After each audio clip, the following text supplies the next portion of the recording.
Mm-hmm.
Left and right. True RTA, so picking up the frequency response.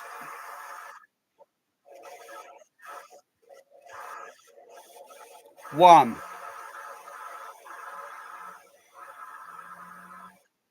I think I've got about 5-second delay on this end.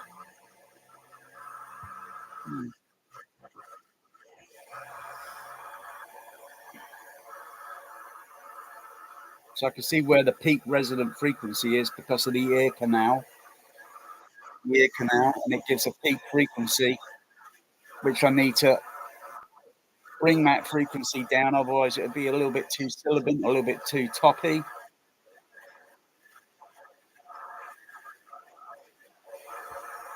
So I'll cease modulating, talking.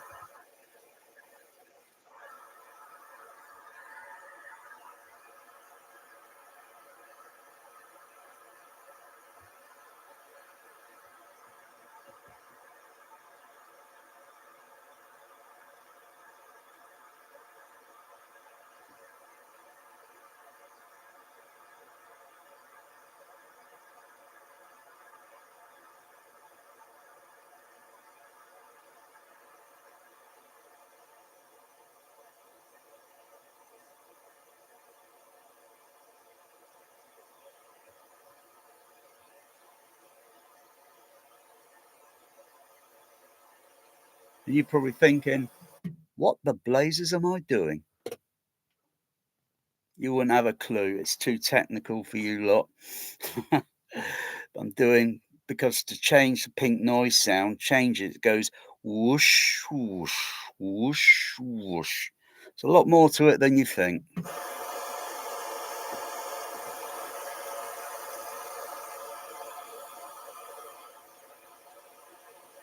But it's so simple, so cheap to make this. So cheap. I well, just pause my, what's it there? I'll just list some of the parts that I've used.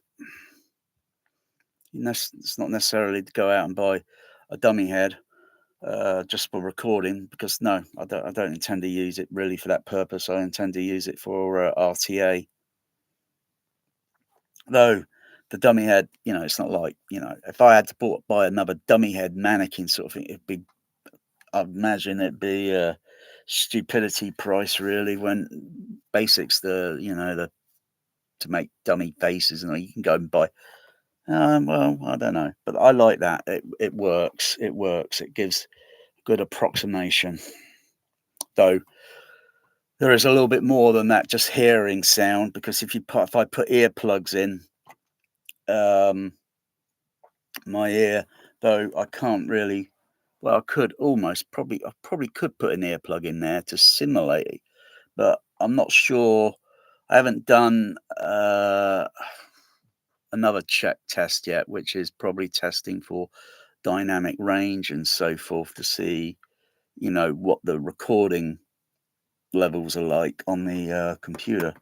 I think the computer levels are set to maximum high level, but yeah, it's approximating the frequency roughly good, where I can see it peaking. That's our ear canal, and it resonates. Our ear canal resonates at a certain frequency, and you get elevated frequency in the high range, which is, I'm seeing around about 5 kilohertz, at least on my JBLs. JBL 36. Oh god, what are they called? 2380A. The 2380A. And I'm seeing an elevated frequency, and that elevation needs to come down. Otherwise, the soundtrack might sound a little bit toppy-ish, so I need to bring it down a little bit and do all the rest. But I haven't got 20,200 PEQ filters to tackle everything. So yeah, Dirac Live. Yeah, it's not something I would even touch with a barge pole on my Storm Audio. I won't even touch it with a barge pole, because it completely be wasting my time. And my B chain is too technical for most people to understand, because if I have to use anything else in this system, it would be skewed up. Although I don't necessarily have to use all of the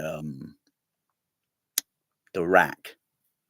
I don't have to use it for the overhead surrounds, because that's on a different EQ system.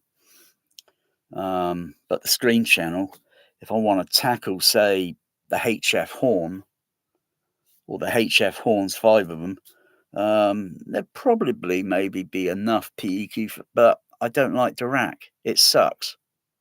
As far as I'm concerned, and as far as my opinion is valid, my opinion's so I want to do it in pink noise real time, not mess around with a frequency sweep and then start manipulating the bloody frequencies. I want to do it in actual pink noise real time. I don't want to waste my bloody time. I want to get cracking, see that frequencies, this, that, and start adjusting and shaping it and getting it, But that's a totally different thing, because the microphone has got to be close to the speaker, each single HF horn, and then address it, and then look at it back here and see what it looks like, what the trade-offs are, and what trade-ons are, what trade-ons and what trade-offs. So the trade-ons and the trade-offs, because these are very steady, careful elevation in the high frequency to perceive the high highs above anything above 8,000 kilohertz. Otherwise, they'll just go completely unnoticed and be a waste of. Might as well just put a crossover filter at 8 kilohertz and chop everything off. If you're not going to listen to it. I think it's more important or more exciting than the low frequency, because how many people talk about the high frequency? I can still hear up to about 16,000 kilohertz, so I might as well tune the system. But then that doesn't mean someone else can hear it. They might have, I don't know what the hearing range might be like. It might be they think they can hear good, but they're not aware they can hear that. Does that make sense? Let me try and make sense of this. So if someone likes bragging, oh, look, the stuff on my ear, I can still hear. Yeah, but can you hear above 8,000 kilohertz? Huh? What? Huh? Completely over their heads. So I can do circles around them. So, if they haven't listened to a sine wave tone recently, then, but most tones that you might hear are commonly going to be about 8 kilohertz or a little bit below 8 kilohertz. And it's okay if you can still understand speech, conversation. Though, if I were to voice the word into voice, speech, and that word speech is peaking around about 5 kilohertz on the RTA. Word, speech. I can talk around this right ear. Speech, and I can see it peaking around about 5 kilohertz. If I put my hand there, speech. Yeah, I can hear the pss, pss, pss, speech. You don't have to be a PhD with a doctor or a certificate. That's bullshit. Costs thousands of pounds just to get a bloody bullshit PhD. How do you think all these people got things in the first place? And then one day someone gets the stupid idea of, oh, let's make money out on it, huh? Oh dear, sadism. Pure sadism. But you need the mouth as well, and the nose, the eyes as well, because sound can still get to certain areas and be received within the head cavity, the noodle. So really, there should be I should have put a computer in there. I should have put my CPU is intact. I'm a binaural dummy head. My CPU is intact. Hasta la vista, baby. Yeah, I still got to clean off this. Clean off this expanding foam, but the ears are. The expanding foam's gone hard, and the ears are in place. There's also a little bits of hot glue on there as well. Yeah, not too bad. Let me go and I should put this in the description.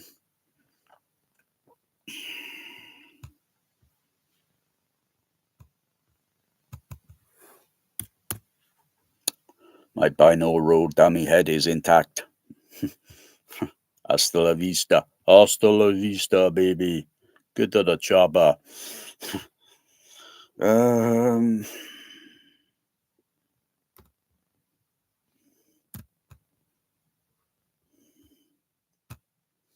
Didn't cost much at all.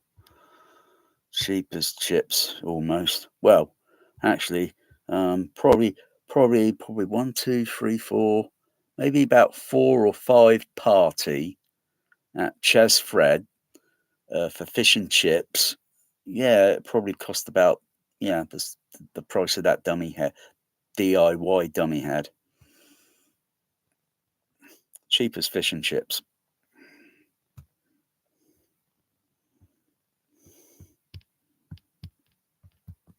Crikey, how many things have I got? Where's the dummy head? Oh, it's not on that page. Blimey, where the heck is it? Oh, there's the sound. There's the okay. Oh yeah, the dummy head, £24. That's cheap. £24.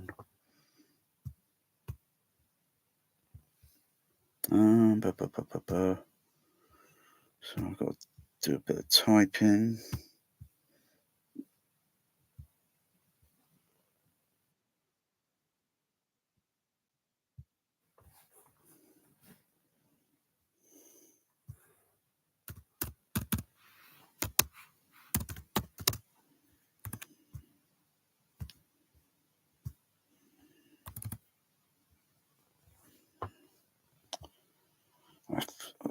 I was going to fill it with sand. I was going to fill this with sand, but didn't get round to filling it with sand. So,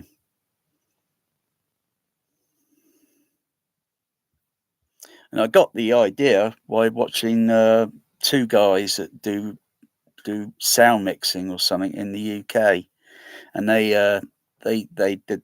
I thought I'd buy the same parts as what they're using, the same microphones, not necessarily same silicon ears. I think the dummy head is about the same thing they got. I think it's about the same, but it's a little bit smallish in size, but it works. I could just simply use the microphones, have a microphone pointing that way and one pointing that way and keep it on a little wooden stick. But no, you gotta have a near sort of thing to create the resonant frequency. Otherwise, normal microphones in a room, RTA and all that, they are not going to pick up that resonant frequency, that peak resonant frequency. They'll completely ignore it. So something like a Trinov microphone, you might as well throw it in the dustbin. It's useless, absolute useless. £400 it costs, I think. £500 that Trinov microphone.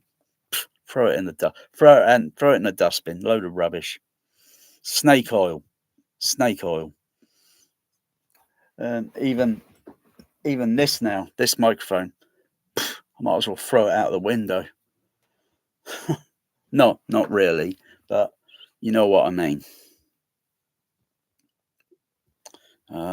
Just editing the video. Doing an edit.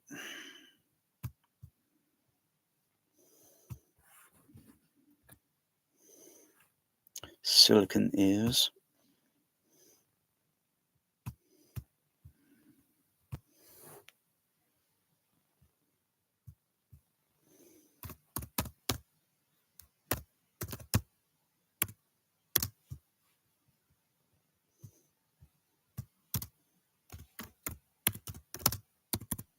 Silicon ears.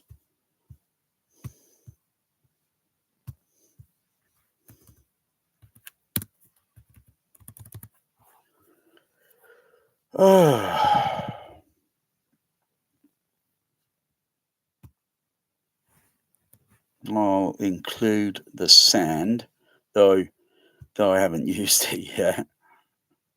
Sand is pretty cheap. though Anakin Skywalker, he doesn't like sand. It's coarse.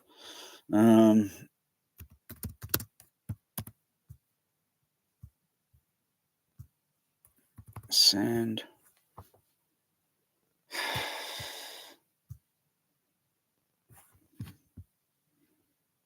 Okay, tell me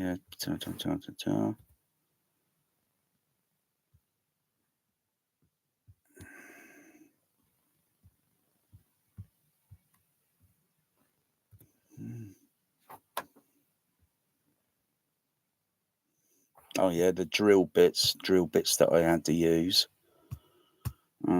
to cutting out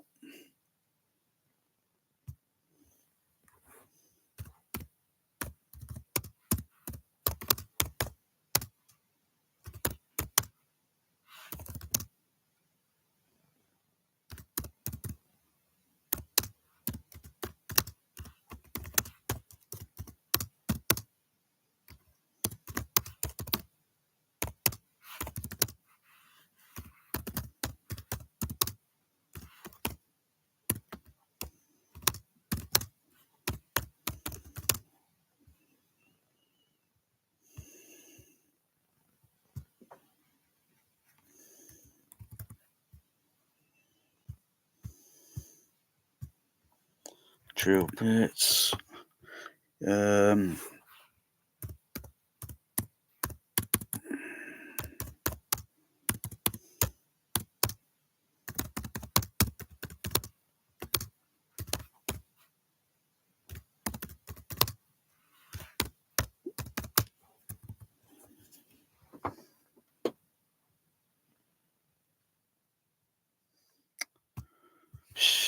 Yeah, drill bits.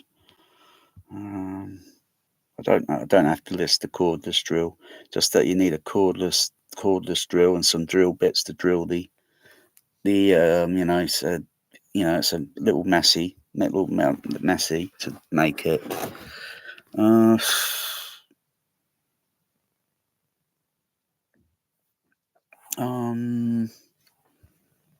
Yeah, I might include this item. That was just so I can connect onto the 3.5mm jack. Where is it?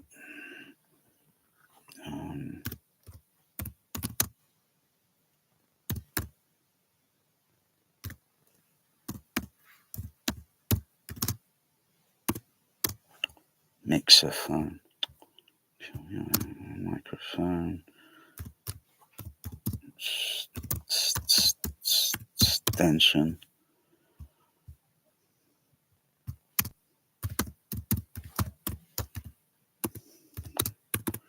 Connector.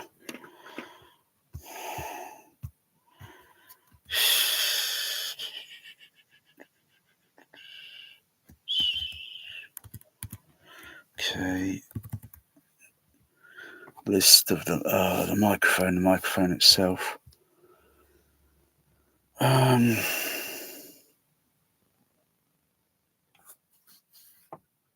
gosh, what was it called? Booster. Hang on, where is it? Oh, hang on. PC.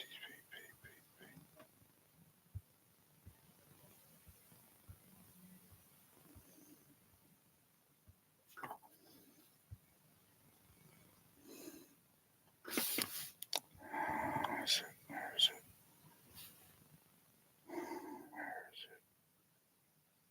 Oh, that's it. Okay.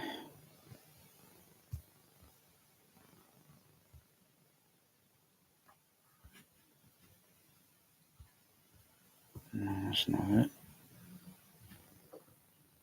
That's not it. Where is it? Oh, there it is.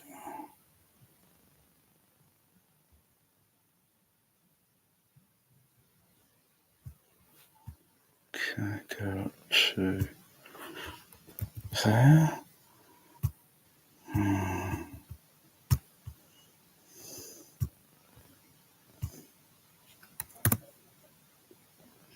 Oh yeah, there it is. There it is there. Okay. So I'll add that link. Copy, paste.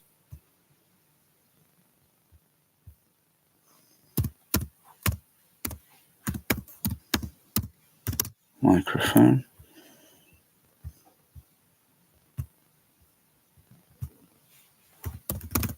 Stereo. That's it. Save it. Hang on. Additional entry. Captain's log. Parts needed for affordable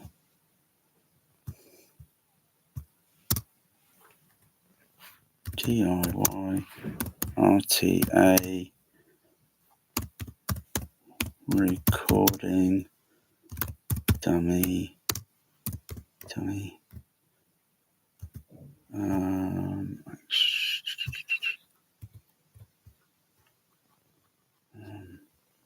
binaural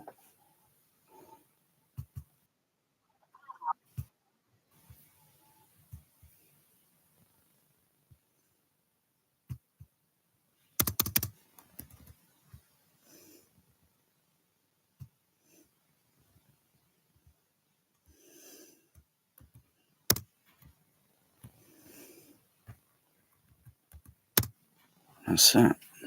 So,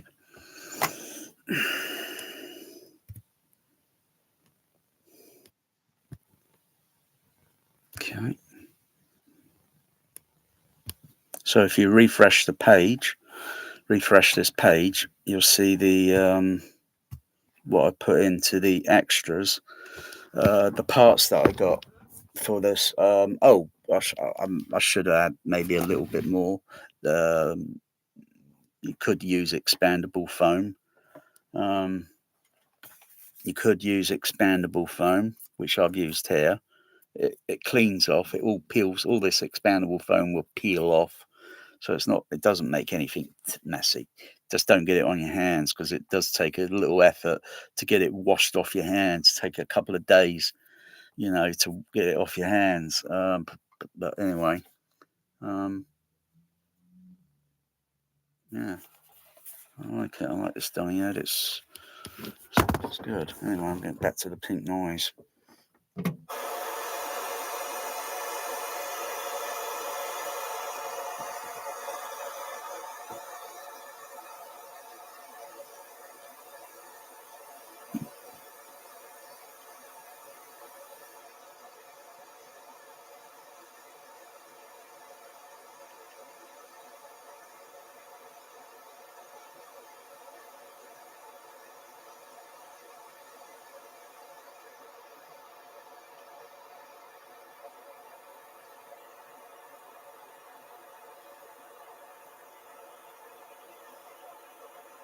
So I can move it around.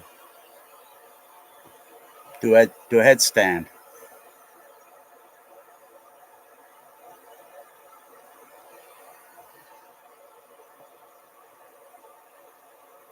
Interesting.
Just take a little effort, because I need to.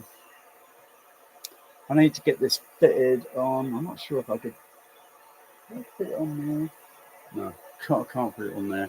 But I need to fit it on a tripod, a boom, so I'm not holding it all the time, because it can be exhausting work. And doing RTA, doing RTA, and also is exhausting work. But I'll just, if I like to say do this for just to make a little money on the side, if I was doing this for someone, I would be compatibly cheap. I wouldn't be greedy.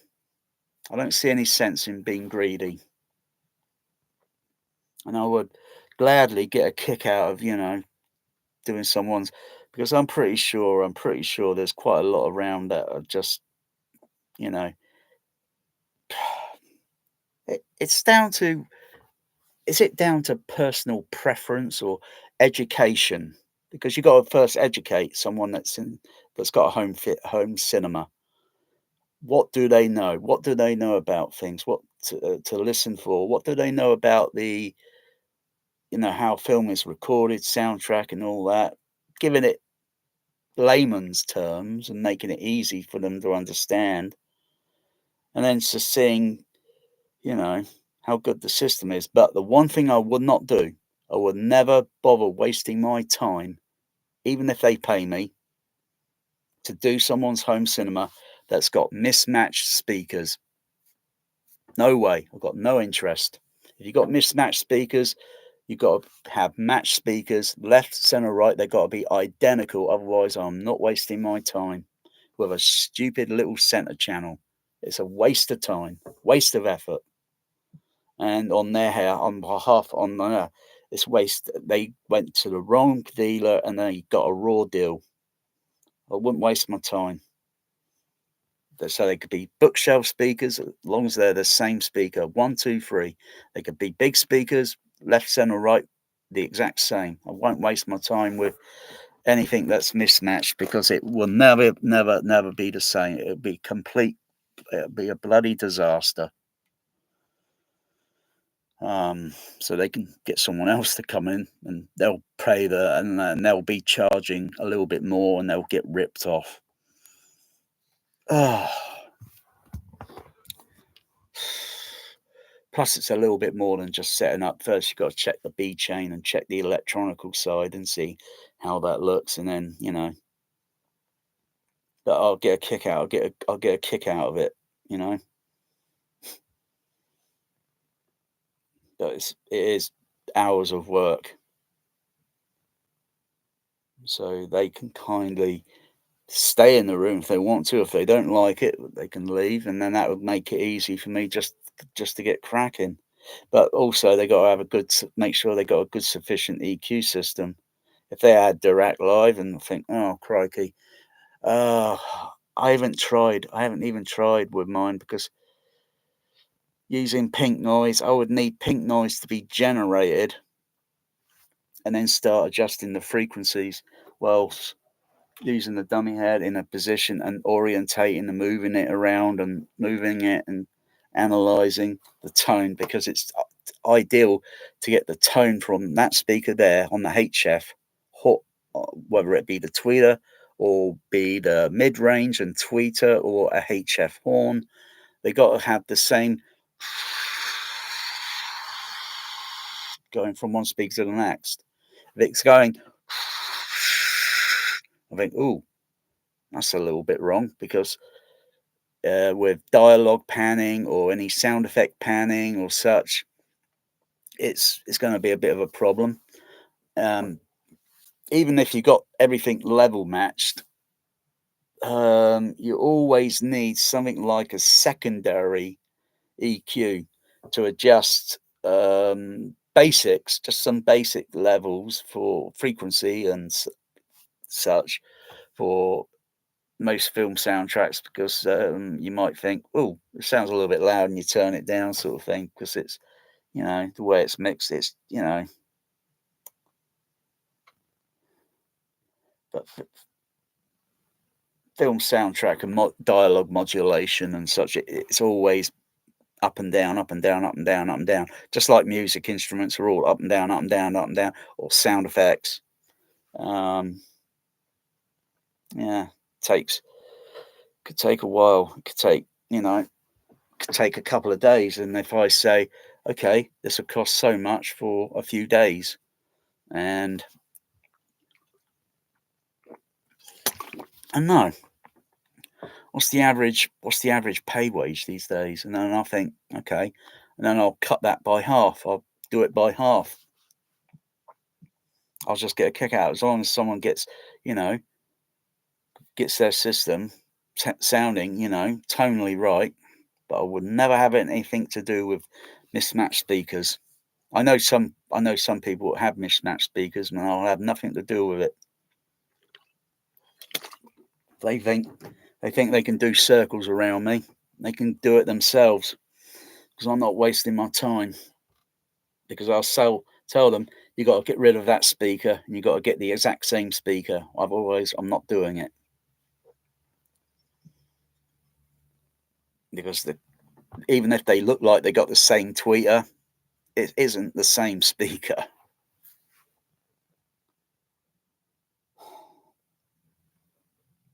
And the surrounds, well, that's okay, but it's paramount important that the front has got the same speaker. Otherwise, dialogue pans, they don't sound right, and sound effects, and you know,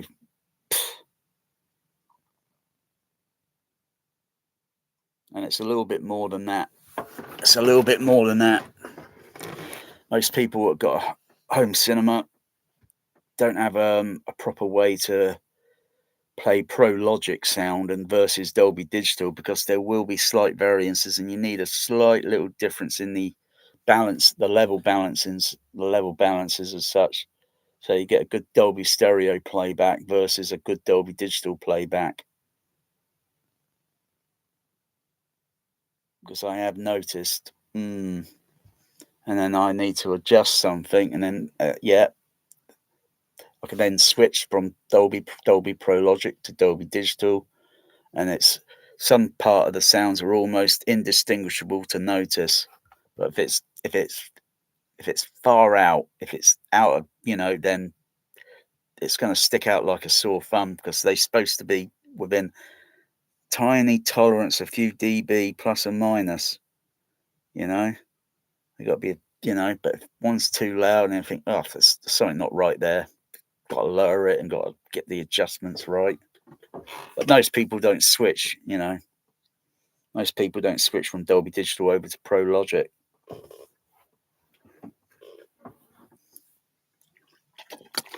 Not that there is a lot of home cinemas that can do that, because they haven't got their analog RCA connected to their AV receiver.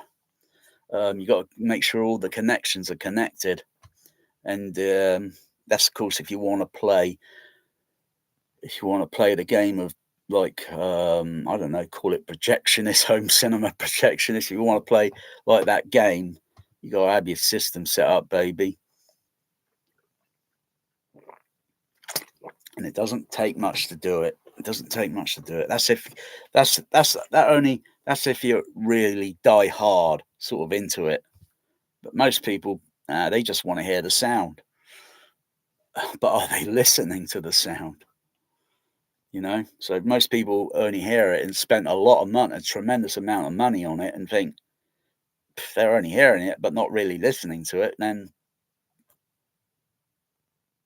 I don't know. I don't know.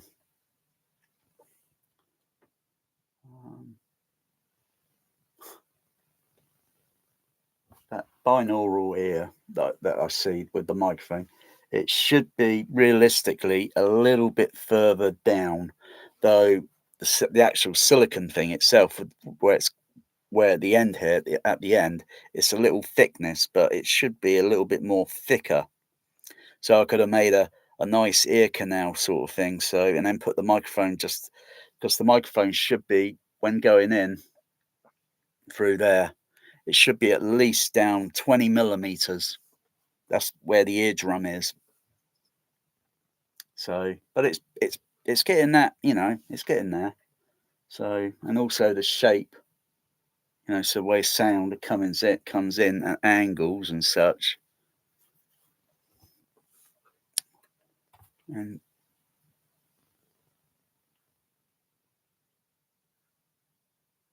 yeah, it does feel like the real thing. um,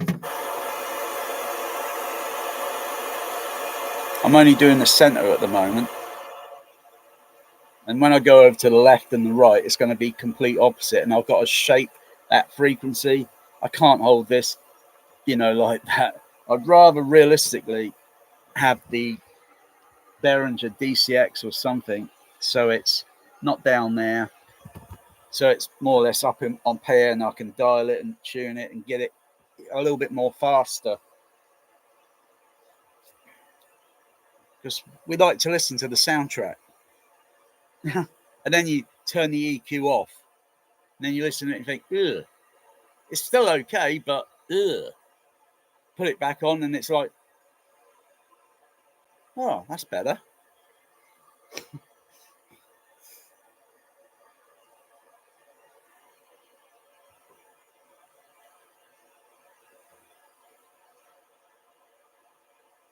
Still got that peak frequency there, and I've got to dial that down. Where move my mouse,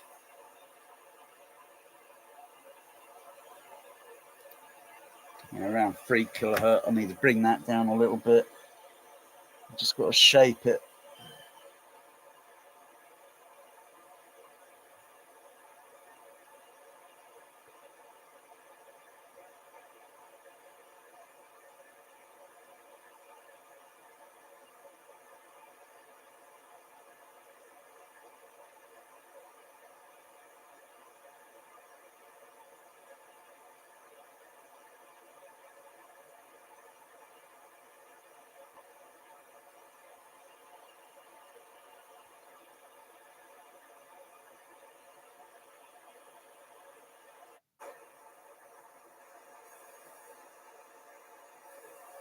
Okay.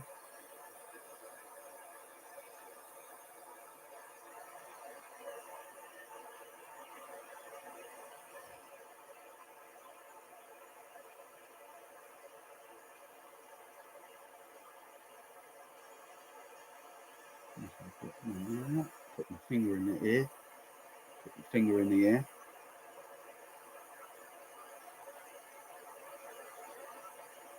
I can still see it's picking up frequency. It's just if I was put, I can still hear frequency, but I'm cutting off like a crossover filter. I'm cutting off most of the high end.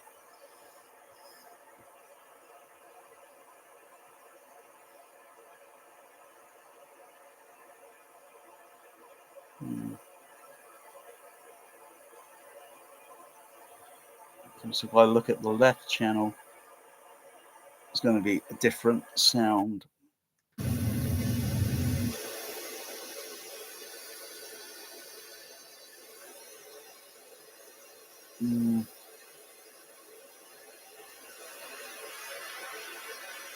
So I've got to readjust the EQs where they were adjusted earlier on last week with this microphone.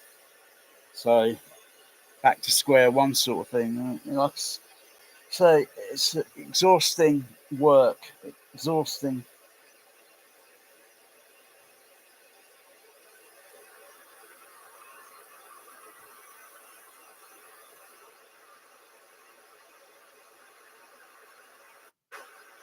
So I've got to reset the filters. That's why you can hear the sound going up and up, because I'm resetting the filters and I'll start from scratch.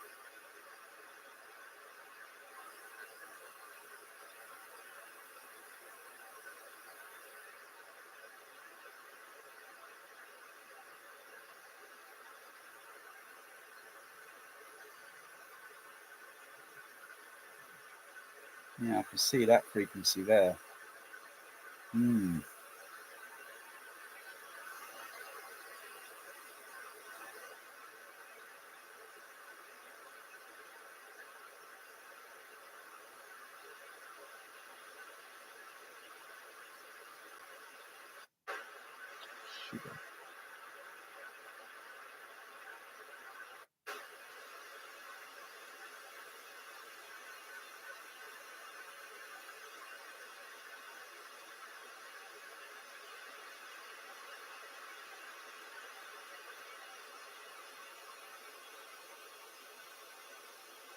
Okay, that bit's come down.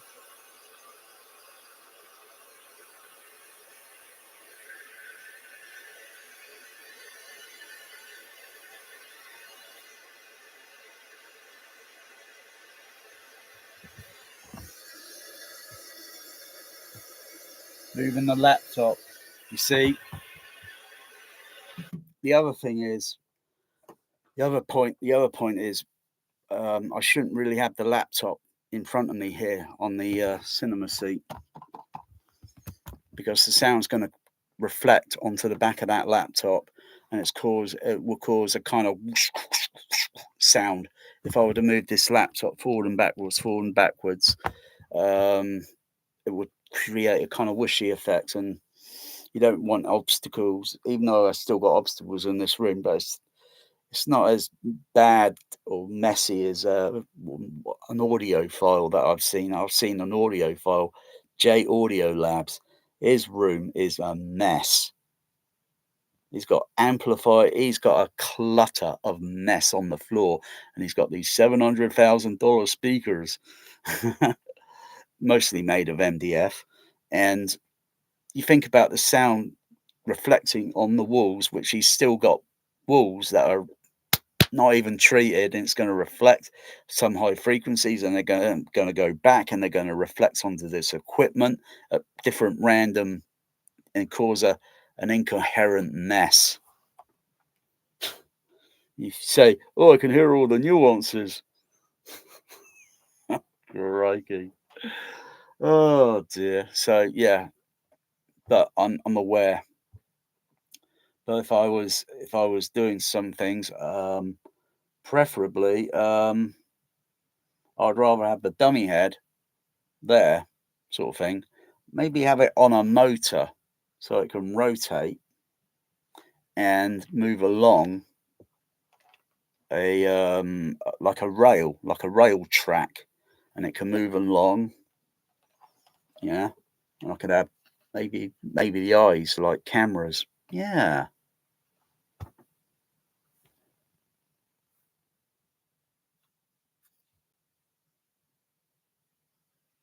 Wow. I wonder if there's a dummy head that's all. I don't think there'd be a dummy head that's got something like that built in, but to cut the yeah.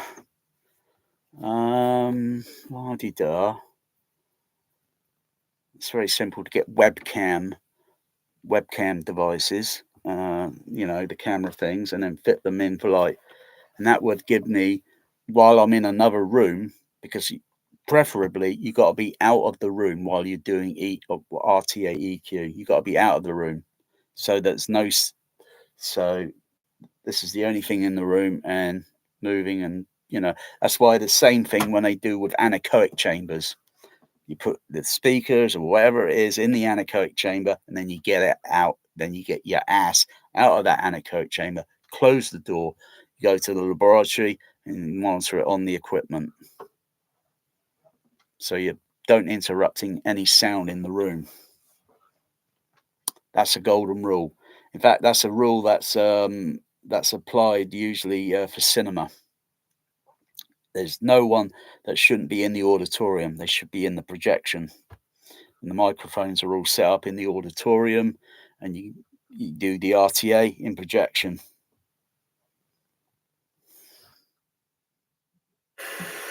But I'm aware that most other people are not aware of that fact. I've just told you.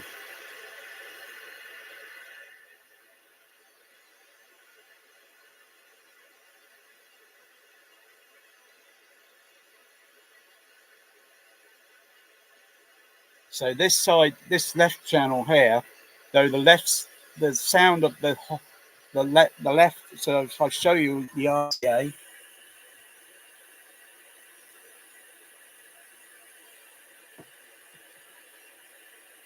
that's the left, and that's the right. That's the right one there.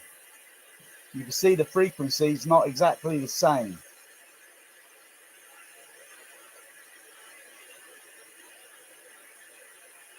That's because most of the sound is going on to the left ear, and the right ear is picking up the sound secondary, just as I can hear it on my left.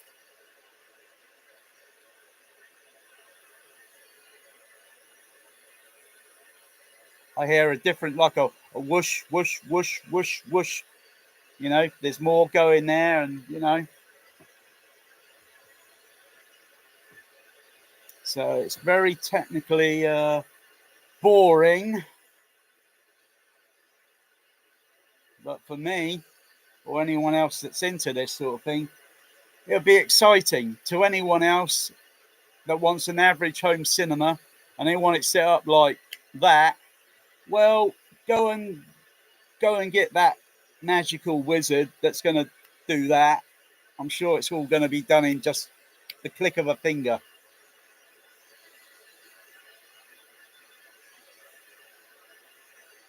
Oops, if I move the head.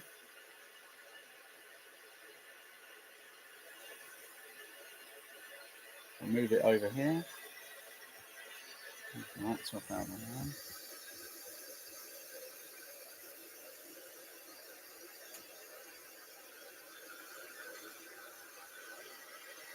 way. Very exhausting.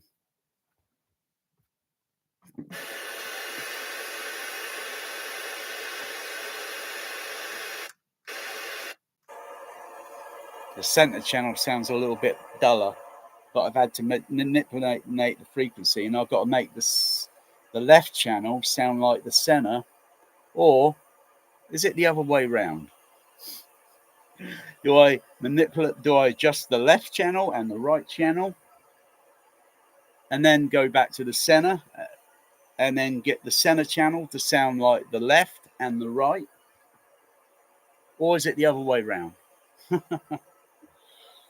It's your choice. You know, it takes hours, bloody hours to do it.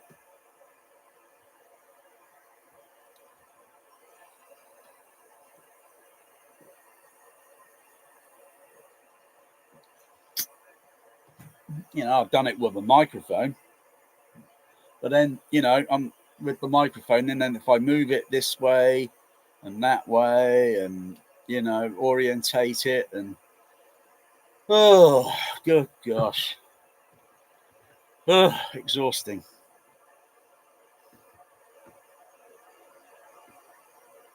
So, oh.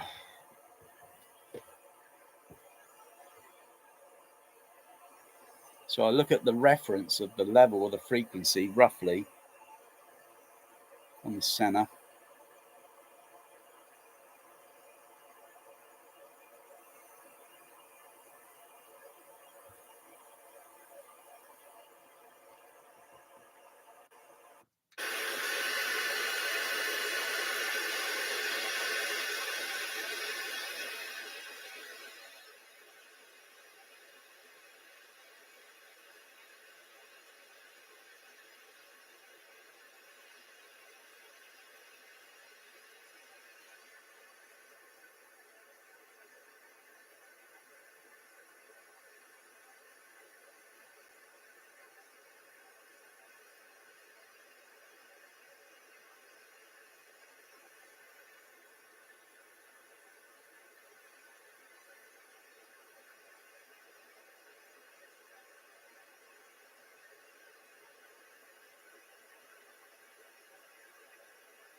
Yeah.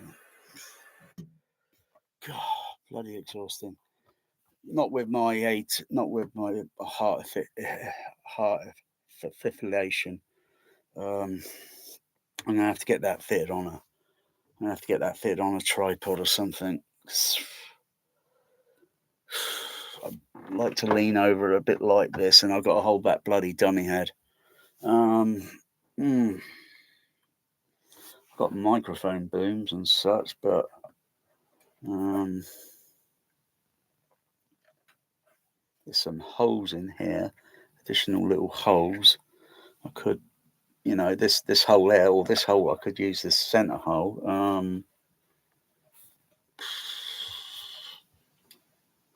Could that hold on now? Because I need to make that really tight so it doesn't tilt.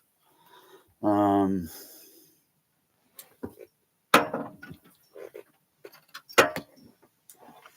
yeah, right. Yeah, but no.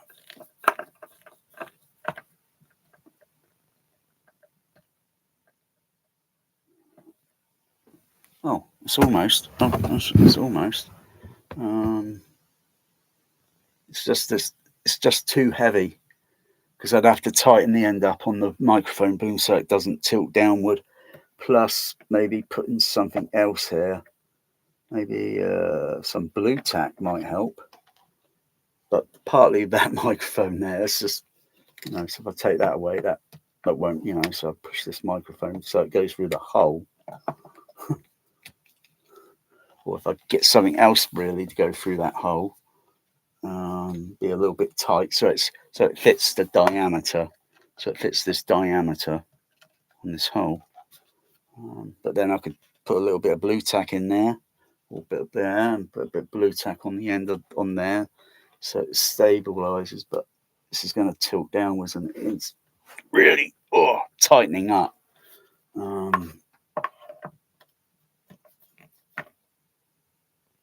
But hold it there. Ta-da! All I need there is just a little bit of blue tack. I'll go and grab some. Blue tack. Otherwise, like, this would be major exhausting work. And like I say, I've got AF, and that's no fun. It's no fun at the beach.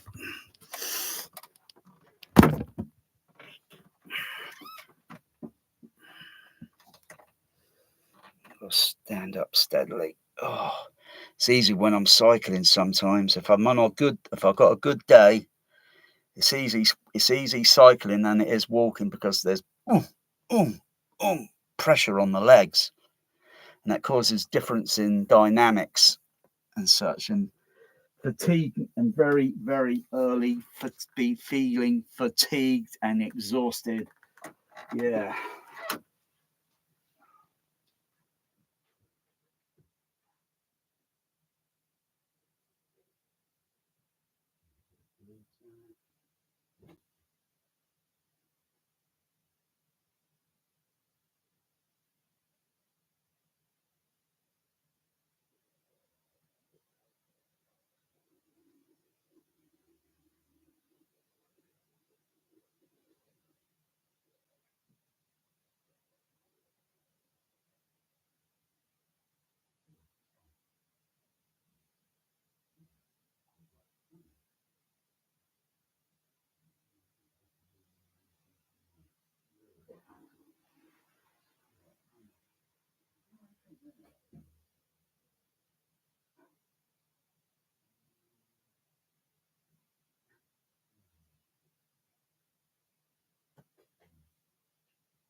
So let's see.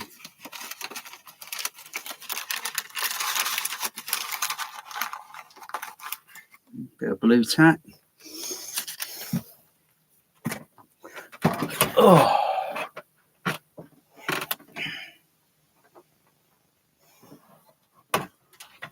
This is what you call adaptive improvising, and it's centered there. Okay. All I need is put a little bit of blue tack there. That would just so it becomes a little bit rubber or sticky.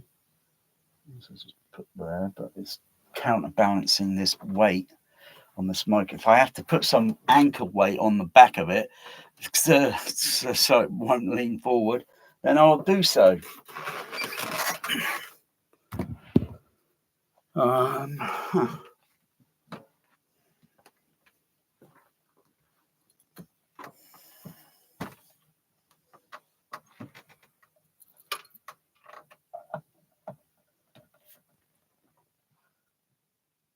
Whoopsie. Yeah, this is what I'm afraid of.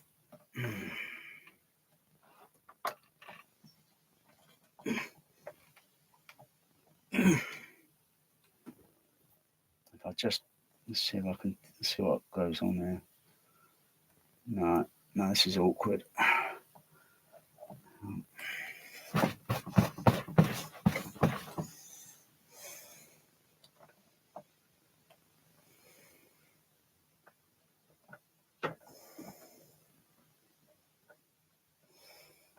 No, it's not easy. I'm gonna have to find some other, maybe get a piece of wood.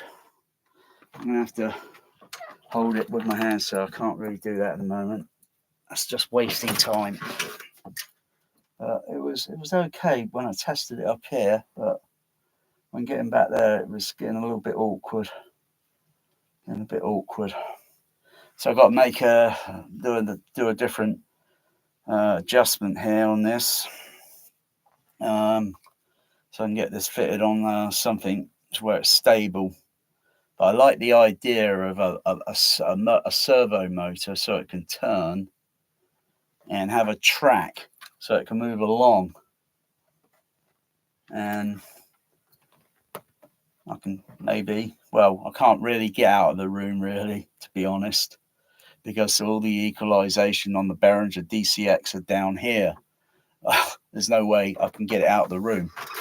It's doable, but it's not really gonna happen because I'd have to take the equipment out the rack, put extension XLR leads on it and put it out of the room. But anyway, I'm totally aware of all these things, whereas other people aren't aware of it. So I could filter out things, work around it.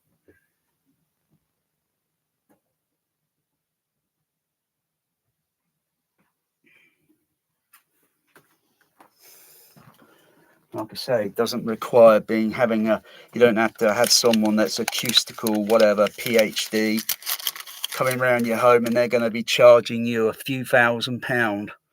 Yeah, rip off.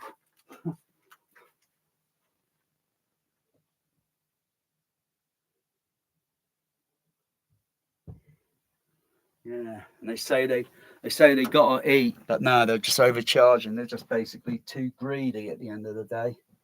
Just too greedy.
So I'll just keep plodding on.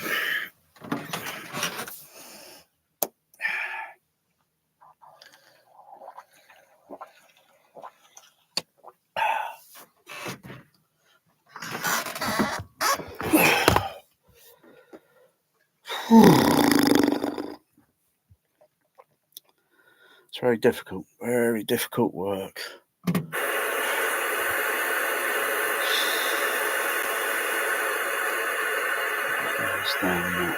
It's a little bit too giving that kind of that sound there.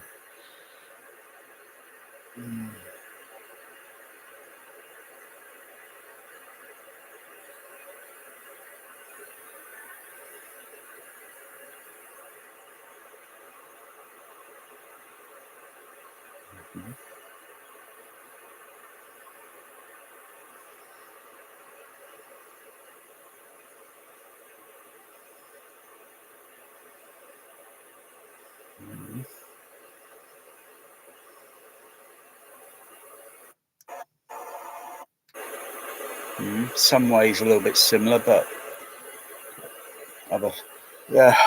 gosh, I've done this so many times, but I'm doing it different now. I've done this so many times with a single microphone or multiple microphones put around the room, and microphones even up close to the speakers. God, I find it exhausting. Hold it there all the time. I've got good respiratory.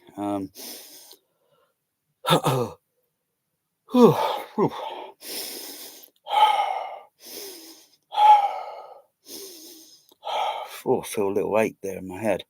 That's due to my head injury on my head, back of the head early this week. Collapsed in the kitchen. Total blackout, collapsed.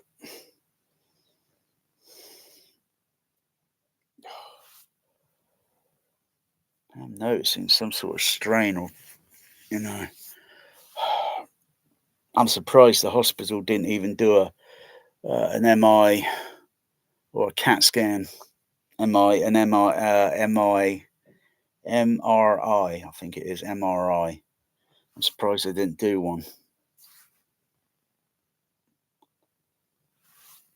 Because doing that, I can feel some sort of pressure. And God forbid if I get a swelling.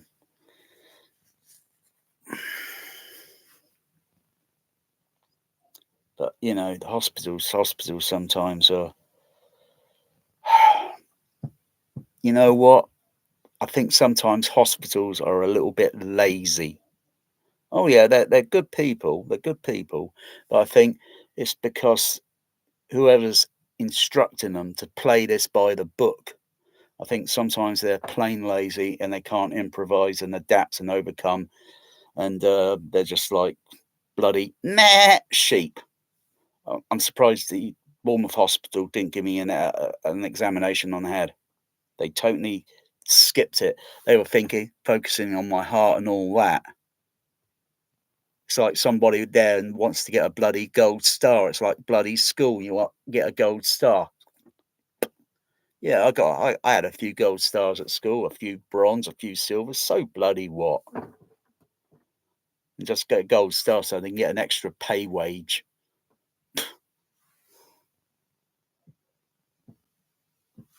To not do a bloody MIR. That's anyway. I can insist I get one very soon. Get an MI because I'm getting just now there, just about this position there. Just got a little mild pressure sort of thing. But I'm not going to take any medication, tablet, aspirin for it. I'll take it like a man, bitch. Take it like a man. But no, the swelling on the back, on my left back here, it's gone down a little bit. I knew it would go down within something like 48 hours, but now it's what day is it? It's is it Wednesday? I think. I think it's was it.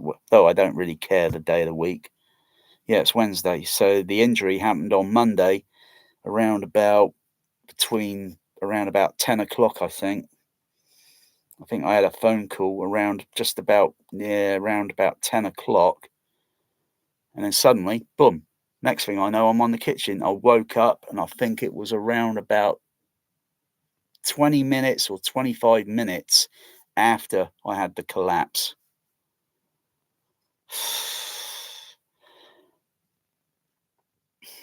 I need to get something totally arranged so that if I have if this well, this could happen tonight. This could happen in this video. I could collapse, suddenly black out.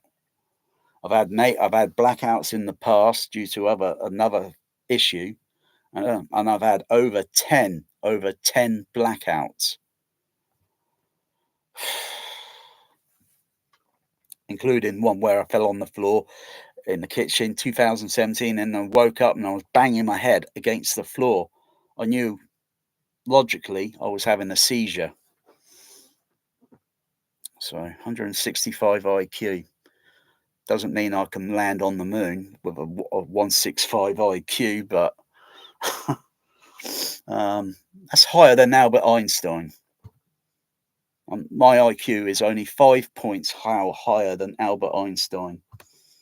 I'm only 5 points shy of Dr. Carl Sagan. I'd rather listen to Carl Sagan than that muppet called Neil D. Tyson or whatever his name is, the coloured. I can't take that guy serious. I cannot take him serious. He takes the piss out of us sometimes. I can't take him serious. Sorry. And actually, his IQ was published sometime this year, and I think it's around about 130 or so. So I can't take him serious. Sorry. I take Carl Sagan serious. In fact, Carl Sagan narrates and he explains it in a way like it's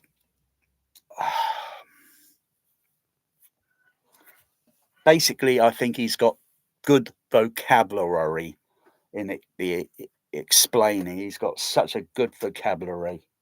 Where Neil T. Tyson, oh crikey, he's a joke. Bloody YouTube bloody rating, for Christ's sake.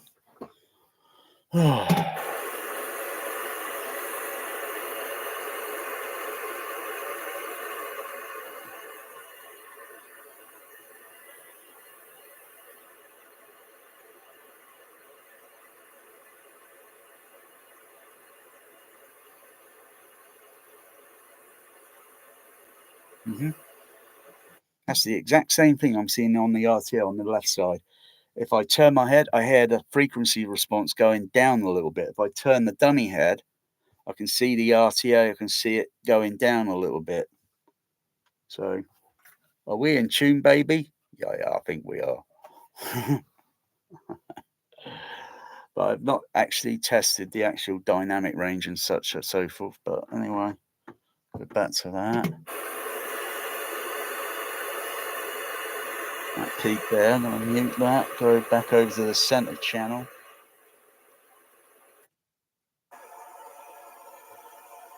It's getting close because the dummy head is picking up the microphone. Sorry, the dummy head is picking up the center channel equal on left and right.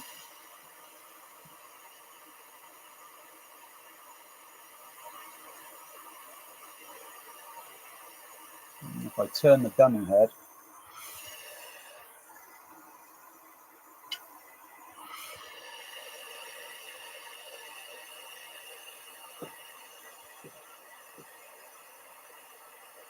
and turn the dummy head,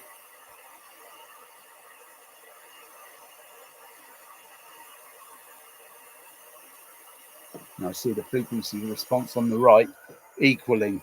Just if I turn it that way, and back that way. That's the answer. That's what they should be selling. That's what they should be selling with a Trinov, not that stupid, pathetic microphone. That's what they should be selling.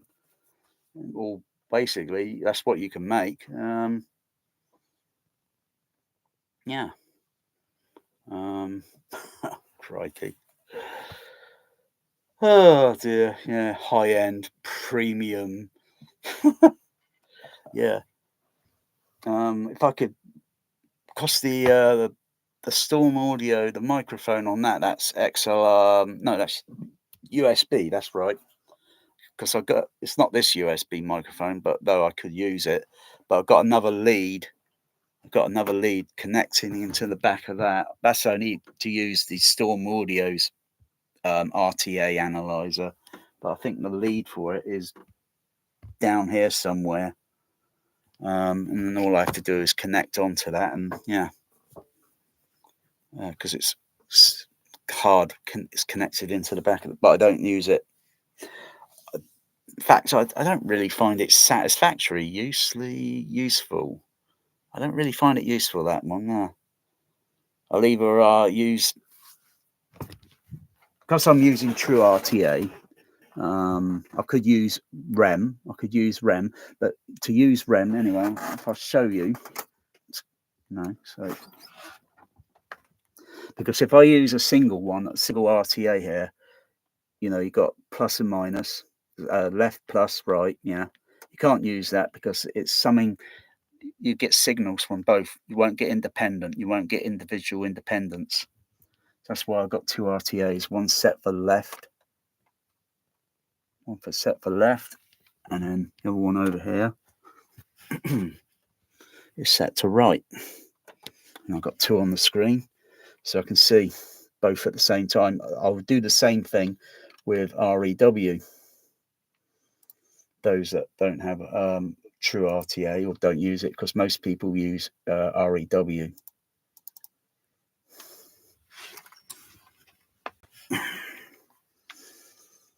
and it's only they haven't got a stereo version of this.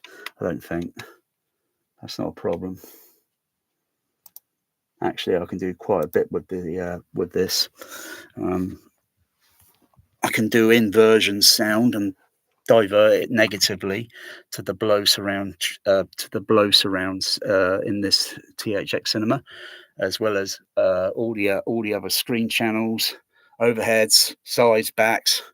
There's pink noise playing in this room like you never heard it before. Believe me.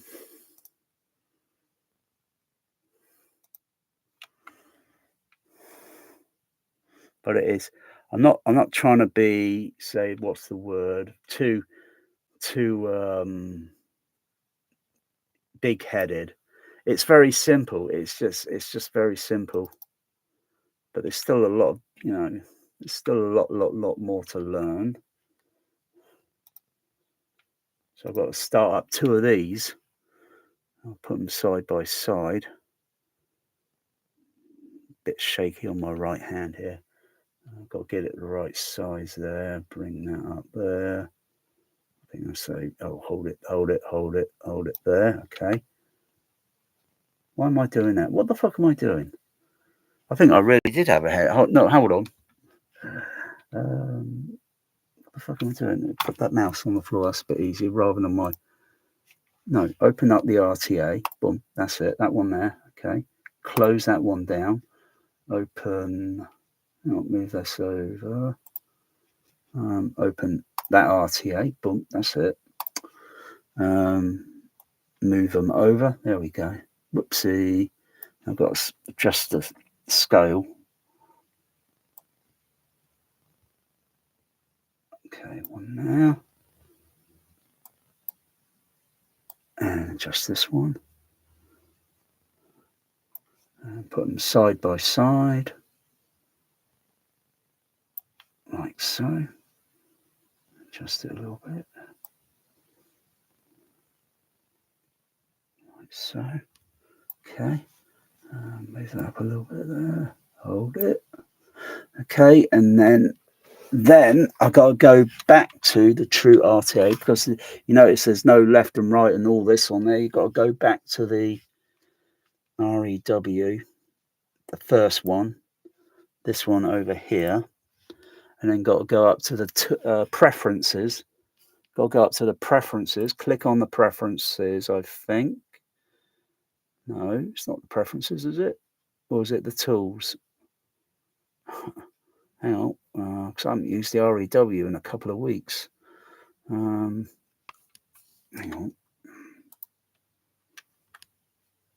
Is it measure? No, it's not measure. Hang on. Usually preferences when you click on say, oh yeah, there we go. There's the menu. And I've got a lot. Okay, this is input, so this is right channel. So I want to switch that to left. Switch that one to left. Close it and minimize the page down. Come back down here and go to the second REW there. Go up to the preferences. Press on preferences. There we go. And then set. Yeah, this one's already set to right channel. Okay, close it. Close it. Now click on turn the RTA on and turn the other RTA on. Shh. That's picking up on the dummy head now. Actually, I can see that display a little bit clearer than the REW. It depends on what I prefer, what I can work with, make it easy and quick. Double check. So I'll blow on the ear. Yeah, it's going up on. Oh, hang on, that was going on the left. Hang on. Yeah, I've got it back to front. That's okay. It's not a problem.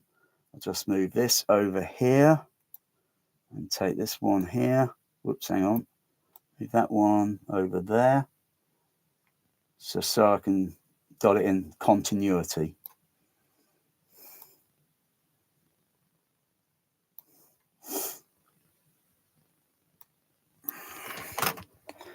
just gently blow on here. It's still coming up on. Hang on. Oh, that's the wrong side. I think I've got it mixed up. Hang on. Move that there, down there. Let's move this one back over there. Click on that. Move that back over there. Okay, just check it again. That's it. That's good. Shall I blow on here? Goes up on that side on the left. Okay. I'll go back to, I can turn it off and off. Minimize, minimize, and go back to true RTA.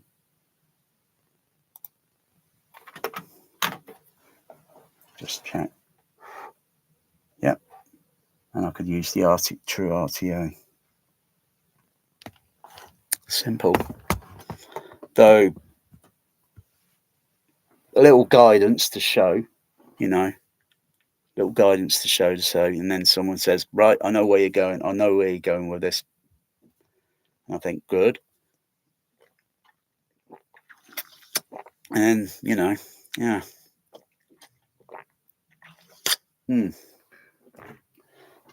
But I would still never ever waste my time with someone's home cinema if they got mismatched. If you got mismatched speakers, I won't waste my time with it.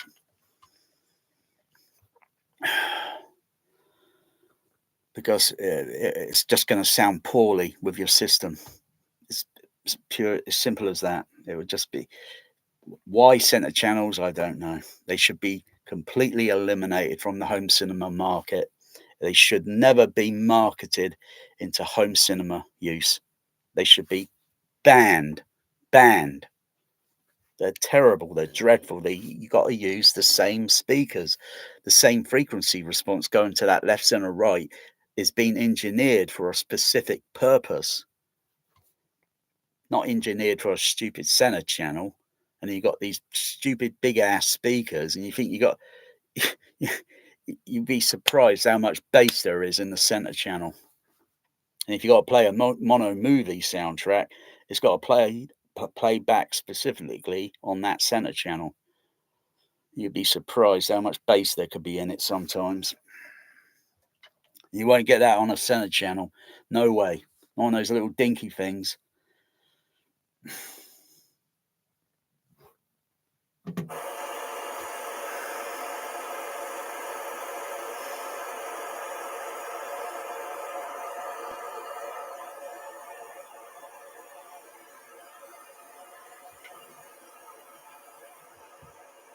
I can crouch the head down.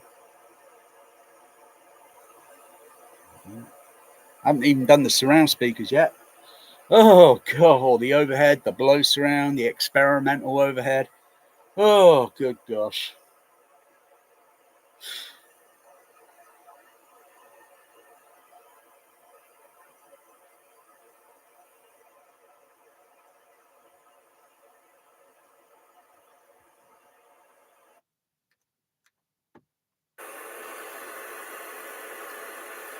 It's tonally getting there.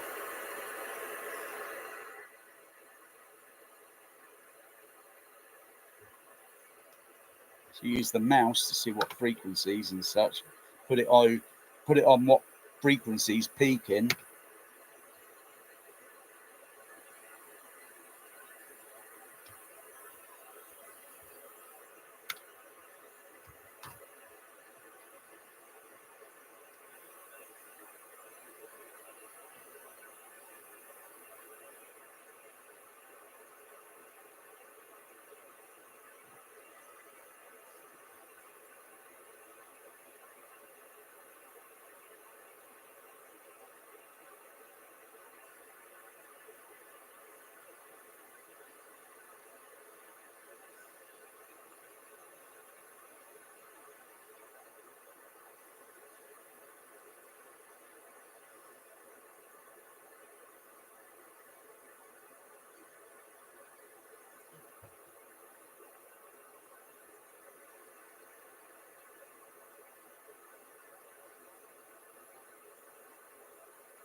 I hear a kind of like an oscillating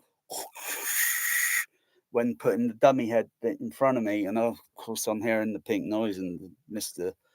I don't know. I haven't given a name yet. I might call him RTA, robotic. Yeah, let me think. RTA, robotic training. RTA, robotic training assistant. Yeah, RTA, robotic. Yeah, because he's kind of robotic. Robotic training assistant. Oh, hello, evening.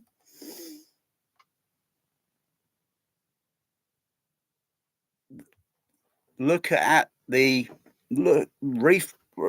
Look at the what do you call it? What do you call this thing here? Look at the description. I put it in the edit. I edited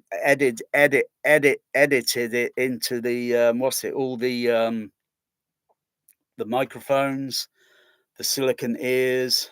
I didn't mention the expandable foam. You need a drill bit. You need drill bits. It's in a 2 hour video where I made this the other night. It's in a 2 hour video where I made it.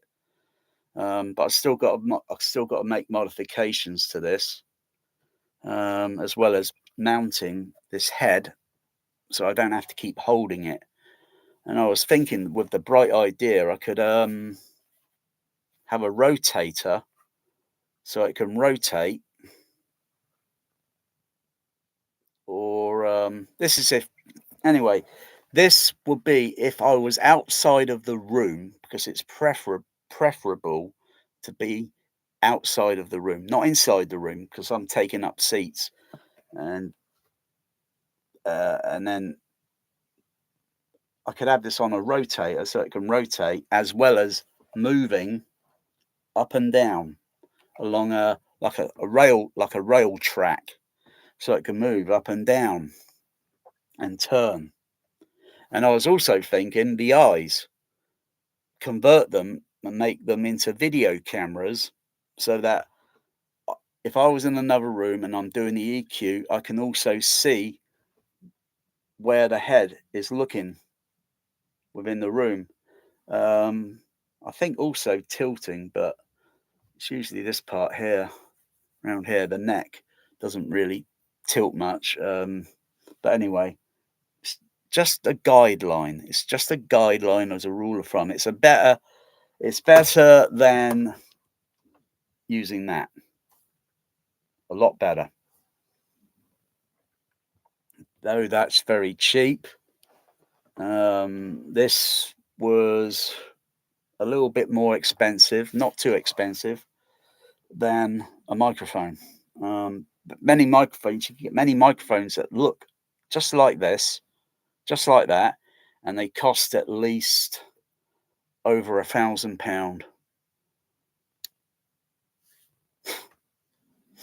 The microphones that were recommended for the DIY here are usually commonly used with binaural recording.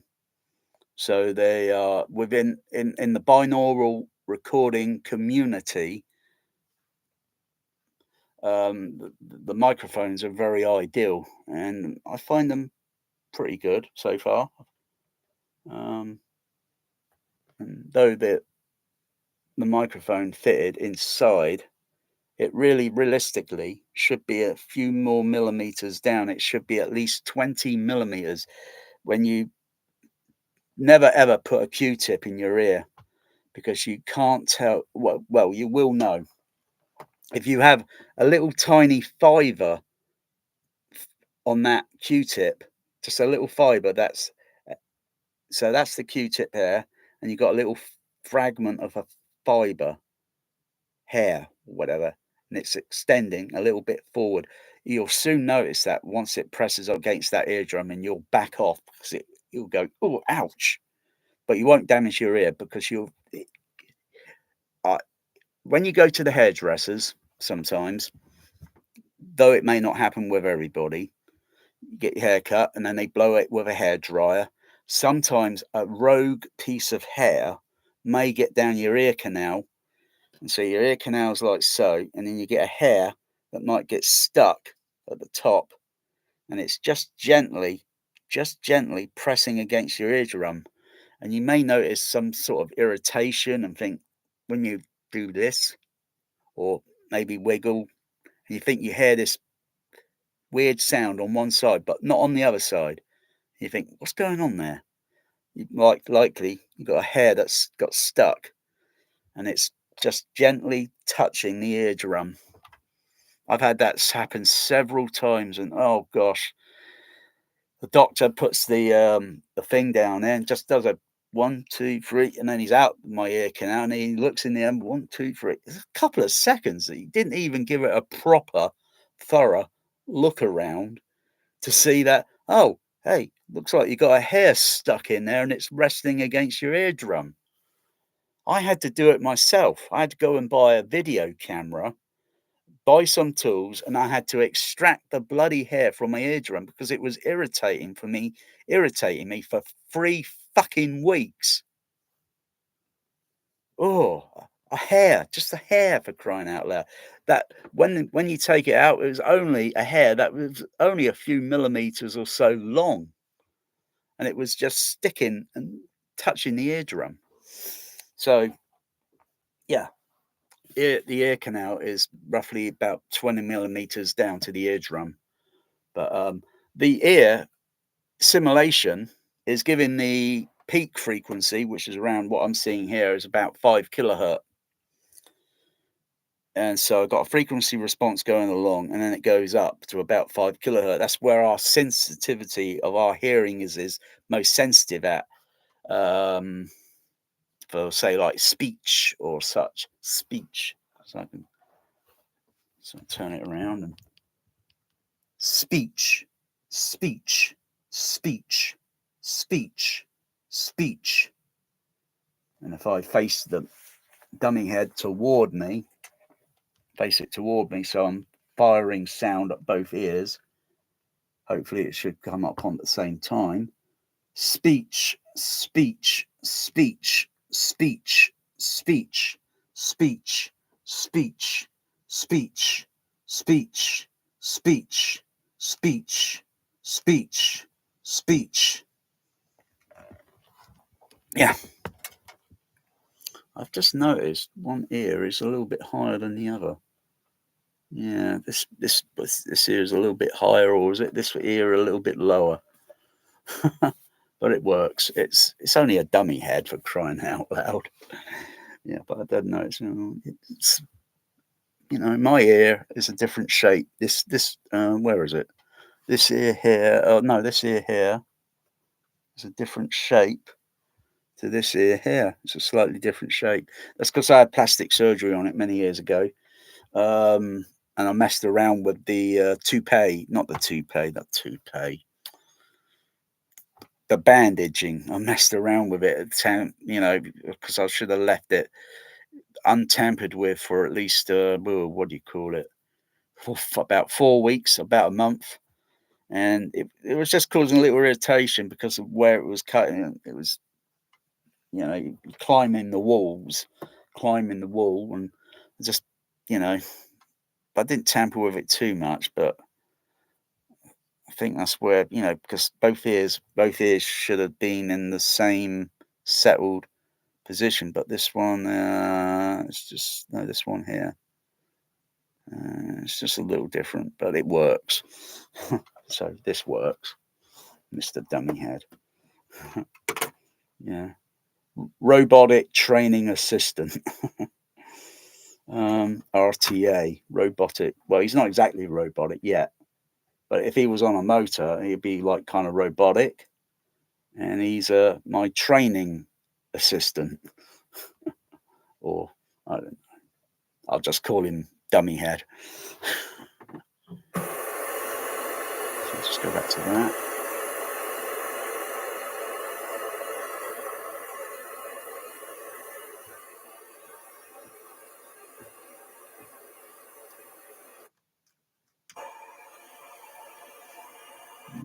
It's whoopsie.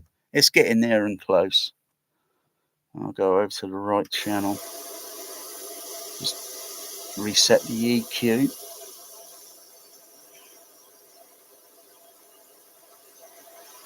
I can just about see the level, the numbers on the RTA down here. I can just about see, whereas before I needed glasses. But it would be better if I used some glasses so I'm not overstraining, because my eyesight could go back to how it was 7 years ago, and frankly I don't really want it. I see fine without my glasses, but it magnifies, makes it things a little bit easier. So I'm just going to get my other glasses and see how they work. So I'm just not over focusing my vision, because I'm looking down here at the meters, and like I say, it's oh God sakes, make it a little bit easier on my eyesight rather than overstraining. But actually, my eyesight's pretty good at the moment.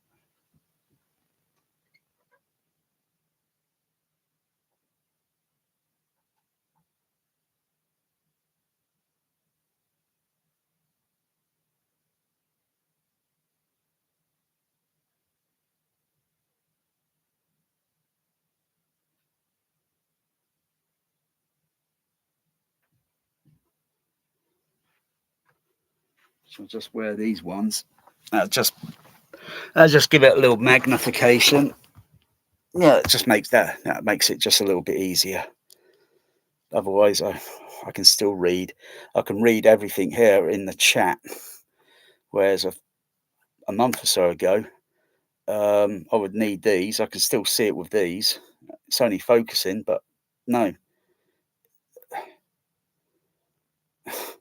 it was a little bit blurred. Also, I can zoom it up. I can go on the touchscreen and zoom up the text. I can zoom it up. These are white, a bit smeared. It's just oddly the oxygen level going to my eyes has kind of replenished my eyesight. It's more or less how it was about 7 years ago, normal sort of thing, I think.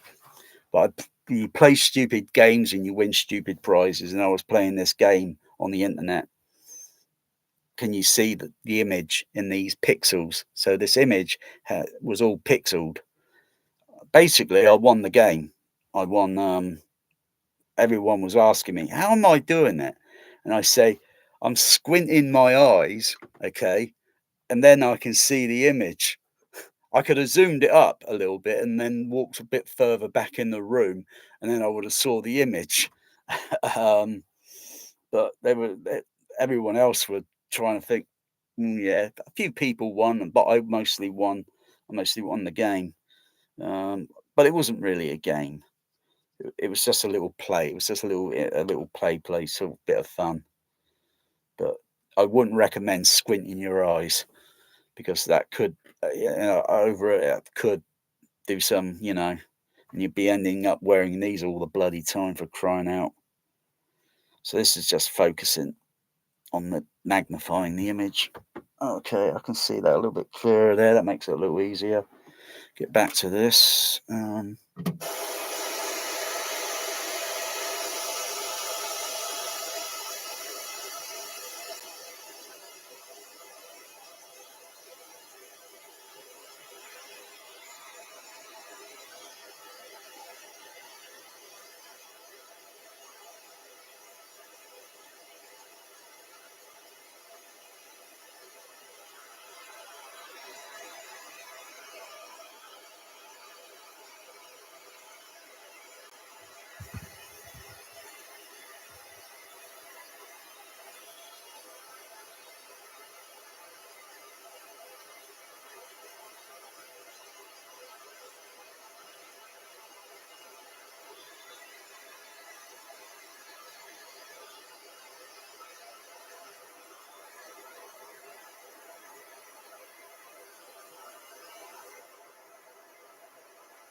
Mm.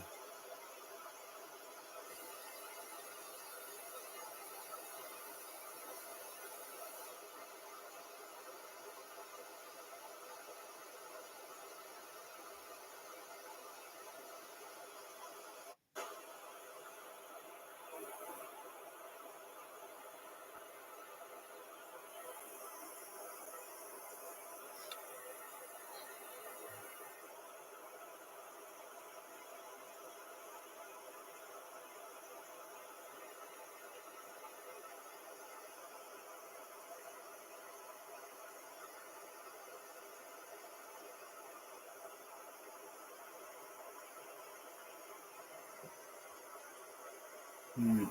Oh, I'll take a break from that.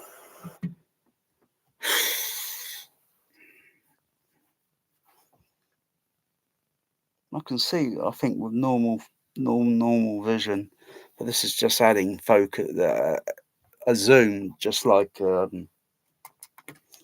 microscope or a telescope, and you focus in on the object. Otherwise, if I was looking down at that screen there, it would be way more blurred. But it's like some of my vision's replenished. Must be the medication and the combination with oxygen level and so forth. But which type of the medication? Could be the new type that my medical cardiac nurse put me on within the last 2 weeks. But think I've now come off of that medication. I've gone over to a different medication that was for my heart, for my AF, and of course I'm on diabetes level 2, type 2 diabetes. I'm on medication for that, and I take my medication now early in the hours of the morning, um, so I won't feel like thumbs down by around midday if I want to go out on the bike with my cat. And but still, I'm going to have a little bit of AF and such, and so and remember always to eat a meal before you know. So when I take my medication this morning in the early hours, around maybe 1 or 2 o'clock, I'll have something to eat, go to bed, and I'll sleep, and then I should wake up feeling, if I can get 6 hours sleep or 7 hours, I should wake up maybe a little bit stable. Then I've got to give it a few more hours to come round to 12 o'clock. And if I feel like, okay, 11 o'clock is okay, I'll walk around a little bit, do a level do a level 2 diagnostics, Star Trek, to see if my legs feel okay. And if they feel okay, then I will get Bear ready, get him all rigged up, and get him in the carrier and go out on the bike and do a little cardiovascular, do a little cycle, just basically seeing the same site all over again, the same sites. But I don't think I'm going out tomorrow because I think the weather forecast is scheduled for rain. I think at least that's what they said. Um,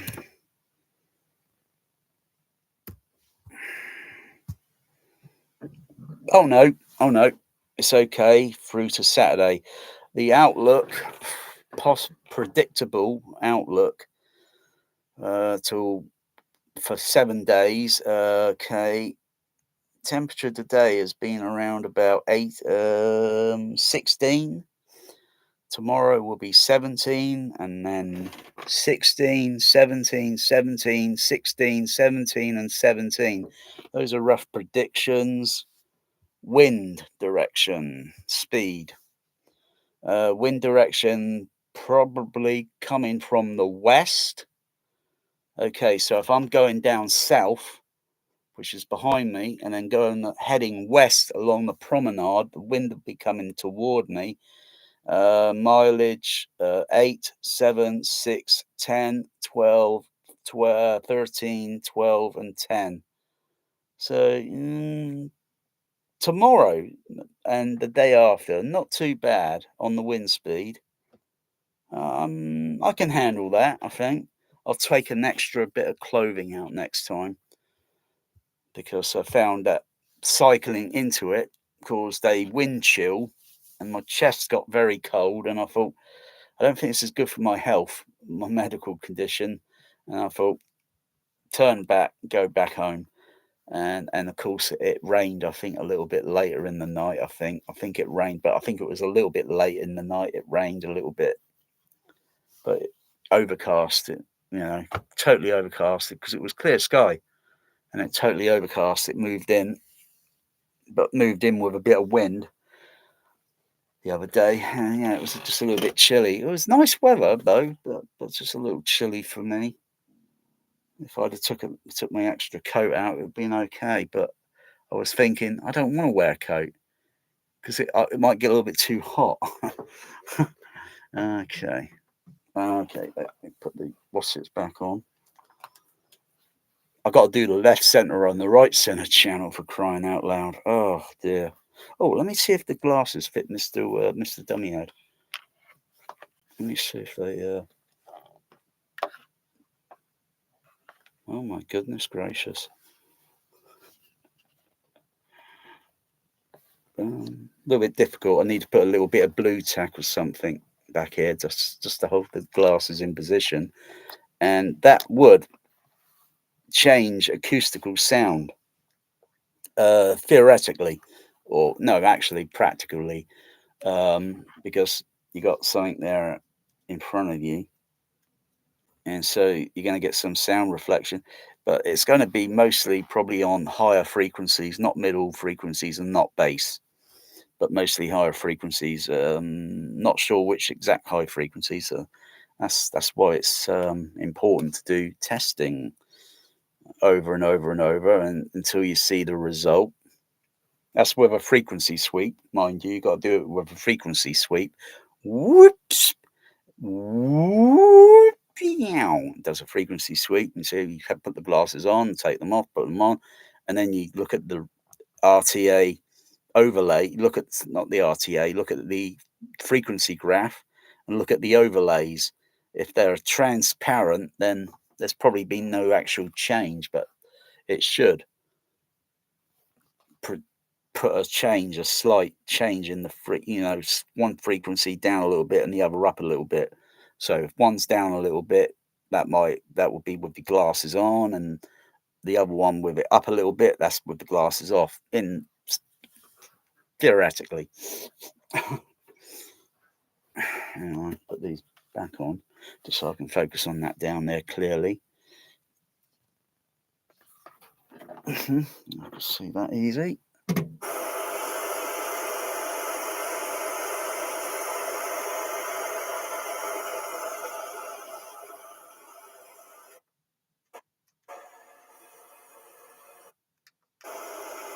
Yes, just a little bit too much lower end frequency on the right channel a little bit. It's just a little bit, but tonally it's starting to shape. But it's a lot of testing and making sure that it's spot on, because like I say, you get two loudspeakers. You can put, even if you got stereo speakers, you could put one that's right in front of you, so it's like a center channel, and then put the other one a little bit further over, and you can get some simple pink noise that if you could send to left and then send it to right, so it's literally in front of you, and you can hear the tonal difference and think, if you're closer to the speaker, you can forget about it. You got to be a certain distance away from the speakers. If you're too near, um, you got to do a drastic amount of equalizing, because it's only going to be suitable for that distance. So it's preferably, that's why cinema seats are usually a certain distance away from the screen. So the front row, it's a certain distance, so you still get a good fidelity of sound in the center, front center row. And the screen will look way more larger and more immersive. No, not really. because the screen is usually a little bit higher up in some auditoriums today, and some are a little bit more lower down to the near to the floor and very high. Like the Empire Leicester Square had a very good screen, had a very good screen, but Tower Park, Cineworld, their screens are a little bit up, a little bit, sort of thing. I think I'm not sure what they did with these smaller auditoriums. Whether I don't know if they're still the original, or if they altered it, made it a little alteration, lowered the screen down a little bit, because they used to be a little bit more way higher up, and it was very awkward. So I've never been in the small screens and see if they made any alteration. Though it's terrible at Cineworld. It's dreadful. You can hear one auditorium leaking into the other. Wouldn't pay to see a movie there ever again. Not even if it was for free. They need to turn the levels down. They need to turn those levels down because they're way too loud in the bass, and it just leaks from screen to screen.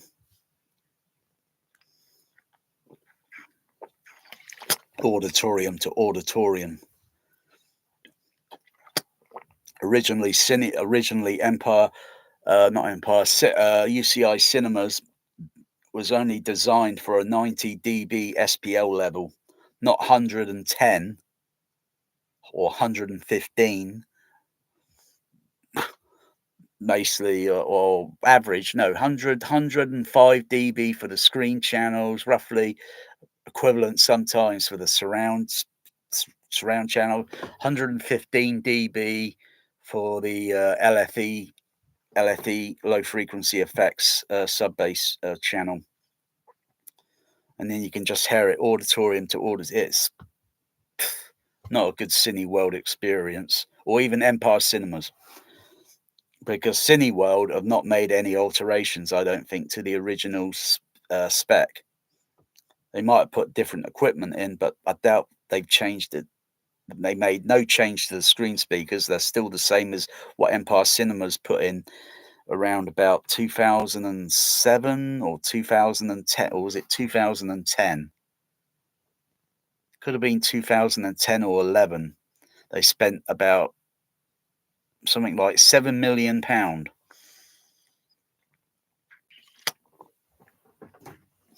and they put 6 screens on top of the roof because of the structural stress of the engineering could take an additional on top of the roof. But they made a mess of the original auditoriums down on the ground floor. They made a mess of it. The seating is about the only thing that the seating that they got there is about the only thing I like. The sound system, crap. The playback exhibition of a film, crap. Never go back there again, I will. Dear, oh dear. THX, oh my goodness. It's all in vain. All in vain. Tom Holman and George Lucas, all in vain.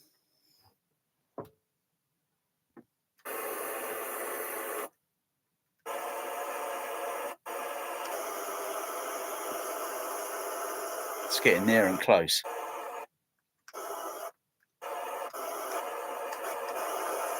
Wow. This works.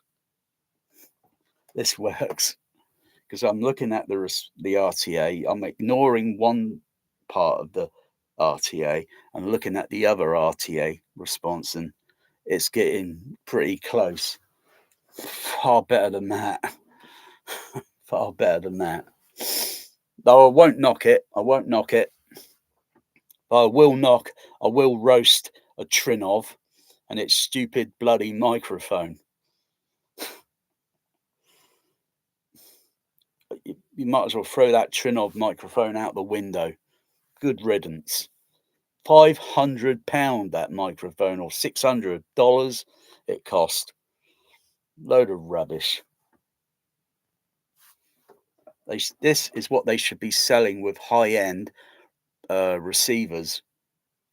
One of these. That's what they should be selling with the package, because it's going to mimic. It's not perfect, but it's going to mimic, and it's going to be far better than that tonal sound is getting. Yeah, but it's like I say, it's not easy. It'd be a lot easier, and plus, I'm going to run out of like PEQ filters on the Behringers, because they only got nine filters. So I'm using as many filters, or cutting on you. It's hard to explain. So if there was a frequency range that's pretty, I can see it, and there's something that's called the Q bandwidth. The Q bandwidth is the bandwidth of the frequency. So if it's 1 kilohertz, it's in the middle. I can have it like this, so it's very narrow, and then I widen the Q, and that Q would go over to the neighboring frequency, slightly below it, and slightly ahead, and slightly in front. And the wider you open the Q bandwidth, it goes over to the neighboring frequencies. You can use that to, it's cutting corners kind of thing, and then you turn down the level and listen to the pink noise, look at it, the RTA.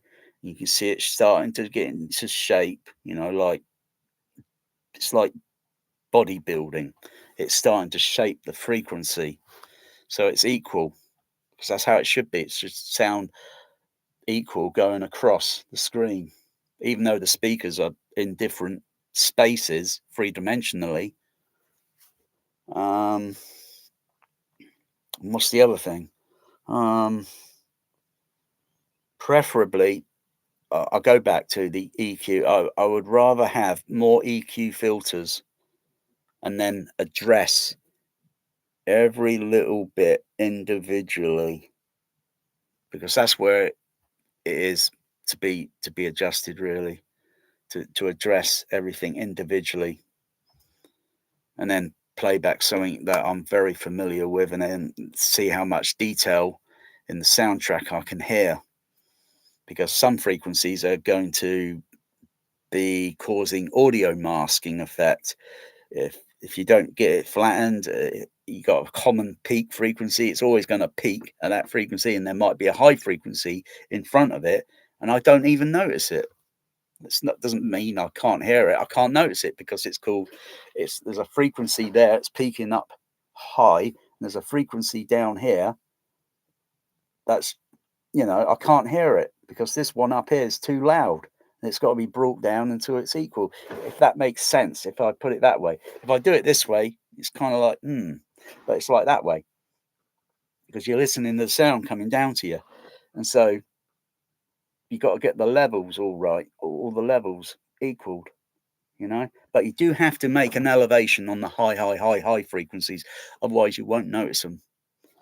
So you've got to elevate the sound. It's got to curve upwards slightly, because our hearing rolls off. You've got to make it a little, so you can just hear those highs. They won't hurt your ears, as long as they're within safety level.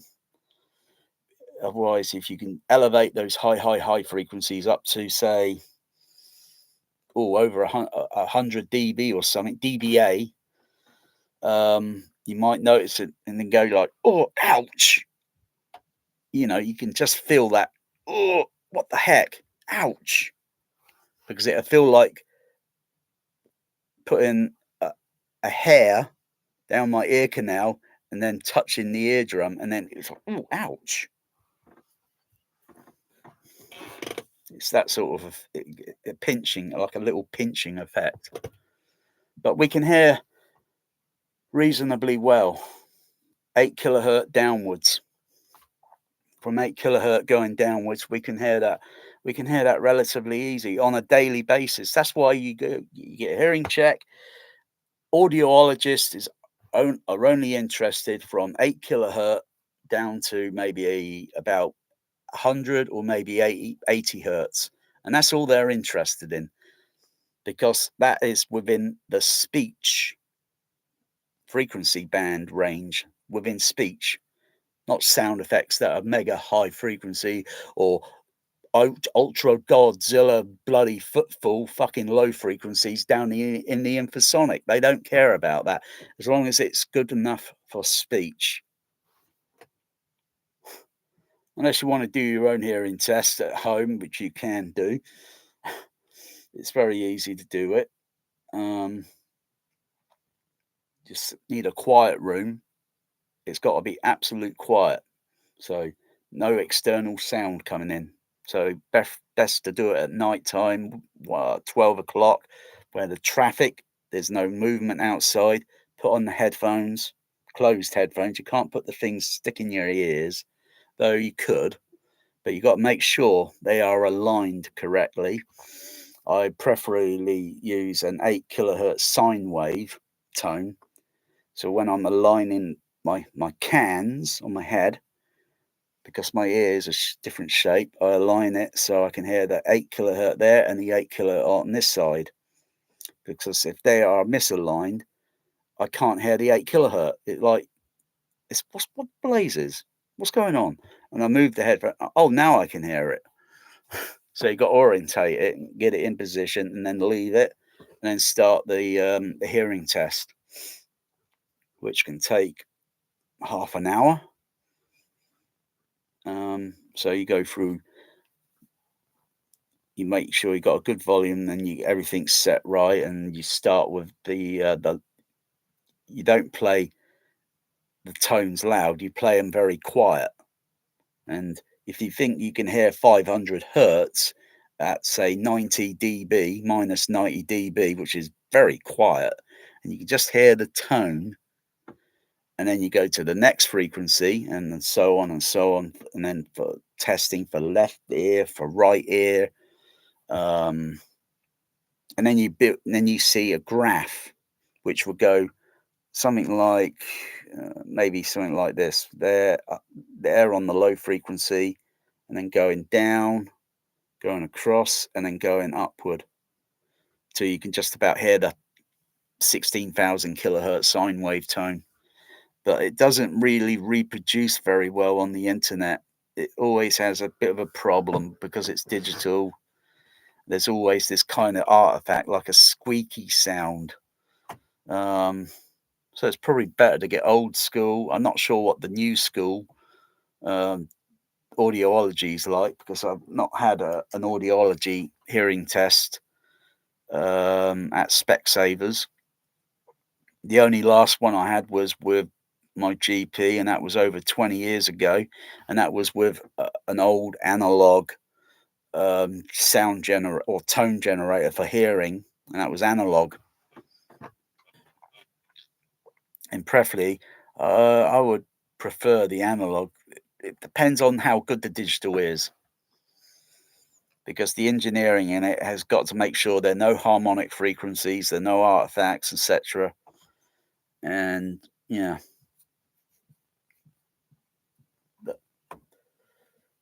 sometimes I could stand near. Generally, my hearing's good up to 16,000 kilohertz, but it's got to be elevated, and then I can just about hear it. Just about. If I was about,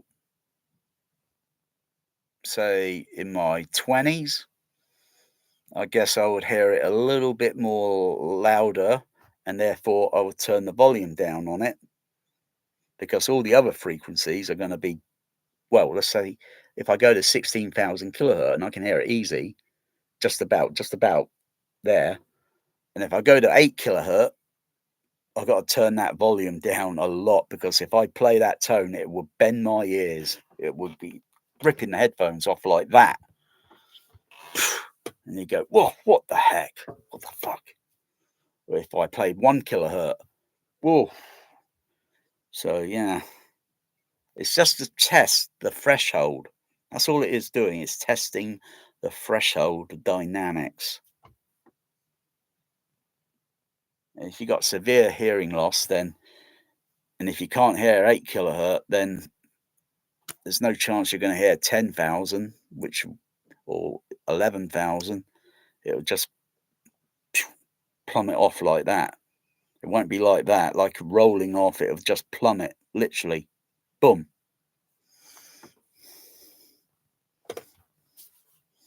And then you'll lose the top end of when someone's talking or such. You'll lose the top end of the speech. Um, you'll just, yeah, it'll sound a bit duller. Just like my eyesight. I mean, my eyesight. That 7 or 8, maybe 7 or 8 years ago, I think.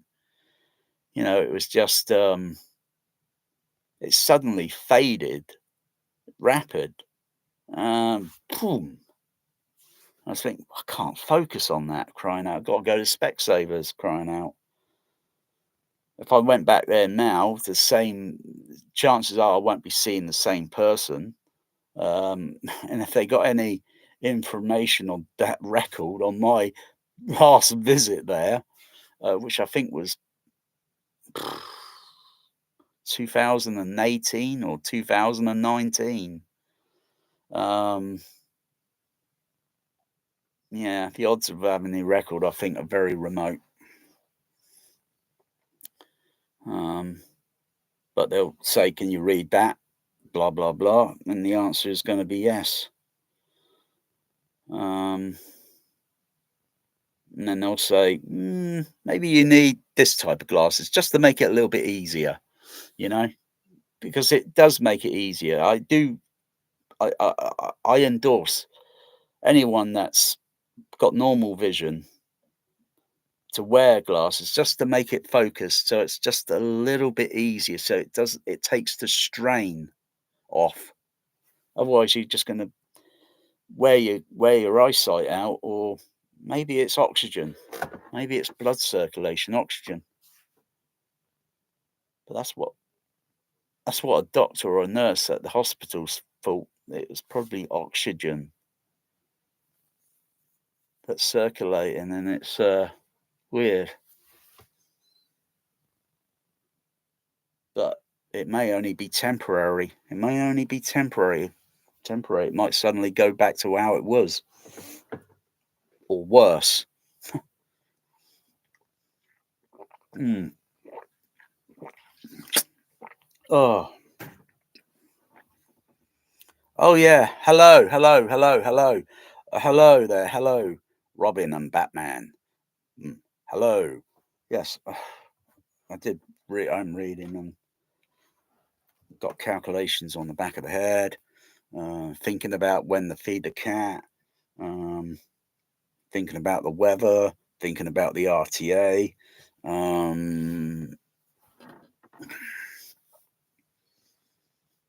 Thinking about when I'm going to do the surround speakers.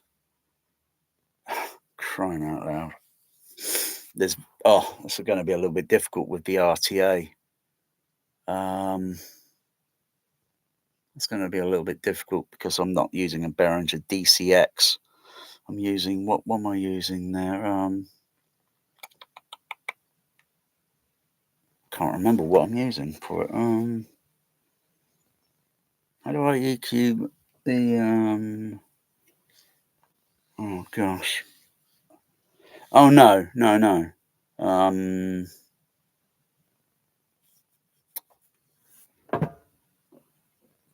The Crown amplifier, that's it, the Crown amplifier. Because I can't use the internal EQ on this, because it's going through, it goes to other matrix decoders where I'm doing extra channel expansion, where the sound in this THX Cinema blows Tower Park away, blows the Odeon away, even probably the Odeon Leicester Square. Probably haven't got a leg to stand on with their bloody atrocious bloody auditorium, because it's still got an echo, an appalling echo. And their Atmos speakers, their overhead speakers are dangling from the ceiling. They're not even attached to the ceiling. So you imagine you got a speaker that's suspended away from the ceiling that looks like maybe I don't know how many feet, but from the look at the pictures that I've seen, the images, it looked like about maybe 4 or 5 foot away from the ceiling. It's better to keep it anchored. That therefore it will increase the bass response a little bit on the overhead. It will give it a bass response. Plus, they got the sub bass speakers suspended on away from the ceiling as well. They're suspended. They got a few of them around the auditorium, and that's just to extend frequency response on the surround speakers, just to give it a little frequency response. But it's preferably better to put those speakers anchored onto the ceiling, if not flush. So the speaker's not down, anchored to the ceiling, but it goes flush, and then therefore it's even more better.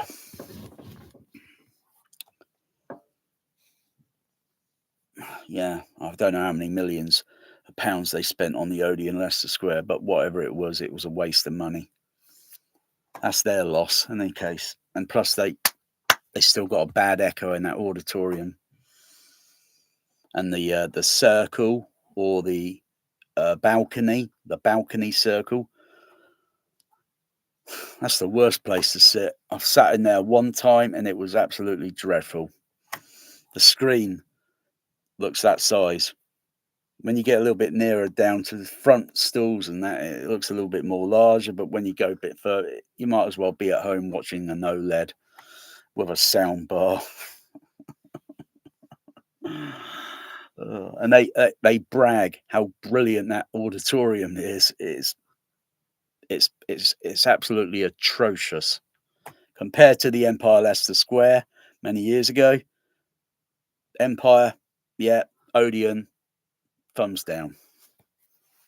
Plus, you're paying about £2 or £4 extra to go to the Odeon. Rip off, daylight robbery.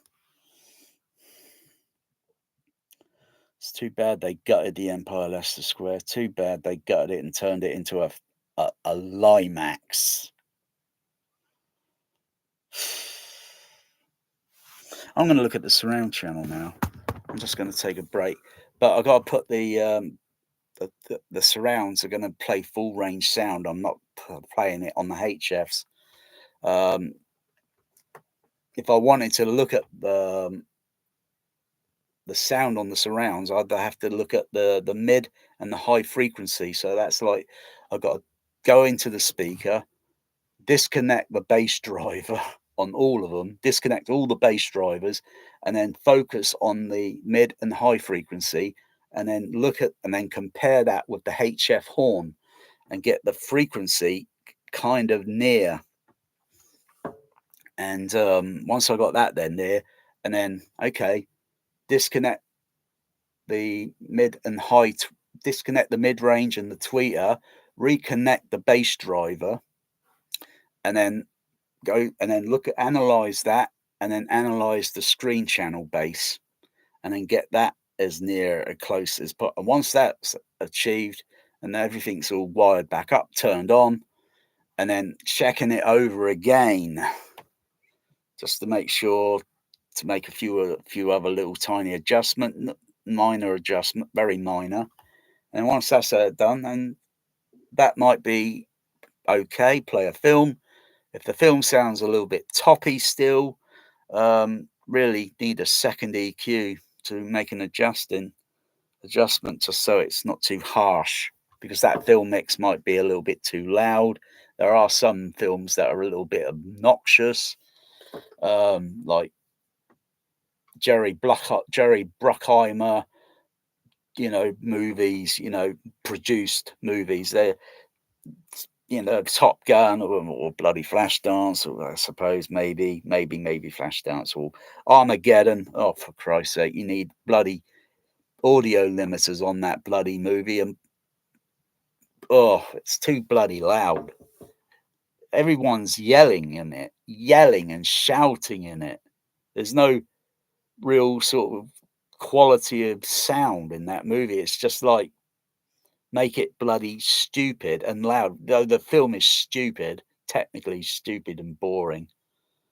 I rather prefer Deep Impact, though it's a little bit slowish. It seems like soap, like a soap TV show.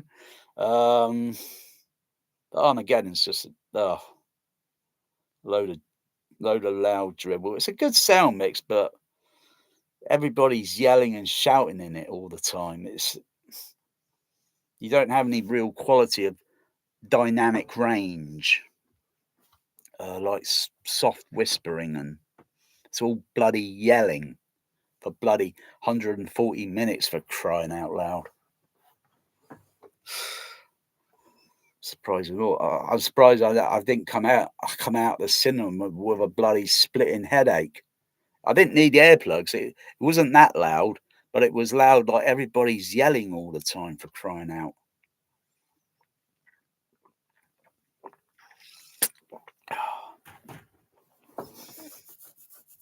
If my room was a little larger, I'd have to make the sound playback a little bit more louder. I have to increase the gain level on the amplifiers to match the size of the screen, because the projection screen will be a little bit larger and the room, of course, a bit larger. If it's a little bit smaller, you just dial the levels. Just dial the levels down. You don't need a near field mix, for God's sake. You don't need the film mix to be tampered with. You can have a theatrical mix. It's perfect. And you all have to do is scale it down to the size of the room. Otherwise, it'll sound like, if I were to play advertisements similar to what they play in the cinema, I could play it at a softer level in this room, and without it sounding like it's talking through a bloody toilet tube. Oh. They absorb the walls with a bit of sound treatment and the back wall, but the ceiling's a different material entirely. So that you're getting some weird sound in the auditorium that's not even on the soundtrack. If they want to put a toilet tube on a soundtrack, they'll put it on a bloody soundtrack.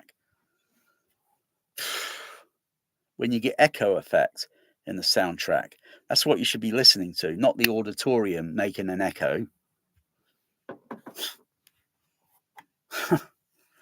The idea is to try and fool the listener into listening to some, like, a psychoacoustic effect, and like thinking, wow, whoa, wow, that was good. But not many in the audience are going to notice it. They'll hear it, but they'll think nothing of it. Most people, because they'll probably be like they'll probably be like myself, how I used to go to cinema. I used to hear it. I was more interested in the visual image. Now I'm interested in both the visual and the sound and the continuity, the film editing, how the film mixing, and Atmos. Well, Atmos is a bit of that most of the time, because they can't even get the continuity correct. They're putting random sound effects overhead that don't even make any sense to what I'm seeing, because I know these sounds are off screen. They're off screen and they're overhead, and you got to imagine there's something there. But when I can see what's going on, and I think, oh no, the continuity's wrong. There's something wrong there. That's distracted me from the movie entirely. Top Gun Maverick. I thought it was going to play. I thought it was going to be a good movie with Dolby Atmos, and it was totally ruined on the opening credits. Totally, utterly ruined. Suddenly, there's some random sound effect overhead, and I'm looking around on the flight. They show you the airplanes moving around on the aircraft carrier, and I'm thinking, what the blazes is a sound doing right up there, literally right up there? And I was thinking, that doesn't make sense. They're just. I know where the tower is on the aircraft carrier. It's a tower, so you got the aircraft carrier, and you got a tower one side of the aircraft carrier. Where the captain and everyone looks out.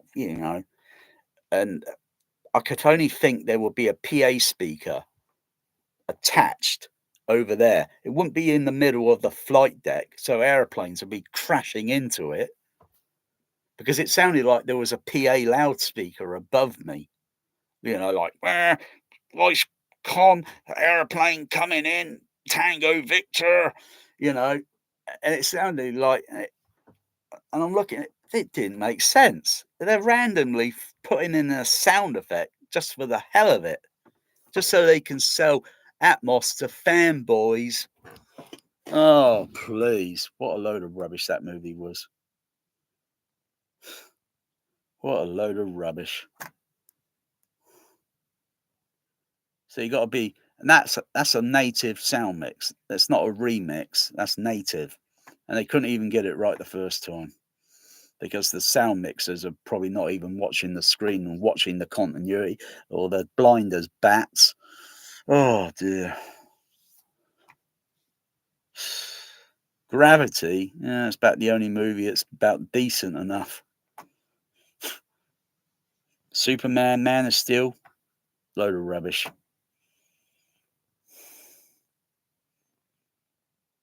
Mostly it's a load of noise on that movie, that Man of Steel. It's just a load of noise. Might as well just play it in 5.1, forget the Atmos.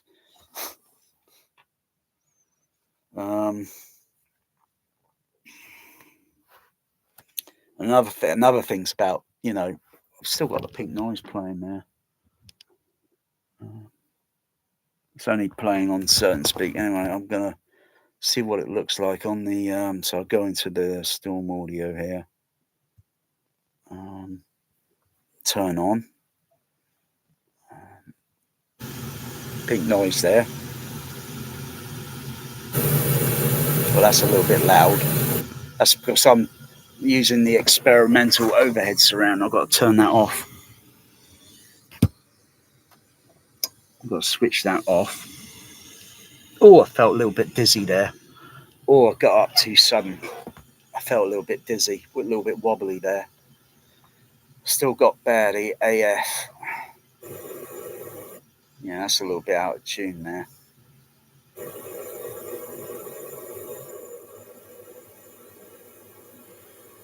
Where's that going to? Hang on, let's double check. Hang on. Oh, yeah. I know why it sounded weird there. Okay. I know why it sounded weird because I had my SAS switched on.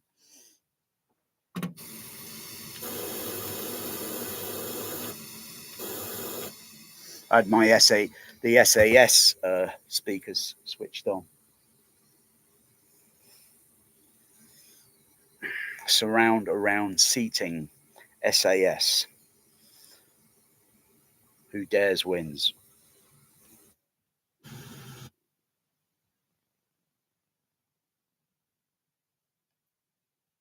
Did I hear my voice on the cat feeder? Oh, yeah.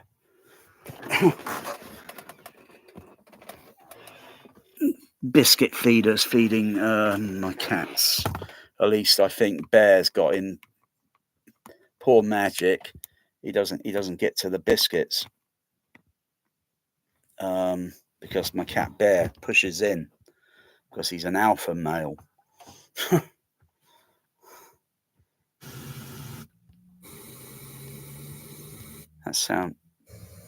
That one at the back there sounds a little bit muffled and such because, well, I know where it is. I know where it is there. Sounds a little bit dull because it needs a little bit top end on it. Needs adjusting. One over my right side at the rear corner, almost near to the corner, it sounds okay. So, I've got a bit of adjusting to do there. But let's have a look at this one. Turn the fader, hang on, keep the fader level where it is.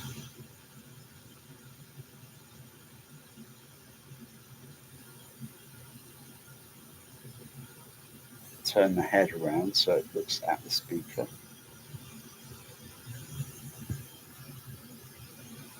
Mm-hmm. Turn it on. Mm-hmm. It's a bit high. It's a little bit high in 5 to 10 kilohertz. So it needs a bit of adjusting. Needs a bit of adjusting there. Otherwise, not too bad. Just needs adjusting.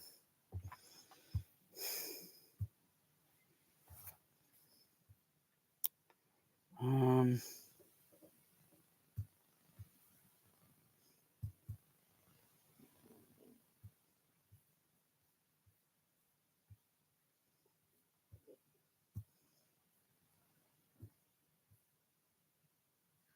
mm-hmm.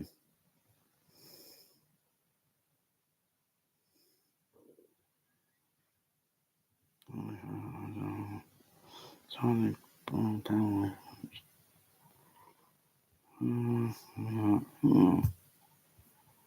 That's nice. Oh, that's nice.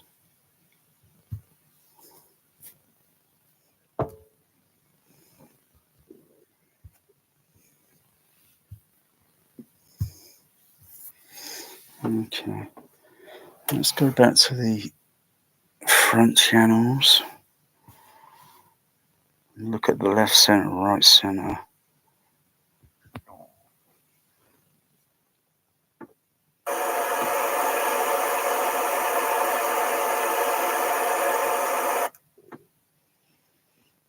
Okay.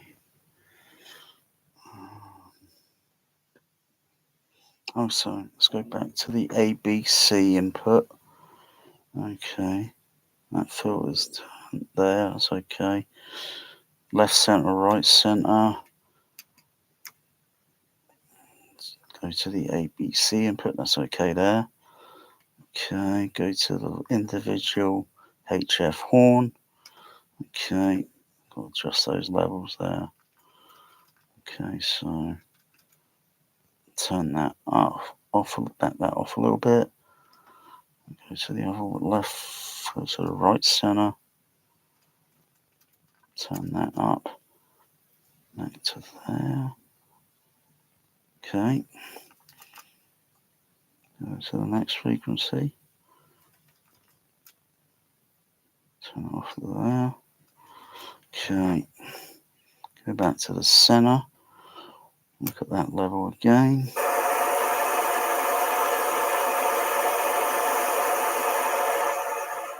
Okay, I've got to get it within that range. Yeah. Okay. Whoops. Turn off the bass cab. Turn that back on there. Yeah, okay. Probably got maybe some gain level to adjust. Let's have a check. Okay, I'm just going to check the gain levels because you've got gain level and then you've got EQ and such. There's quite a few levels. So I've just got to check my gain levels. Might put these back on, make it a little bit easier.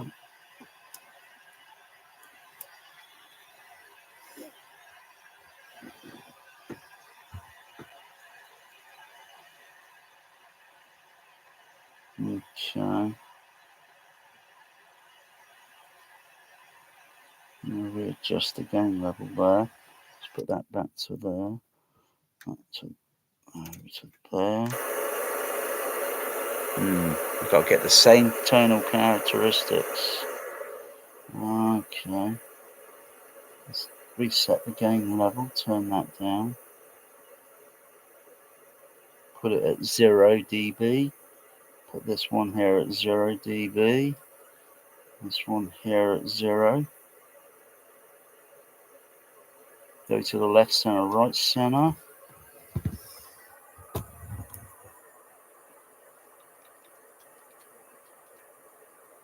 Put that back at 0.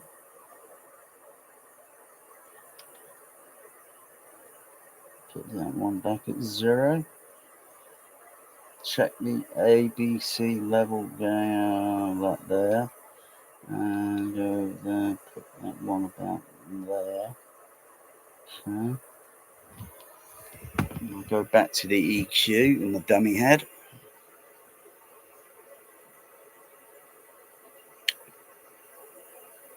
Getting a little itching in my ears. Feels like hay fever effect. Whew.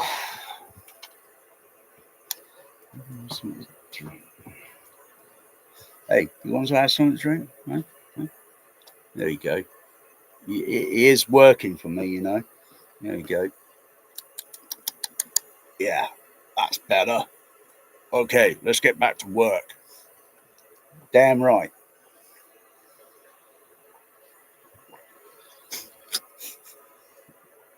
Okay.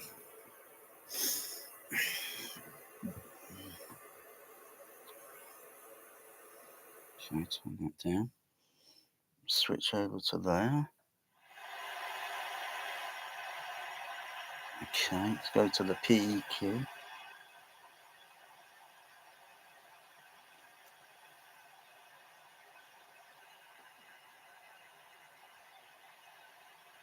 Okay.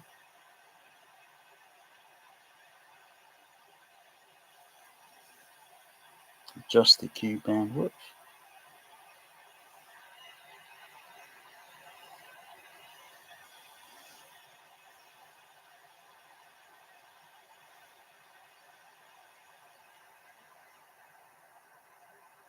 Okay, that's coming down. Turn the level up a bit. Down a little bit more.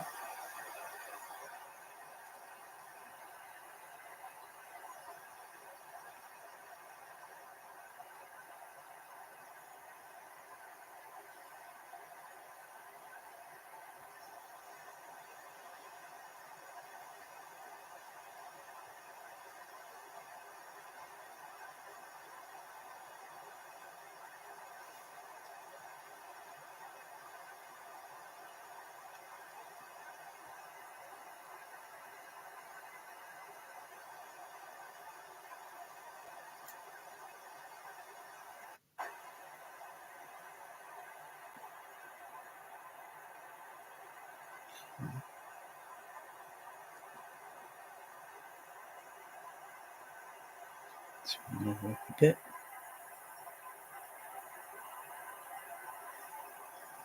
To make a compensation adjustment here.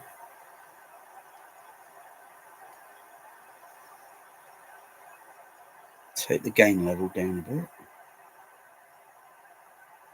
Take this other level up a bit.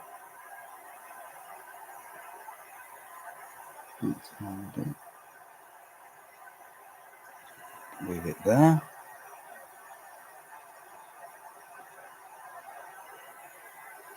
Okay, check the center channel again.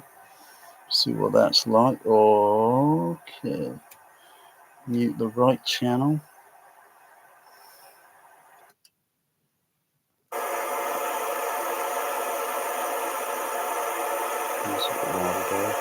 Right, go back to the left center.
Sound outside. I thought I heard thunder. Huh.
Take this grid off. I've got this bloody grid on this here. I can't see the bloody.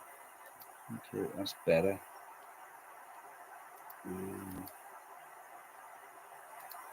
1.3 kilohertz.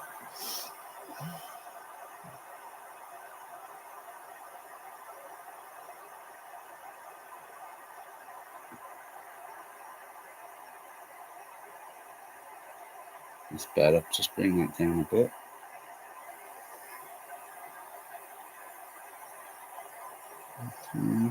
Have a look at the right center.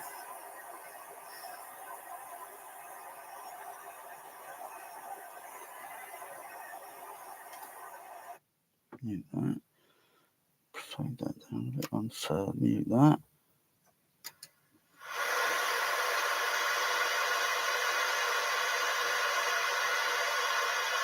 Okay.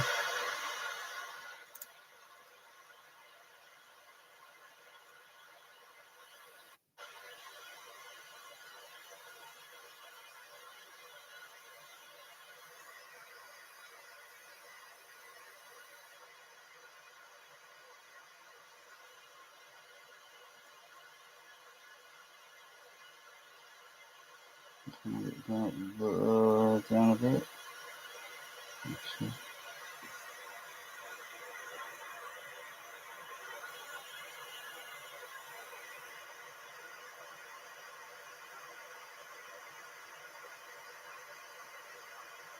Widen the cue band width. Go back up and lower down. Widen the cue a little.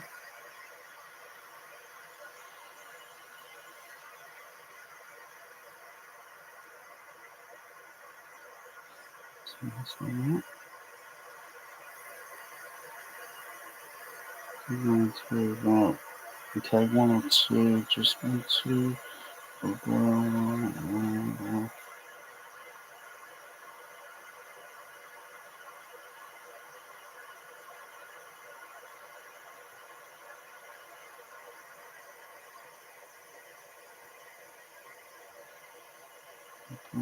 3.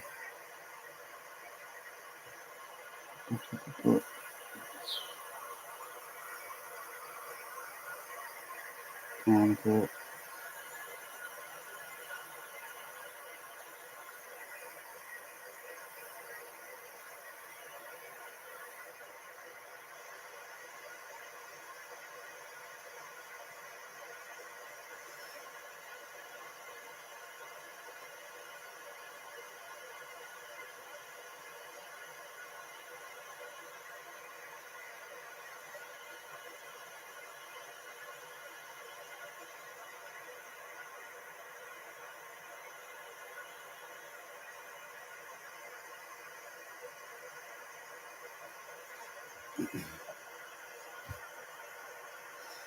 I'm just going to do a quick check. So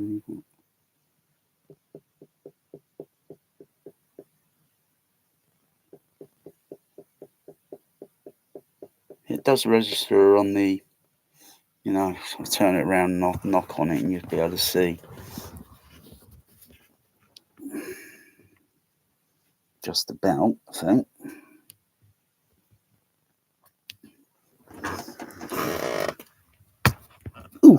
Oh, hey, what's going on, baby. It's very difficult to see. It's settled. Okay, I'll knock on the head.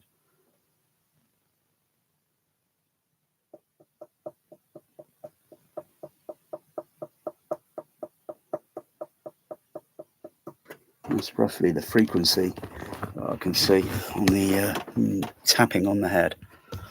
Okay. Just what I wanted. Oh, just put that down for a while. Fucking hell, that's exhausting. I'm gonna get that fit. I'm gonna work on that.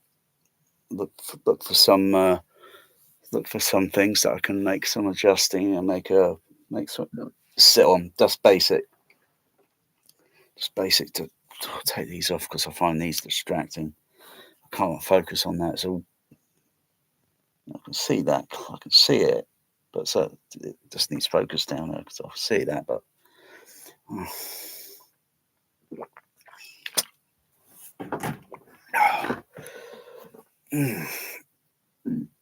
otherwise, if I keep doing that, with that, I'm going to get an issue in my thumb.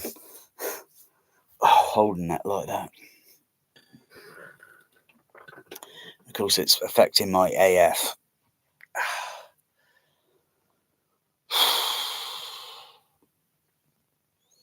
But it's gradually, I can see the improvement, but it needs to be a little bit more thoroughly clinical. But I can see good results with that dummy head. Wow.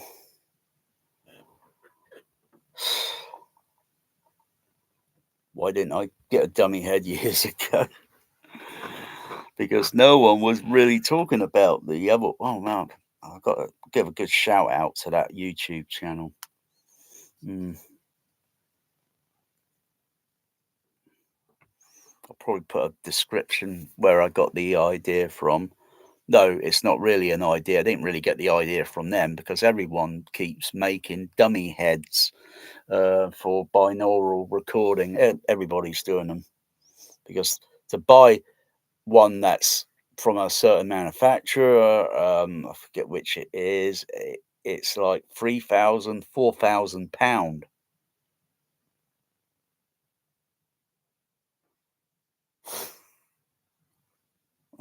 What? Oh, and I bet when you pull the microphones out and see what microphones they use, and you think, oh my goodness, these are cheap. What a load of rubbish. What a load of snake oil. Daylight robbery. Oh.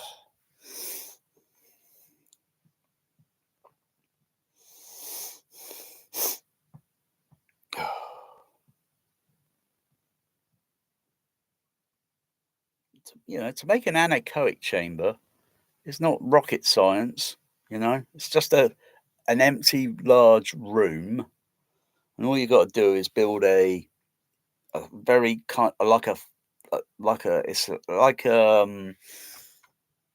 trampoline. That's it, like a trampoline.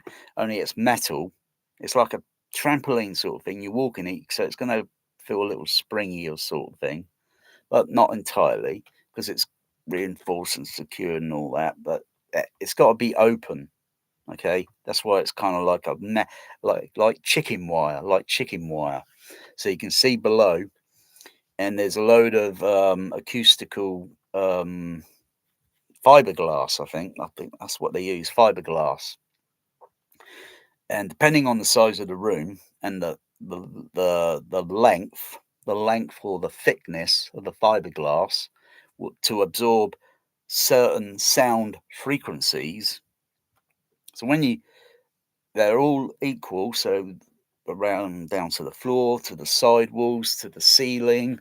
And when you go in there and clap your hand, you don't even hear you don't hear a reflection because there's nothing there to reflect, unless you, of course, start sticking random loads of plastic all over it, and then you clap a hand, and you might notice because the sound would reflect there and over there and cause an echo reflection.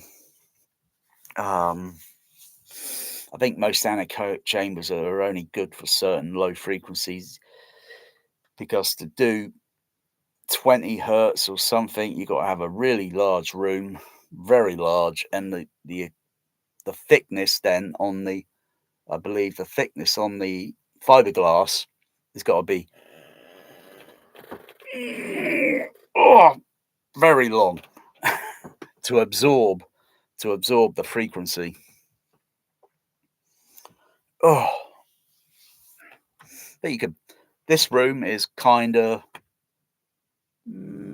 semi, like semi anechoic. It's kind of semi. As long as I don't get reflection sound on the walls, I don't give a damn. But it won't do low frequency.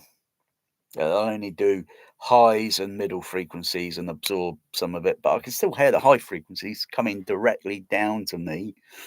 You know, it just doesn't mean it's going to ping and make weird sounds. Though the room is not ideally shaped, but I still see a lot of home theaters, high end, and all they do is put a little bit of treatment on the walls. That's not the way to do it. You're supposed to do the whole room and the ceiling, for crying out, and make sure you got regular carpet on the wall, on the regular carpet on the floor. That's all you need. That's all you need.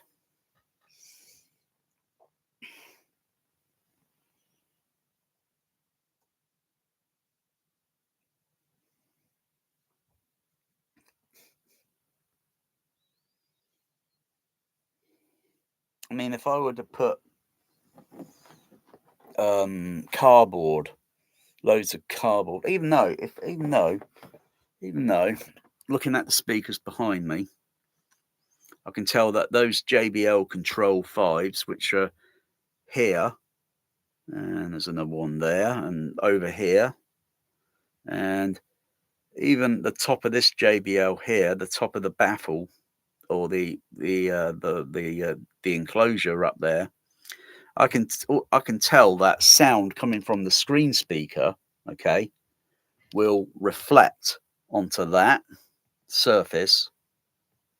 In fact, I'm thinking about putting some absorbent material, which is very, very thin absorbent material I got, because I can easily put a microphone near to it, put the pink noise on it, so the microphone will be near to it, the regular microphone, and I'll be able to see the sound reflecting onto it. And then I put the fabric material in place to take the measurement again, and then I'll notice the frequency that will be there, and then it will just drop down slightly, and that would be good enough, because then I know it's not because I'm a little bit suspicious it's reflecting on there. So I know it will reflect onto the projection port window, and can't put absorbent material over it, otherwise won't get an image on the screen. But I'm pretty aware of where there will be additional reflections in the room. You can't get them all sometimes, even the top ends of the cinema seats here. That's reflective. This is absorbent. And this top part and the back part of the seat, this thing here. So I know that the off-axis angle, that is the angle, the off-axis angles from the surround speakers. That one over there, that one there, and that one in the corner, and the ones on the back will be reflecting sound onto the back of the seats, and then it will get reflected back. So it's basically taking the analyzing and measuring, and then all I have to do is get the same material that I put on some of the side. I haven't done them all yet. I've only done a couple of them, and that was last year, I think.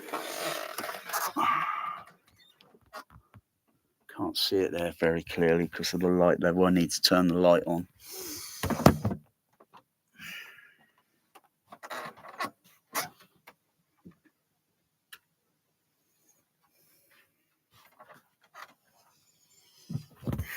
Because I know that the HF horns are going to partly reflect on there.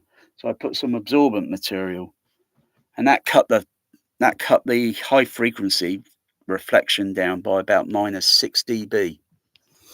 Oh yeah, that's not bad. -6 dB. I thought it was going to be a couple, but wow, -6. That's not too bad.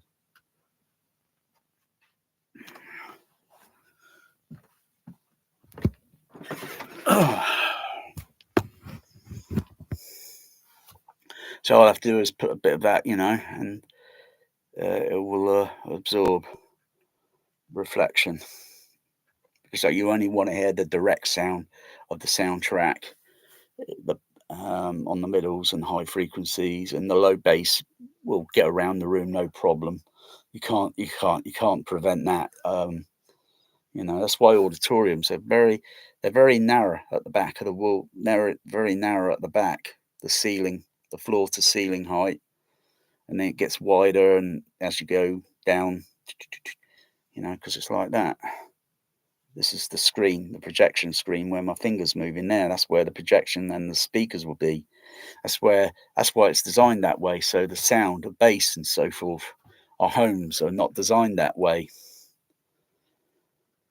Our homes are too small. You could put a seat riser. It'll make a little difference in the bass. It will change it a little bit, but um, you know, um, otherwise, most or generally most some cinemas or auditoriums or such, they're just a rectangular room, and all they do is take the measurements of everything, and then they just put seat risers in it, you know. But the seat risers at Empire Cinemas or Cineworld Tower Park, ugh, bloody rubbish. They spent £7 million and made a mess of it. 7 million. How many little houses would that buy? Oh, that'll buy a few little houses, right? I'm not talking sandbanks where all the rich people live. I'm talking regular houses. That'll buy a few. You could see a house for sale, two houses for sale. You think I'll buy that one and I'll buy that one, and I'm going to put a little alteration and join them together, sort of thing, and then I'll have a big house. I suppose you could do that. It's legal, isn't it? Of course, it's legal. There's nothing wrong with that.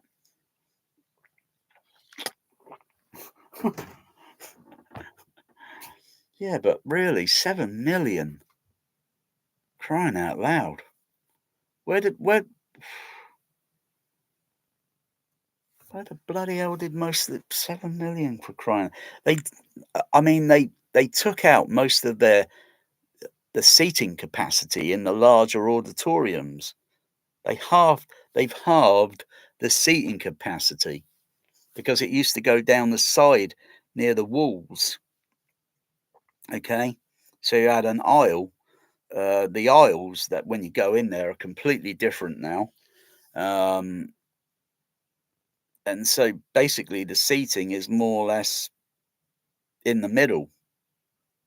And so all the other seatings, it's they've taken out most of the seating in that order in the larger order. I don't know what they've done to the small auditoriums. I remember exactly how those small auditoriums looked. I could have gone and had a look around there while I was down there last time, just to have a look, see what mess they've made, and to see if they altered the screen or in anything. Because originally I didn't really like where the screens were. They were a little bit too high up and a bit distracting.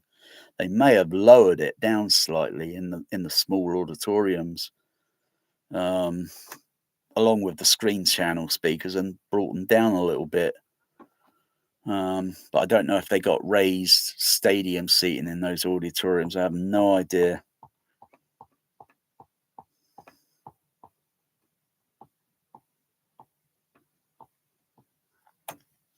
But I'm not interested in going down Tower Park because, I'm just not interested in it anymore. It was great in its day, great in its early days, and then the Empire Cinemas took it over, and a couple of years later, they turned it into a dire mess. Oh dear, that's their loss. In fact, I don't. In fact, when I went down to Cineworld that day a couple of weeks ago to see that stupid movie, what was it called? Challengers. The the sound mix was garbage, rubbish.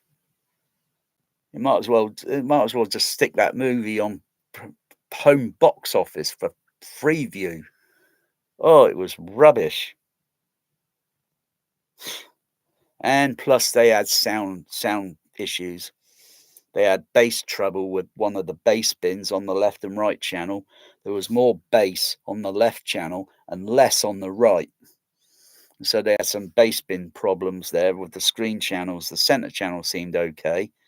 The left channel seemed okay, but the right channel, nah, it seemed like it was broken with the bass drivers, or maybe the amplifier was knackered, or maybe they got a rodent nibbling on the speaker cable and then did some cross wiring and weakened the bass level slightly on by taking a little strand of wire and then putting it from negative and putting it onto the positive and just reducing the bass signal. I'm surprised it doesn't blow the bloody amplifier up. Um,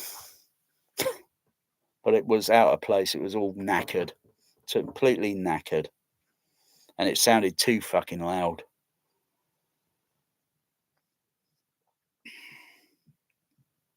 Like all the advertisements. We're talking for a toilet tube.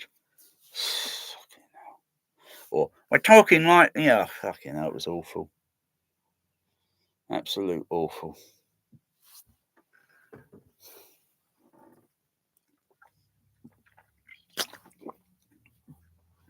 They need to put better absorbent acoustic treatment. They need to strip it all down and start from scratch.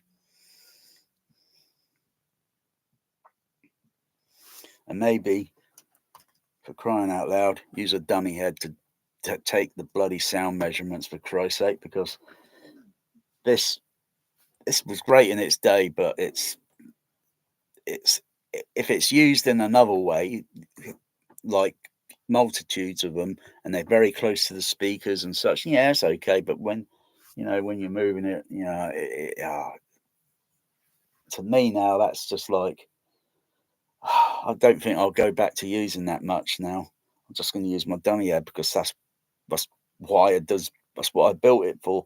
RTA use, not for binaural recording.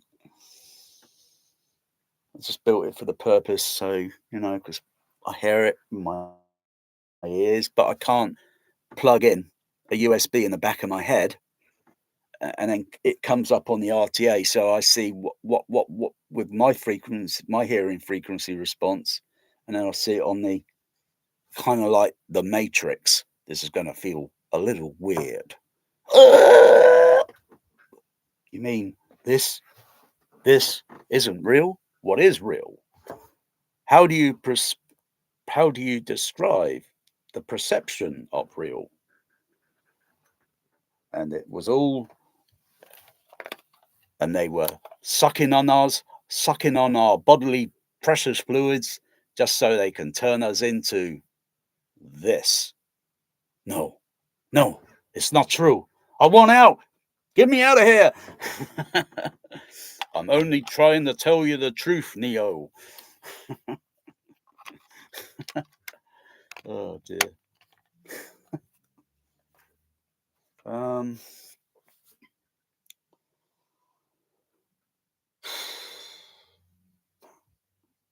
I like this binaural radio. It's brilliant.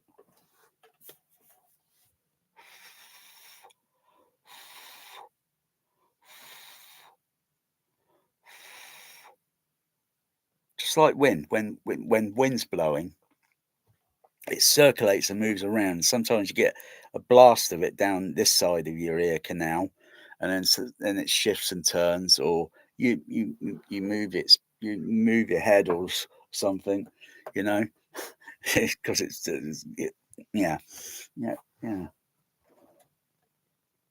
Give me a kiss.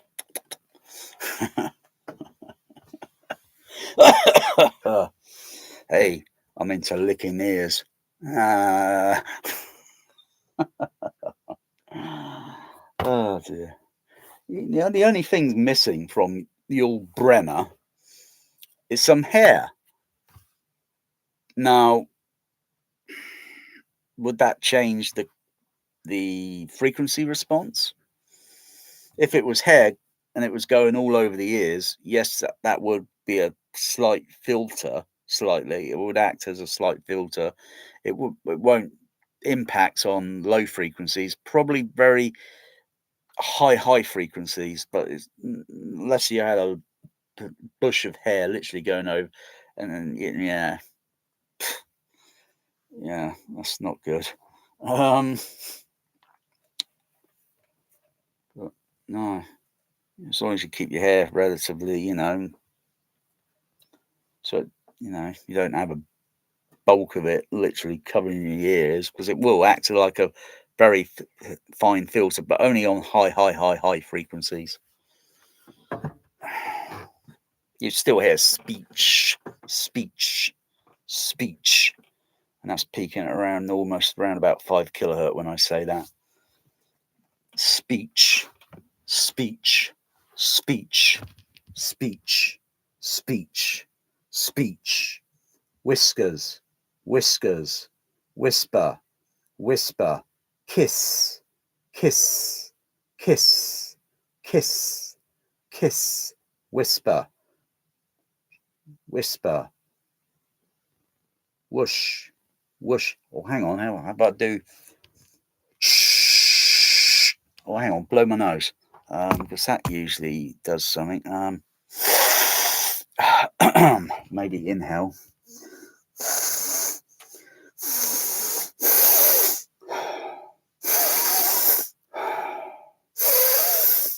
Oh yeah, look at that frequency response. Oh, don't do too much of that, I'll get lightheaded.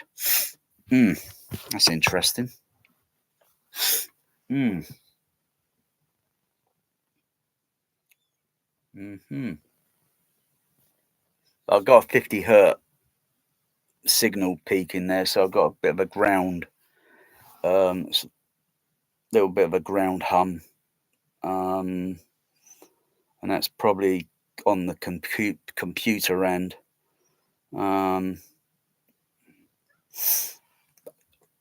Or no, not the computer end. That's the lead connection that's connecting to the other input. If I use the USB, like the USB microphone, I don't see a 50 hertz,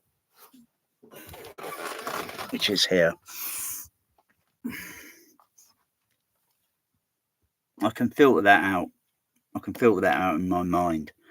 I can ignore it because I know what it is and how it's being done, and it's probably due to the computer and the line input. If I use the USB, it won't be there. So it's something to do with the microphone input.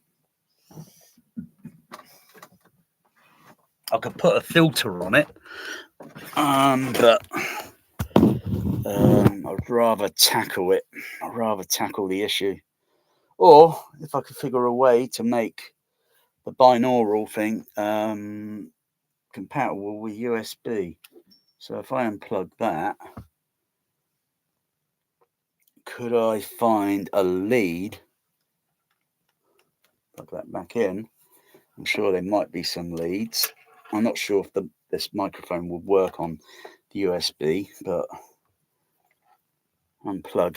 I've recently got this extension lead that came. This extension lead here. This came today because I was using that and alligator clips or crocodile clips and putting it on, connecting it on, and connecting it to these, and I don't. Oh no, it was connecting to another lead that had TRS connectors. So it was another female thing that connected onto the male, and I had a TRS on the end, and there was but got this lead. It's a little bit neater now. the left, and that one on the right. Do a check, level check. Make sure it's back connected. Yeah, it's connected. But I'll see if there's a lead that can be.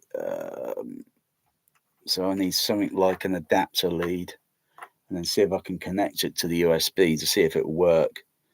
If it does, great. And if there's still a 50 hertz signal thing there, then I know it's something. I've got to figure out where the little gremlin is located.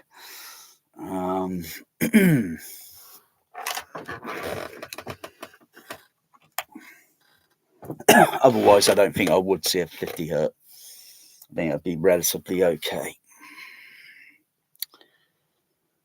I'm just going to have a listen to something, because I'm just going to have a listen and go back to the pink noise, and so forth. Just have a listen.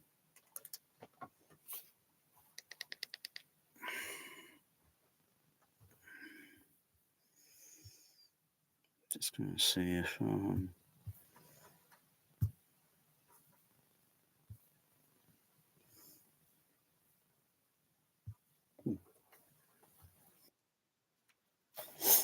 see if it's in. If he is, that's if he can answer the call tonight. Well, actually, it's late in the afternoon, I think. He may be not at home. He's out. I think he's out. I think he might be out tonight. Well, actually, this afternoon. I think he's at home because he did say what he might be not at home. I can't say who. Shh, top secret. I can't say who because I like to keep, respect his privacy. Anyway, but he doesn't mind. He's probably not home at the moment. He's probably out. Probably call him tomorrow. Well, actually, it is tomorrow now.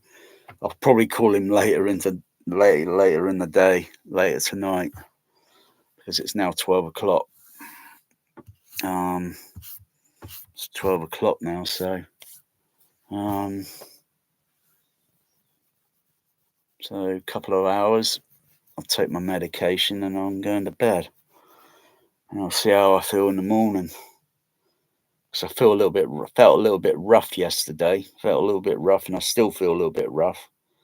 Because that was walking around mostly up some hills. I had to walk up bloody 6 hills down in Bournemouth. They're very short, but oh my goodness, I could have walked up that hill easy last year. A little puffed, but I could have walked up it easy because I didn't have heart AF issues back then. Back in the summertime last year.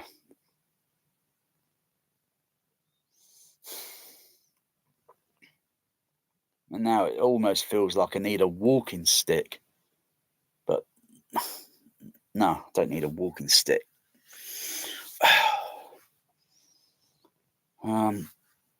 Got some movie soundtrack here playing. Go over to there. I haven't finished doing the balance yet on the left center, right center. Haven't finished that yet.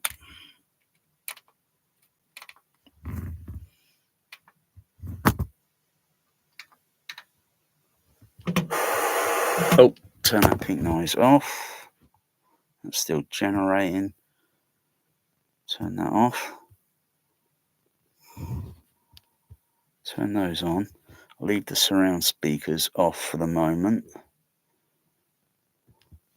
Hard luck cases, that's why I work with Whale. We don't want to be in trouble. You've already done that. This fader's getting a little sluggish.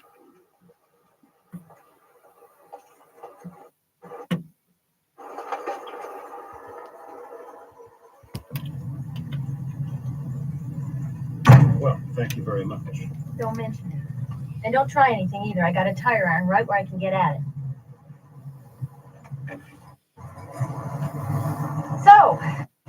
You were at Berkeley? I was not. Memory problems, too. What about you? Where are you from? Iowa. Oh, landlubber. Come on, what the hell were you guys really trying to do back there? It wasn't some kind of macho thing, was it? Because if that's all, I'll be real disappointed. I really hate that macho stuff. Spock. Yes. About those colorful metaphors that we've discussed, I don't think you should try using them anymore. Spock. Yes. About those colorful metaphors that we've... Still got a bit more work to do on this. Yes. About those colorful metaphors.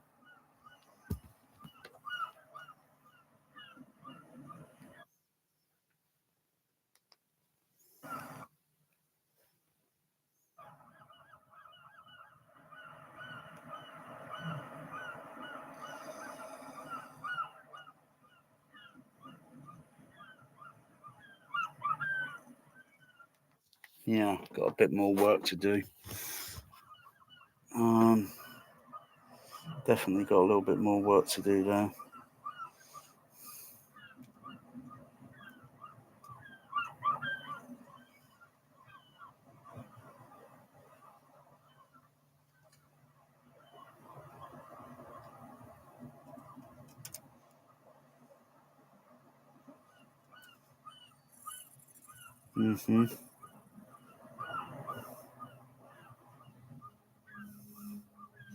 I think I'm going to do the reverse on this. I'm going to do a reverse.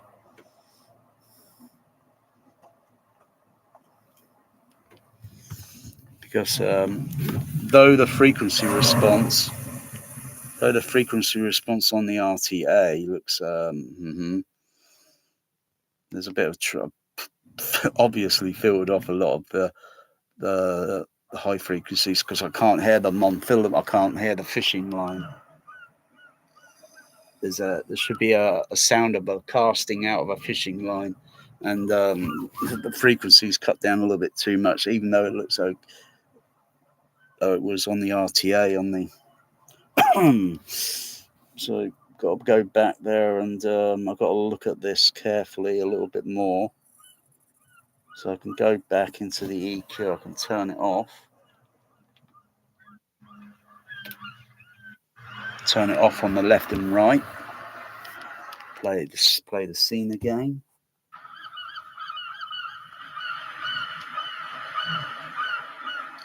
Yep, there's that fishing line. There's that fishing line being cast out.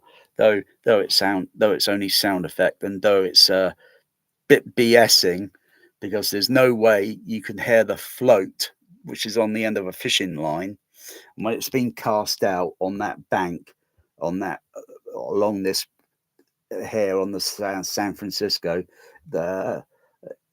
you wouldn't hear the float which goes into the water and makes a plop sound. You actually hear the little plop on the right channel. It's impossible. There's total BS in the sound mix in there because it's a bit windy. Plus the casting out will go out several yards and you wouldn't even hear it. Not even if it was on a quiet night. You still have the way those waves are moving, and that would cause a sound or frequency masking. You wouldn't hear it. I never even hear it when I've done beach casting on Bournemouth Pier. Cast out, you're on the top on the pier. It's way up high above the water. The line is being cast out maybe 20, maybe 100 yards or so. If you're real good, you can get it out really far. You wouldn't hear that float going in the water. No way. It's impossible. So if I play it again and mute the left channel.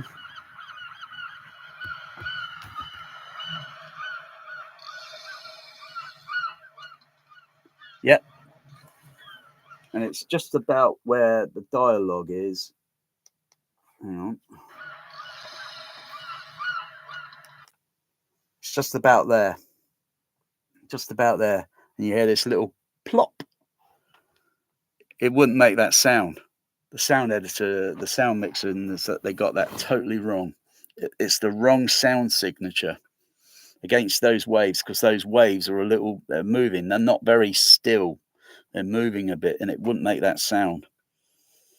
Wouldn't make that sound. It's impossible. Oh yeah, anything's possible in Star Trek, of course. Yeah, but the whole scene here doesn't sound right. It should have seagulls moving around in the surround channel and wind sound and such. They didn't get the sound mix very right on this movie. It's okay in some parts, and in other parts it's not okay. It's a bit of a up and down. It's kind of, the soundtrack is kind of like, it's kind of there sort of thing. It's not great. It's kind of there. It's neither that.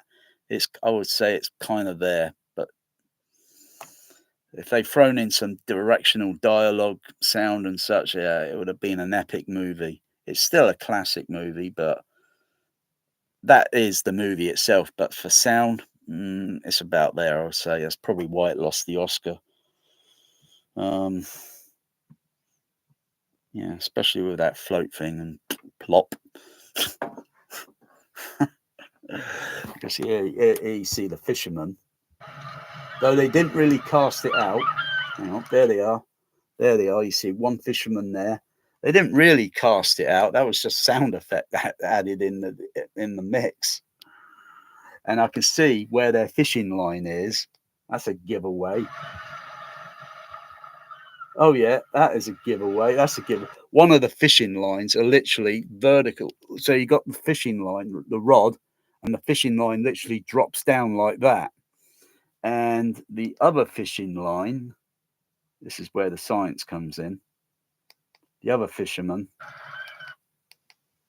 his fishing line, so his rod is there, his fishing line is about that angle. So if he did a little, he did a little kind of like that, not really leaning, and then whoomph, and it goes wing, and then you got to let go of the what's it when he casts out. I just about remember that.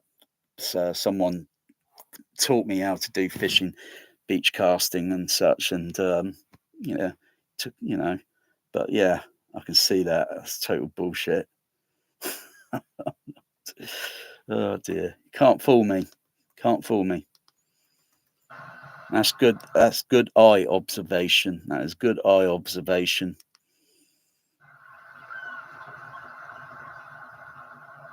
Because it sounded like he giving it a good old woof. Out there it goes. You hear it plop into the bay. No way. and it looks like the tide where the other fisherman's got his rod at this angle, and the fishing line literally drops down. So he basically he just put his rod over there a little bit, and then he's just let the reel go, let the weight, because there'll be a weight, and there'll be the hook, the bait, the weight, and the float, and he just let it drop. He just let it wound down. What? Oh dear. But it's interesting. No, most home theaters probably wouldn't even notice the sound effect.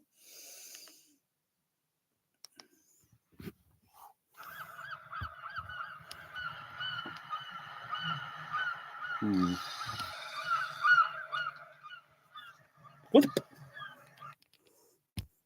Yeah, I can hear the line going.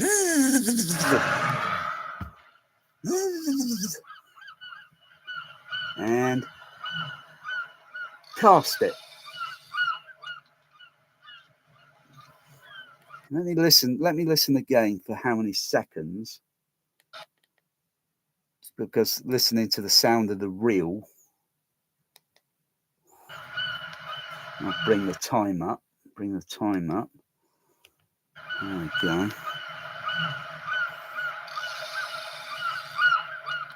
And again. Back it up, and again. And 1, 2, 3.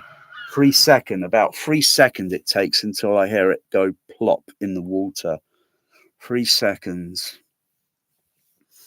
I haven't done beach casting in over 20 years. I wouldn't be able to do it today, not with my condition. Not with my condition, or because you know, you got to give it a real good, you know. I wouldn't want to, you know. I've got to take it easy now. I think a little easy. Just trying to think. Good, hold it there and hold the wasset like that with the holding the line, and then give it a good one. Though those fishermen weren't standing up, they were sat down because they're only actors. Or stand-ins. That's it, stand-ins. So holding it and give it a good old 1, 2, 3. Oof. Okay, try that again.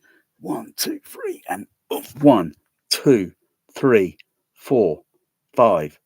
Maybe five or so more seconds or so. I'm hearing about roughly 3 seconds here, and you hear it like bullshit. They're up here, and the water is down here, and you got a cast. Bullshit. You wouldn't even hear it if it went down vertical. You wouldn't hear it. There's too much wave movement, too much noise. You wouldn't hear it. It's impossible. Those waves would have to be absolutely still. So yeah, sound editors that weren't looking, you know, though it's not really their fault. You know, they get better as they get older, and they make mistakes.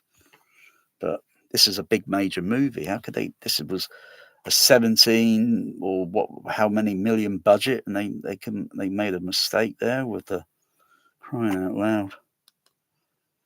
Especially the rest of the atmospheric sound, because there's too much wind atmospheric sound in the center channel when it should be equally placed over the screen channels and the surround. So it creates the illusion of like, wow, sounds like being down there. And also the dialogue level is just a little bit too loud. Should be a little bit softer in the mix.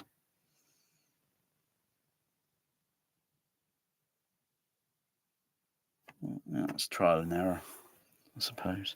And like trial and error, so I'll just go back and stop that and go back and have another look. Another look at the pink noise as it is, without any EQ.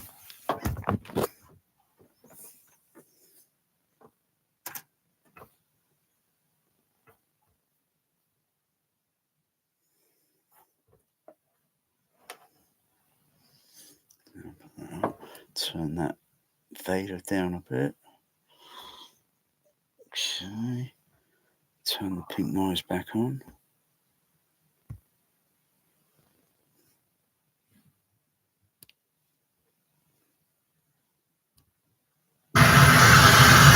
Whoa, I did say turn it down.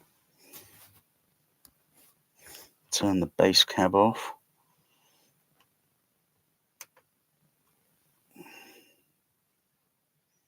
Turn it back on again. That's better. Just turn that fader down a little bit.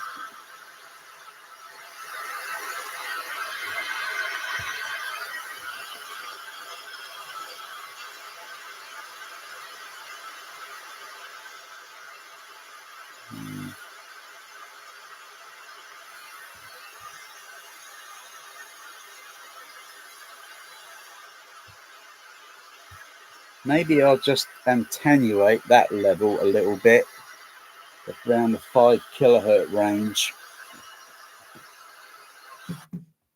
Just turn that off.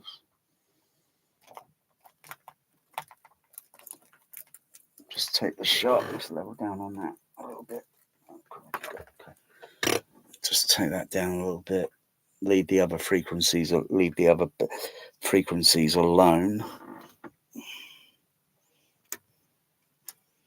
Okay. Yeah, I would say that's excessive. I would say that was a little bit excessive there. The more use I get with this dummy head, and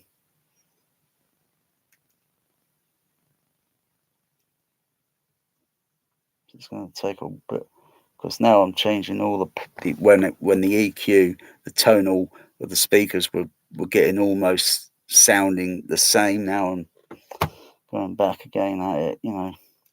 It's like blast, you know. Oh, clear the board, start again.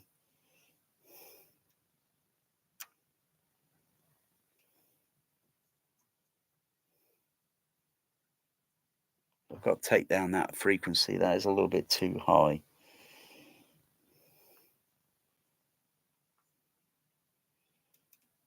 It's a little bit too high in the level. Meow. Meow. I wonder if I put the dummy head a little bit closer to the speaker. Yeah, that'd be interesting. Though I wouldn't be up there listening to the sound. I'm back here listening to it, not up there. But it would be interesting to see what the frequency response looks like. I need to make something so I can put the head on and set it up in position, because there's no way I can. I'm standing up there holding it up like that with my not with my AF.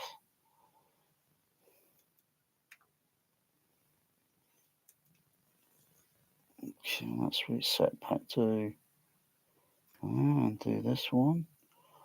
Gosh golly. You know, gosh golly.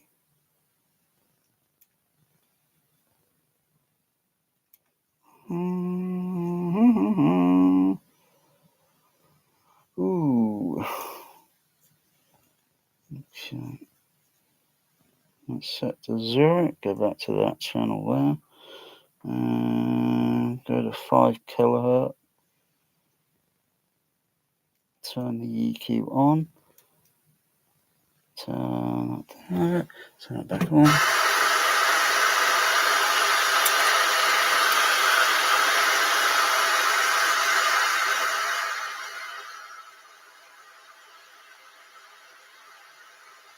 I'm just going to check the microphone levels on this dummy head. Check the audio mixer on the computer.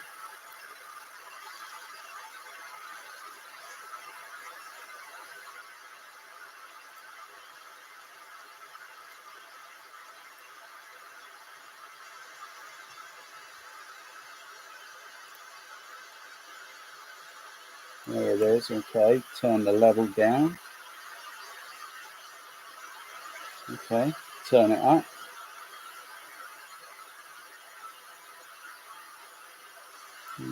Okay, it's turned up to 100% on the audio mixer on the computer.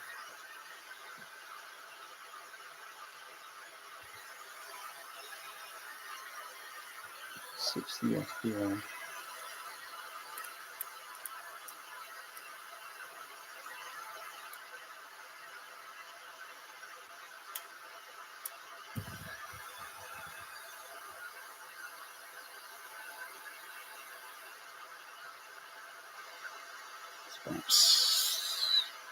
There.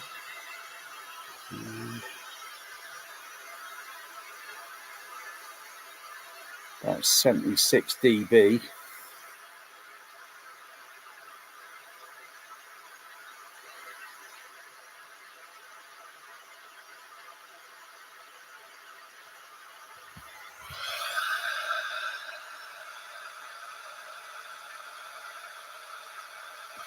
Keep the head in that position.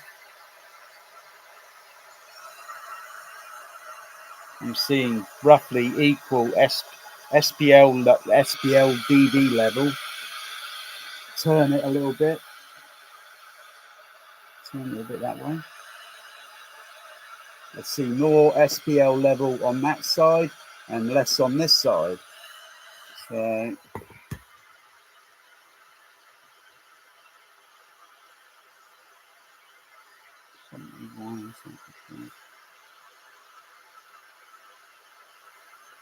it's about right. It's about right on the SPL meter.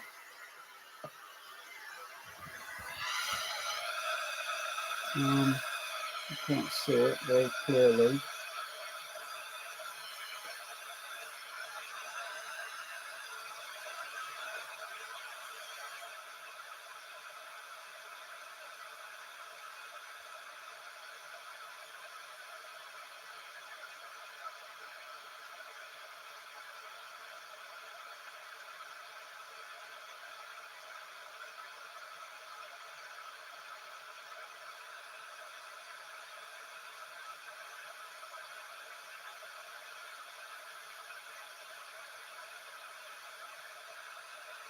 So you can see the SPL levels.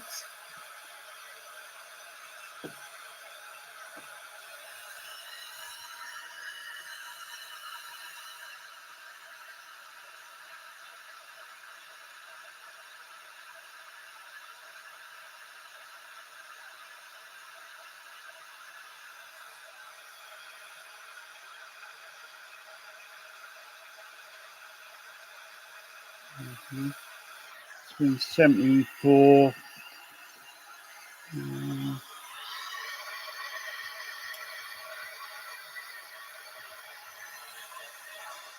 It's near enough. It's near enough that.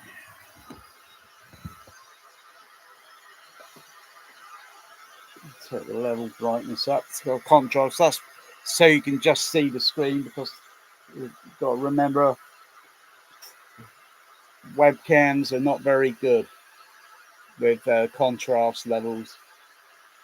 And when you look at a video screen, you've got to have the camera very close. If it's a couple of feet or more away from the TV, you get a white overcast of image. You can't see the rest of the detail picked up on the camera.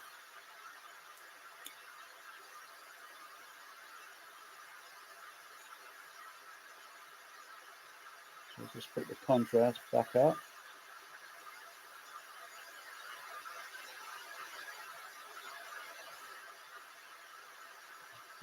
Yeah.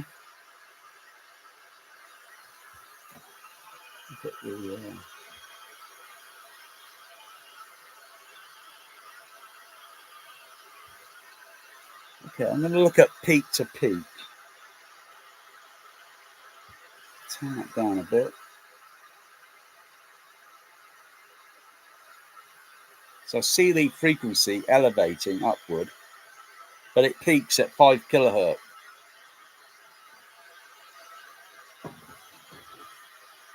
Then it rolls off.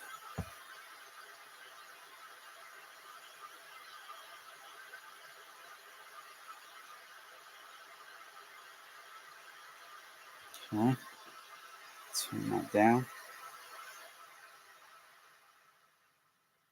Use that down like a bloody decompression chamber. Turn pink noise off suddenly.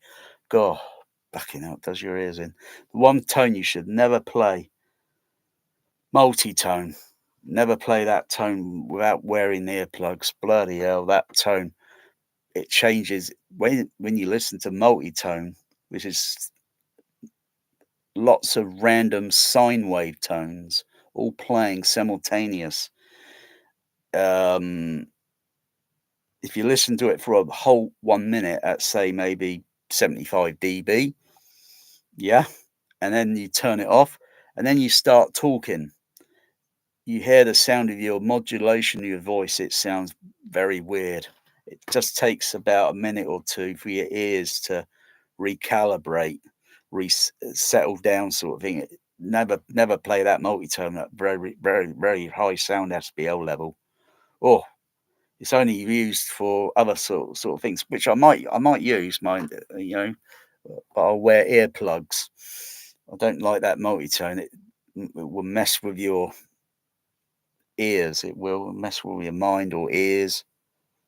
Sounds like Quasimodo. The bells, you know, Hunchback of Notre Dame. Or Phantom. It sounds like the bloody Phantom of the Opera was drinking too much and then fell flat face on the bloody keys, and they're all going bloody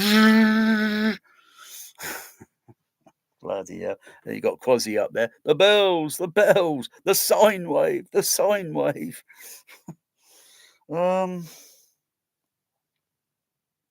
So let me just do that again.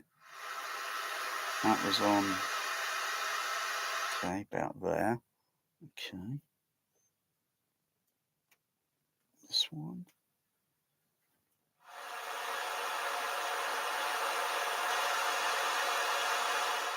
That's pretty close.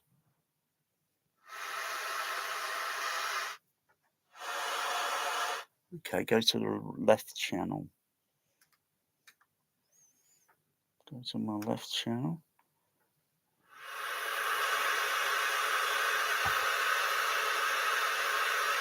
Yeah. Maybe make a little change there.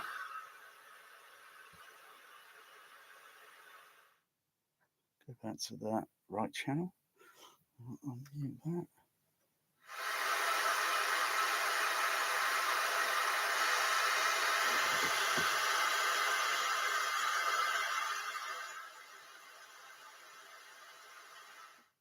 Down. And what am I using? 140. Oh, I'm using 124th octave. That's the max it will go on true RTA. I don't think it goes to 148th octave. No, 124th octave resolution. Meaning, if I go to our Room EQ Wizard, it can go up to 148th octave. Bit more finer resolution.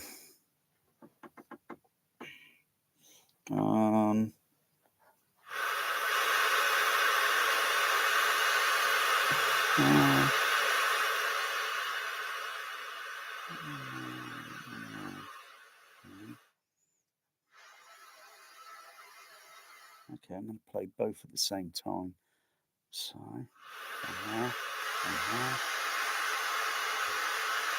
observe the frequency response. So I'm playing pink noise there and there, picked up on this here and that the other end. So, you know.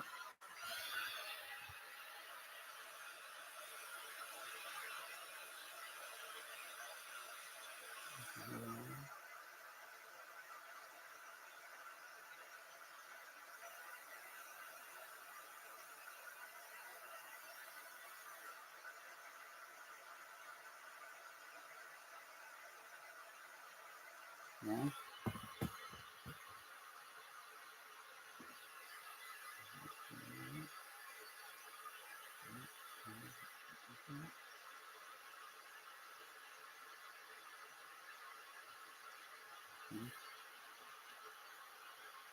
Turn those levels down. Put the center on.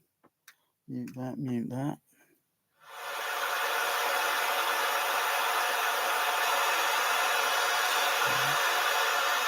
Turn that down. Put the left channel on with the center.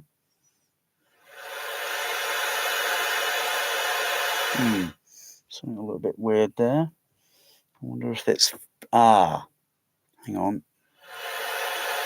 Let's try adjusting the phase and see if I can see anything going on with phasing. Where's the phase? There we go. Turn it up.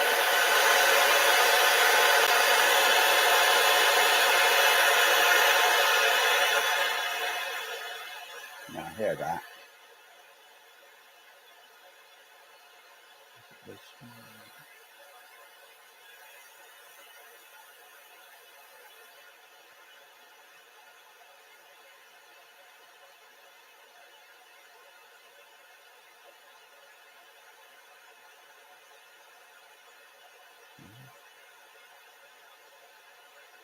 reverse plurality.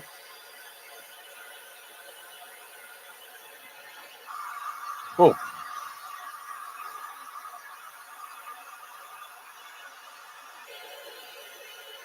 Oh. When reversing polarity, it sounds very weird. It gives me a bit of a jolt. Oh. Because it's so sudden. Oh, let's move this head down there a bit.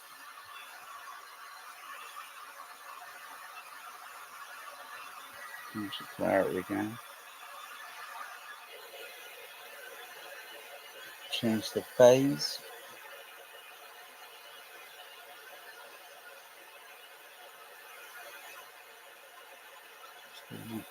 That position move there. Go there. For changing the phase, going through from 0 to 180, variable steps. I don't notice much change in this position. If I move to this position, change the phase up and down, I can hear it going whooshy, whooshy, whooshy.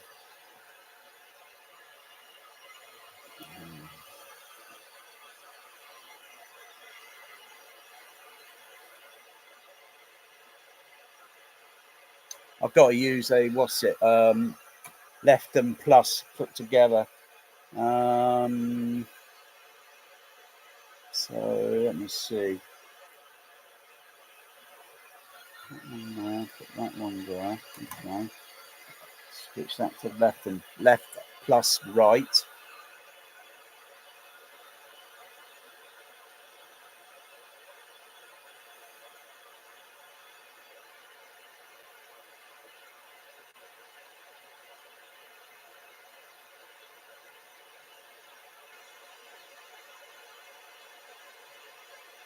I should see a difference going up and down. I should see a little vague difference. I'll go back to the left channel there.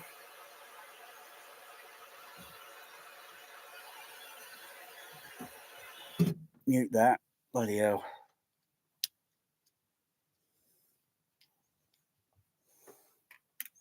It's not too bad on pink. Okay. This bottle's leaking.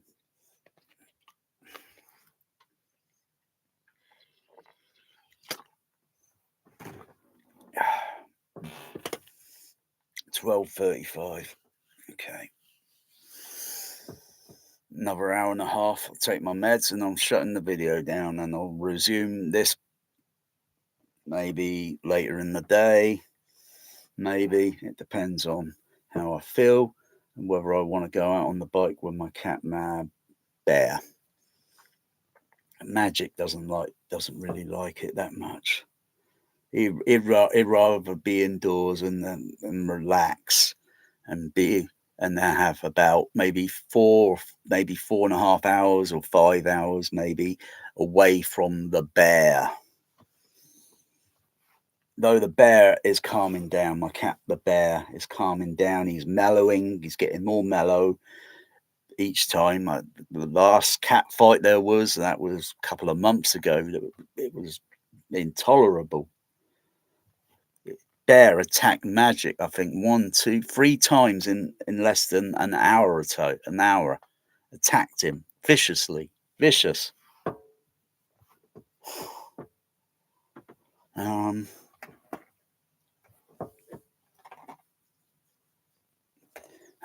Let me see. I could play this. I could play the movie that I got. I'll put that through from HDMI over to optical input, so I can see the playback of the sound on the RTA, on the LCR, and I'll switch it over to optical. Turn the pink noise off. That's saved. Okay. Switch the input levels. Input, which is, I think it's optical number 2 it's on. Play soundtrack.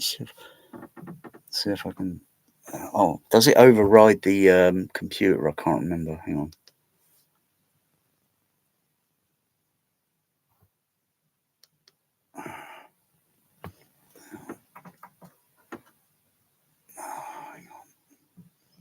Oh no, that's on HDMI, but I've got to go PC computer. Yeah, I'm not sure if it overrides. Can't remember. Why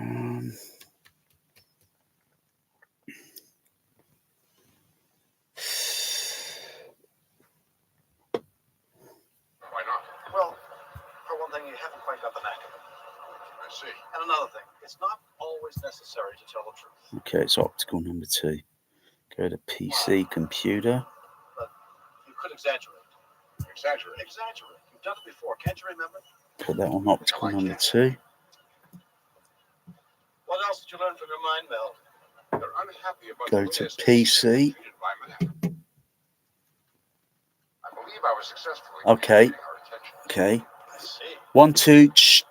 Okay, it doesn't override. Good. Okay, turn the fader up. Spock. Yes. About those colorful metaphors that we've discussed.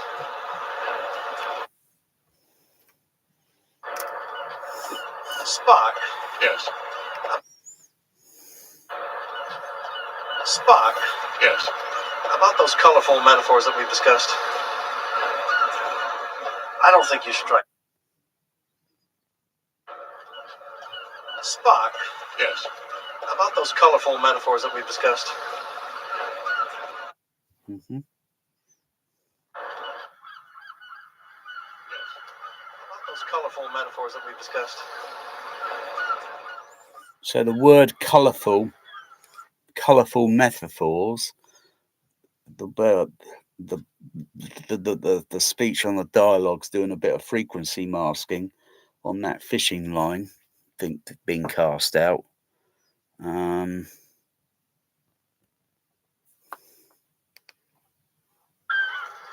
quite got the knack. Spock. Yes. About those colorful metaphors that we've discussed. Okay. Set the binaural up. Turn the fader up. Okay, lop. Do it again. So you can see.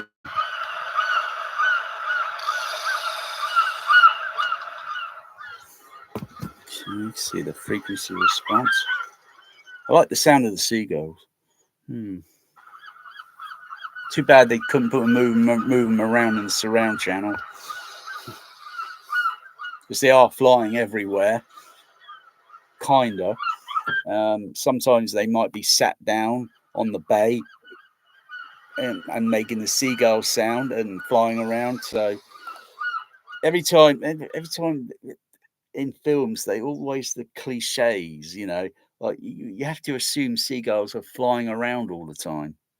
They could be sat on the, walking around and still making that seagull sound, Crying out loud.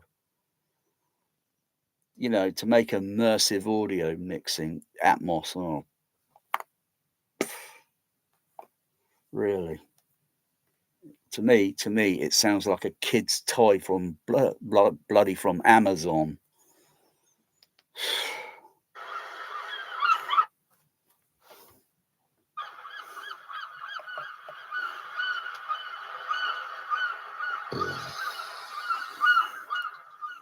Okay, again.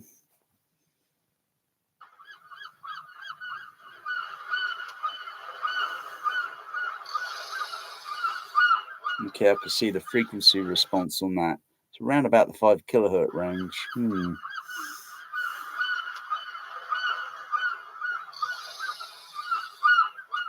Okay, and again.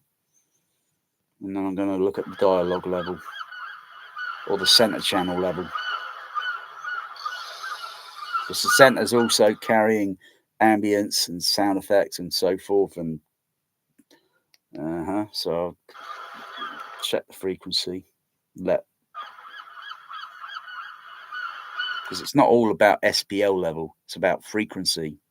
Frequency matters.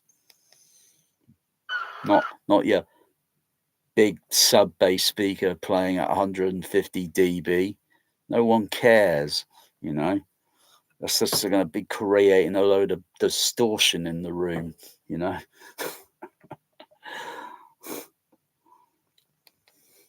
Because the room for that sort of level is a small room. There's this guy on YouTube, or what he likes to brag about how big his sub bass system is, and it's 150 dB in more or less the same size room as mine. It's only a variable tiny little difference in the width, and the ceiling height I think is almost the same. The the depth of the room, or the length of the room, is just a fraction than my room. My room is only about 16.5 feet long, about 10.5 wide. But within this area around here, I've got to make it a little bit narrower. So it's about 9 foot 2 inches, ceiling to floor, 7 foot 8 inches. But he's playing his system. It's his system. It's not mine. It's his system. But really, 150 dB. And he's got this stupid bloody thing when you go into his home theatre, sign this waiver because it might damage your bloody hearing or whatever. It's ludicrous. Plain ludicrous. Totally unrealistic. And he wanted to try and get in the Guinness Book of Records as the loudest home theatre. Oh dear, really. And Guinness denied his request because it's preposterous. He's trying to damage people's hearing on purpose. That's like Sensorround said it wouldn't damage your hearing or anything. And I get exposed to possibly 120, maybe likely 130, because I've heard other people saying there are rumours that system could play possibly 130 on that Sensorround. And Battlestar Galactica left me with bloody tinnitus since 1979. August. It would have been around August of 1979, and I only noticed it maybe in September, maybe when in bed at night, when everything's quiet, because everything loud in the daytime would cause a masking effect, and I wouldn't notice it. I only noticed it at night. So I'm thinking, oh wow, oh, that's exciting. What is that? I thought it was coming from somewhere in the room. I didn't know it was happening in my ears until it got really taxing during the mid-90s. And the doctor says, sounds like what you're describing to me. Sounds like tinnitus. And I go, what's that? And he explained it. You know, there's no cure. And there's this nutcase that wants to play 150 dB. Those bass heads that play that stupid sub bass in those cars, you can't trust them for like audiophile listening, because their hearing's going to be completely knackered because of their ego. It's their ego. And it's their ego. It's going to damage their hearing at the end of the day. Idiots. It's like looking, hey, I'll give you a telescope here, but I'm not going to give you the sun filter. Why not? Oh, you just look at the sun if you want to. All right. My eyes are, I can't see. Well, I did offer the sun filter. Idiot. It happened to me one day back in 1979.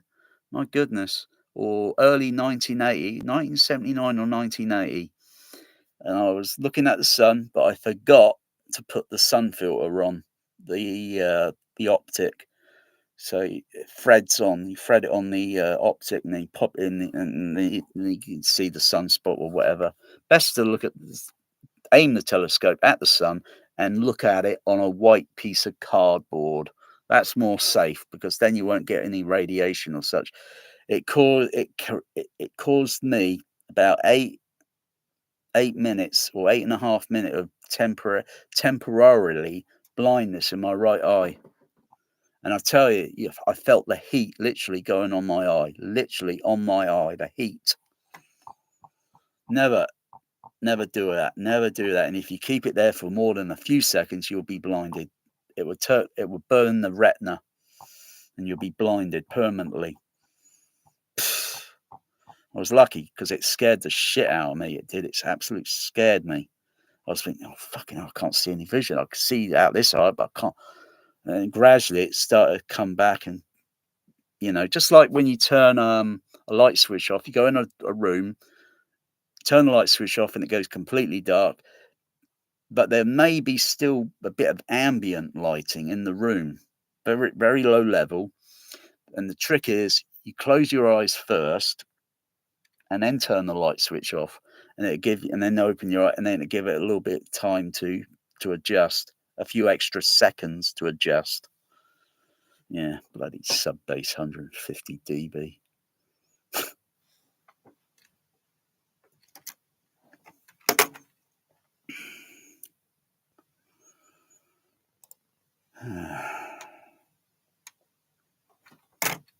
Not to mention that it's going to do other things. It could possibly do organ damage or something. I mean, it's possible. Though they did tests in the World War II. The Germans, I think, were testing with sine wave tones or sound and frequencies and such on to see what the effects are like on. I'm not sure what the loudspeakers were like back then or what the frequency coverage response was like, but they were doing weird tests and such. And I'm not sure if it's the Nazis or if it was just regular, normal Germans and, just engineers, doing some test. It still goes on today. This thing called the brown note, or there's a series of sine wave tones or frequencies, and it causes the person or the test subject to have side effects or something that will fade off eventually. They won't be permanent unless you're exposed to it for a ridiculous amount of hours. But I think it's a combination of maybe mechanical vibration and acoustical, because the Mythbusters, they tried it, failed result. So it might be a combination of the frequencies in mechanical vibrations and acoustical, which I believe in. Though I don't want to go down that avenue and try and and think, if I did, and I think I'll back off, because you gotta have acoustical and mechanical. Say bass shakers and such, but bass shakers have got to be fitted in such a way so they can give the max, vibration with minimal voltage, and it's technical. But I think it's a case of mechanical and acoustical combination.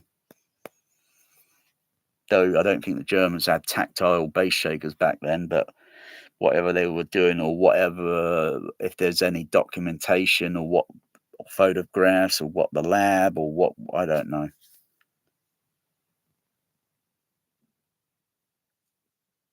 Because to get your head or to get your vision to blur, like if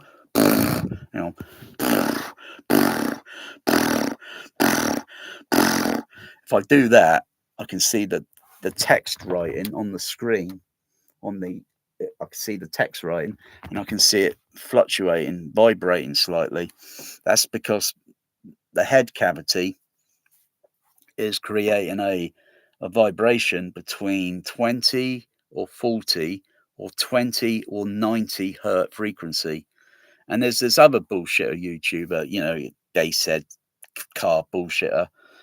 He's got 33-inch or 32 dual sub bass in his room, and he had the audacity to create a fake video where it's blurring when he's so when these cameras near the sub bass speakers, when he first put them in, amazing. There's no blurring vibration going on. About a couple of weeks later, he does Jurassic Park, Top Gun, and all this bullshit, just to show off that he's got big ass sub bass speakers with little tiny calypso speakers, little dinky speakers, and he's creating this fake. It's an algorithm. It's a program that you can download. I think it's Acrobat. It's a blur vibration, so you can use it in post production rather than, I could shake the camera like that and it blurs, it vibrates. But he's moving around with the camera and all this, and he puts it in these positions, and he's videoing it, and then he's putting in he's post editing it, but using a blur vibration just so he can just so he can make some money on his YouTube channel. Shame on him. Because another YouTuber I caught using a similar blur vibration. Go and Google it. It's a blur video sub bass vibration effect, but it's bullshit. I could set this dummy head up and all that and play sub bass in this room, and there's no way it's going to create a blur vibration. That only happens at specifics. Like if you've got a wooden floor and you've got sub bass speakers on it, it could create sound transmission going through that wooden floor. And you could be seated on the floor. You could have seating on the floor. You could sit on the floor. I sat on the floor on another different home many years ago. And for a brief couple of seconds, I had blur vibration. And it was watching the movie called Brainstorm. And they got this low bass sequence in the film where it's a brainwashing sequence because it's in the movie sort of thing, and it caused my vision to blur for a few seconds. I thought, whoa, it's only because where I was sat on the floor where I think the floor joists went this way, and I think the floorboards went no, hang on. Lift the carpet up, floorboards. I think they went that way. I can't remember. To be honest, I can't remember which way the floor joists went and which way the floorboards went, because the floor joists would go one way and the floorboards would go the other way. And now I was just sat in a point where it caused my vision to blur at certain frequencies. And it also happened again many years later, where I got on a bus. It was a double decker. It was yellow buses when they were bought. The yellow buses, now they are no longer because they went to kaput. The resident noise on the engine on the bus when it came idle to a bus stop, it was like alarmingly very loud on the SPL meter, which I measured a couple of other times being on the same bus. Damn, what are the odds of being on the same bus? Because I could hear the engine, because it was really obnoxious.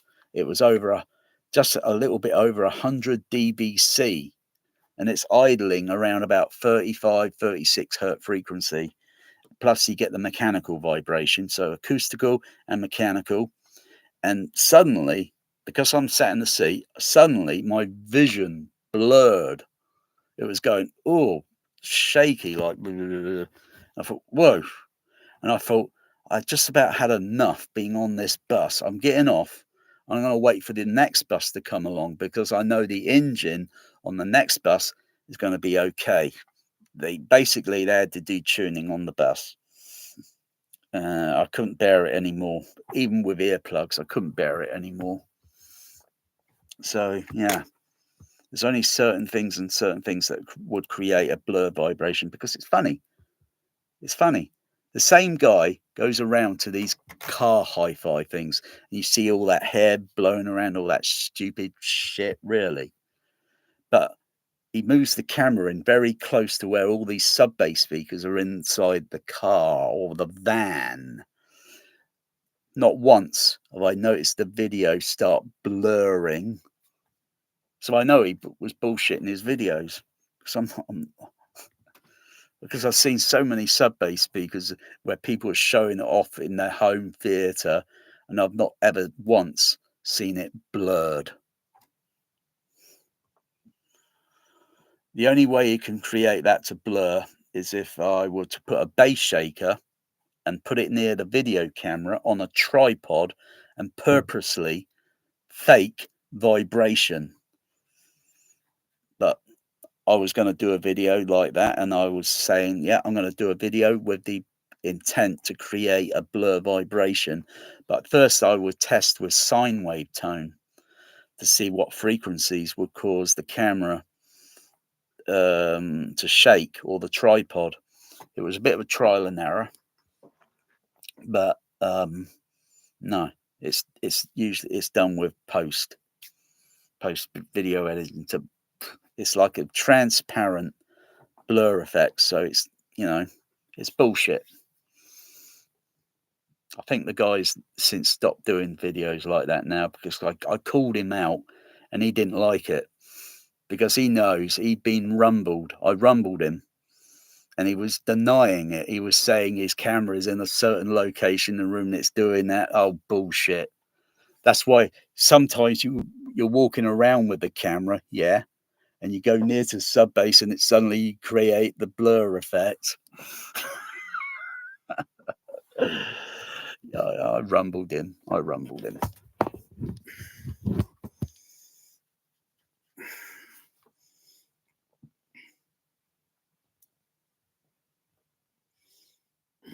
Because in films sometimes they might use that effect, or they shake the camera. Like if you watch the I think it's watched the movie Crimson Tide, there's a lot of this vibration, and if you see the behind the scenes where they got the bridge or the con, and they got it on a gimbal, plus you can see the camera or other people shaking the camera. So you got one there that's watching and the other guy's shaking it. Oh, I really pity some people with their sub-bass speakers. I really pity them. Oh dear, 150 dB and fake vibration. Good vibrations. Dear, oh dear. It takes the piss out of the science, because to make that actually do that happen in the room, you know, and the guy doesn't even, yeah, okay, show the area in the room where the camera tripod is mounted. Show me where the floor joists are going and the floorboards and all that, because he's got a laminated floor. So underneath the laminated floor would be floorboards. That is if he has got a wooden floor. It might be concrete with laminated flooring over the top. Yeah. He hasn't said anything, but I know he's bullshitting. He's rumbled. Go and check it out. Go and watch his Jurassic Park sub-bass video vibration, fake vibration. All the other idiots that post comments there, they can't tell it's fake. I saw one other comment on there, and it was like saying, yeah, that vibration thing, it doesn't look right. It looks hokey. You know, I read a comment there, but I knew it was bullshit. First time I saw it.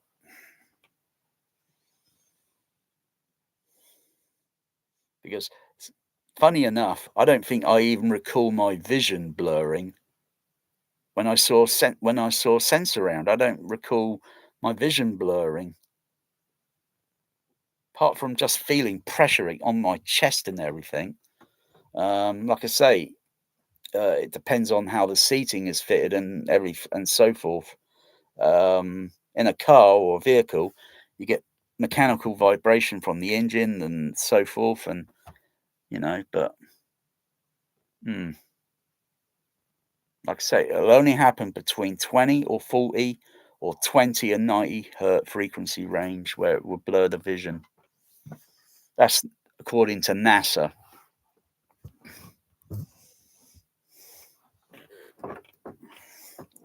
Because they're testing vibrations and so forth, and on what our bodies feel certain frequencies in certain areas, chest cavity and so forth. I get good bass kicks sometimes, and though that's unrealistic, it's unrealistic because you don't feel that in the real world. You walk around the street, you don't feel bass kicking in your chest, and that's real world. That's real sound. Yeah, there's only certain things where you would feel it in the chest. There are only certain few things that where you would feel it. Jet airplane taking off and maybe going vertical, and it's pushing the thrust and such, the energy. It sounds like a Saturn V rocket. It's exciting the air particles, and it sounds like raw energy. And sometimes you feel it in your chest because it's pushing a tremendous amount of air over a very narrow range. So if you're directly underneath it, like the Vulcan bomber aircraft that I experienced down at Bournemouth when it came along the beach and then went vertical, I felt the thrust in my chest, and that's standing on sand. So sand's going to absorb, and I feel it in my, oh, wow. And it sounded just like one of those, like a space shuttle or a Saturn V, had that crackle sound.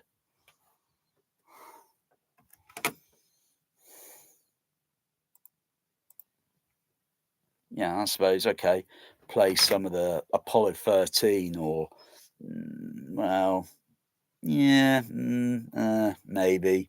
It's also got music score on it as well, so maybe one of those space shuttle ones on those IMAX short video films they do, where a space shuttle, you might, yeah, get some of it, yeah.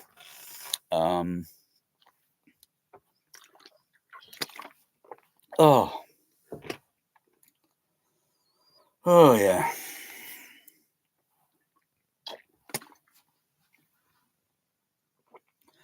Okay, it's gone past 1 o'clock. I feel like taking my medication now. I'm going to take my meds, and I'm going to relax and slow my metabolism down.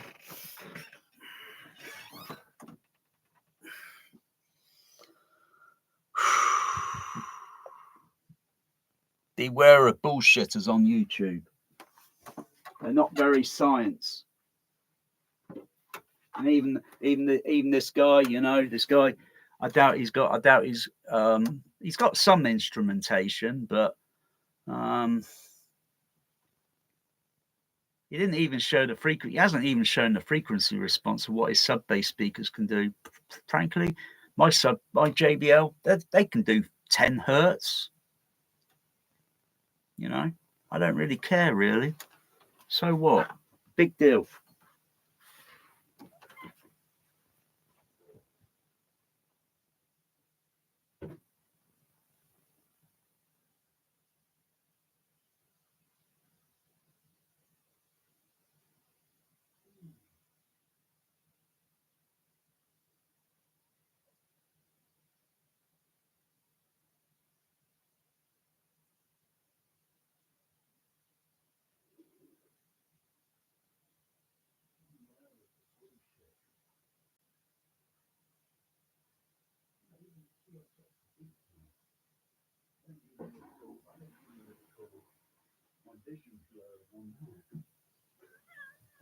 And that was pretty damn powerful.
Alright.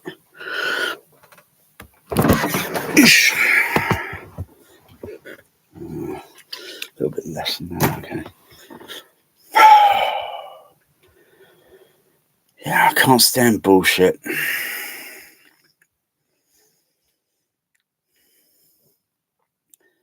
Can't stand bullshit.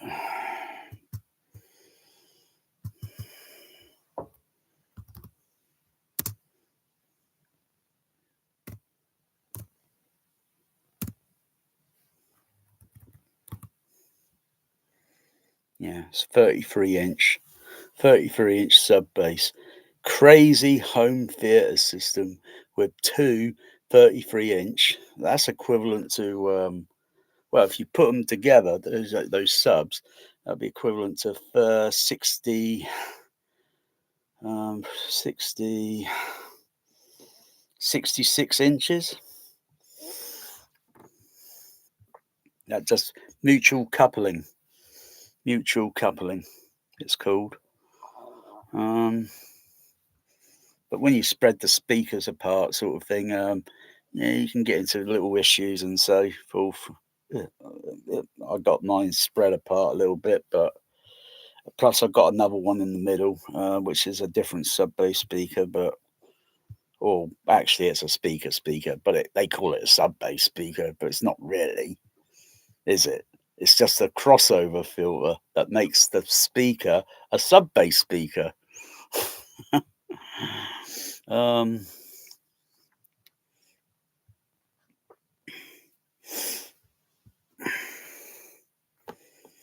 I can't stand these. What's the point of that? I mean, really, blurring the video image. And the other thing, I'm surprised he's not trying to create an air turbulence in his room, so your hair will blow around and all that. Just like you see a scene in a movie, it's got wind, yeah, and your hair, you see the actors before, their hair's blowing. That's wind machines. That's wind machines faking that, to create, the illusion. Yeah, just put some wind machines in the room. Don't do it with sub bass, because it would sound so unrealistic. Because it would be the the tone of the sub bass tone, and that it would just sound unrealistic. You got to have a wind is a total different mixture thing altogether, because it moves around. It's moving around, and you know, um, so it's no point there with sub bass blowing your hair. You've got to use wind machines on the floor, on the ceiling, floor walls, and such, and they turn on at certain intervals and create air turbulence and makes your hair move around in certain ways. So it's, everybody has done videos where they do put a candle in front of the sub bass speaker and it blows the candle out. No, it's not a big deal.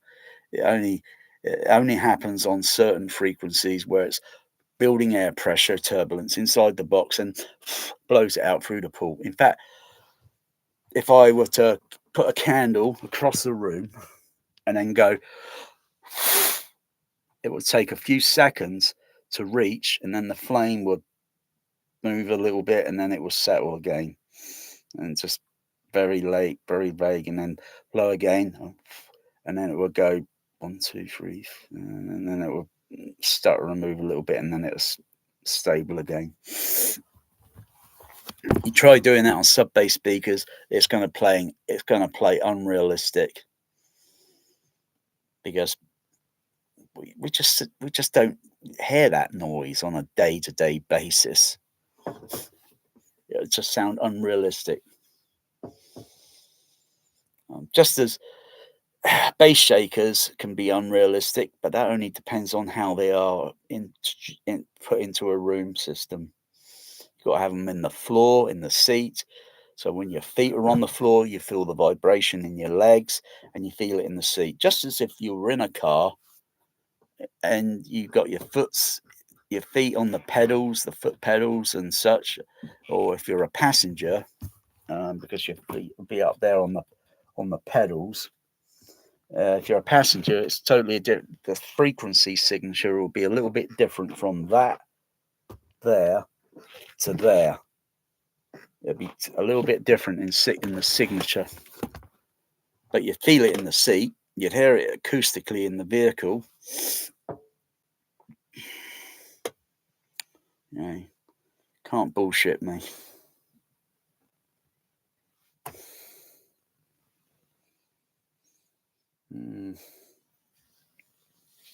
It's getting the combinations of things, right. And yeah, I think it's a little bit more than maybe what most people think. It's a little bit more. You got to have a voltmeter. You got to have a voltmeter and check the voltage level of the sub bass speaker versus a bass shaker that's fitted to the seat. Play them back at the same voltage level. The sub bass speaker, you'd hear the tone, but you're not going to feel a lot of it, depending on how it's fitted in the room. But bass shaker, you're going to instantly feel it. And if you position the angle or whatever on the bass shaker, it could create additional kind of vibration effects. Because a bass shaker is basically experimental. There's no real I think, real manual that says it's got to be fitted specifically to this type of seat. So the manufacturer would have to test it on a specific type of seating, and it gives this amount of good tactile vibration where it moves three-dimensionally through a seat. It moves three-dimensionally because certain frequencies are going to resonate or vibrate around this, around here, or on the seat back, or on the seat cushion, the seat bucket, or whatever. It would do several things. Whereas a sub bass would do some, but you got to really take the SPL level up a bit, and then it starts sounding sometimes a little bit. Yeah, I'm not too sure about it. I think I'll turn it down because there's something not right about that. You can listen to sub bass on headphones. You can plug it into the system. You have to know how to do it, which is easy. I know how to do it, and I can listen to and then I think, oh right, that tone, yeah, it sounds like that. Take the headphones off, listen, play it back in the room, and think, it's a little bit the opposite. There's something else that's there that shouldn't be there, because it could be resonant, it could be harmonic,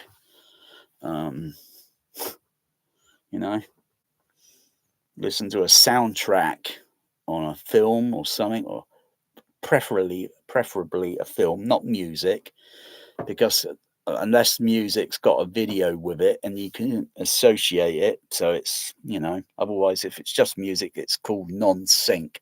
There's nothing there for visual reference unless you can memorize the music and you play it back and play a certain segment back, or a few segments, a few seconds of a bit of music, and play it back over and over and over and over and over. Most people don't do that. So, and then analyzing, and you think the system in your room,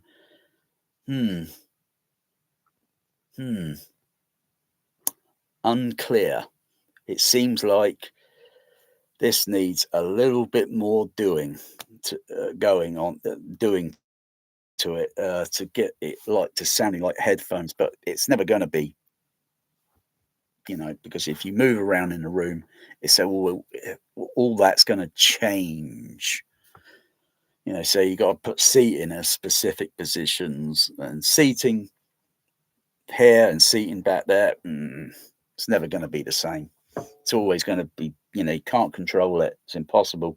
Put headphones on, it always stays the same. But there's something there that's like, when I listen to a film sound, I think,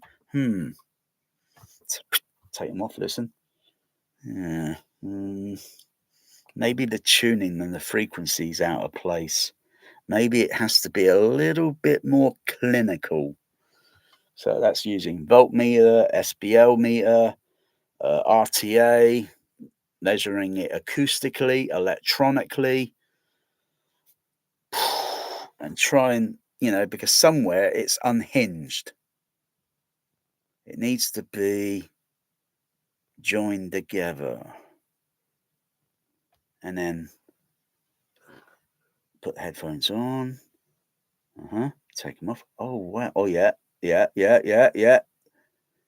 And it's like the delicate adjustment in the frequency and the EQ to get things joined together. It's like the DNA, the strand of what makes us individuals, and we're all individual, and you strand of DNA, and we've got basics of DNA of life, but we're all slightly individual. So it's getting all these things intertwined and joined together, and then it's like, right, now it sounds good. Not like some audiophile that just goes out there, buys $700,000 speakers, sticks them in a room. He's got a pile of amplifiers all over the bloody floor.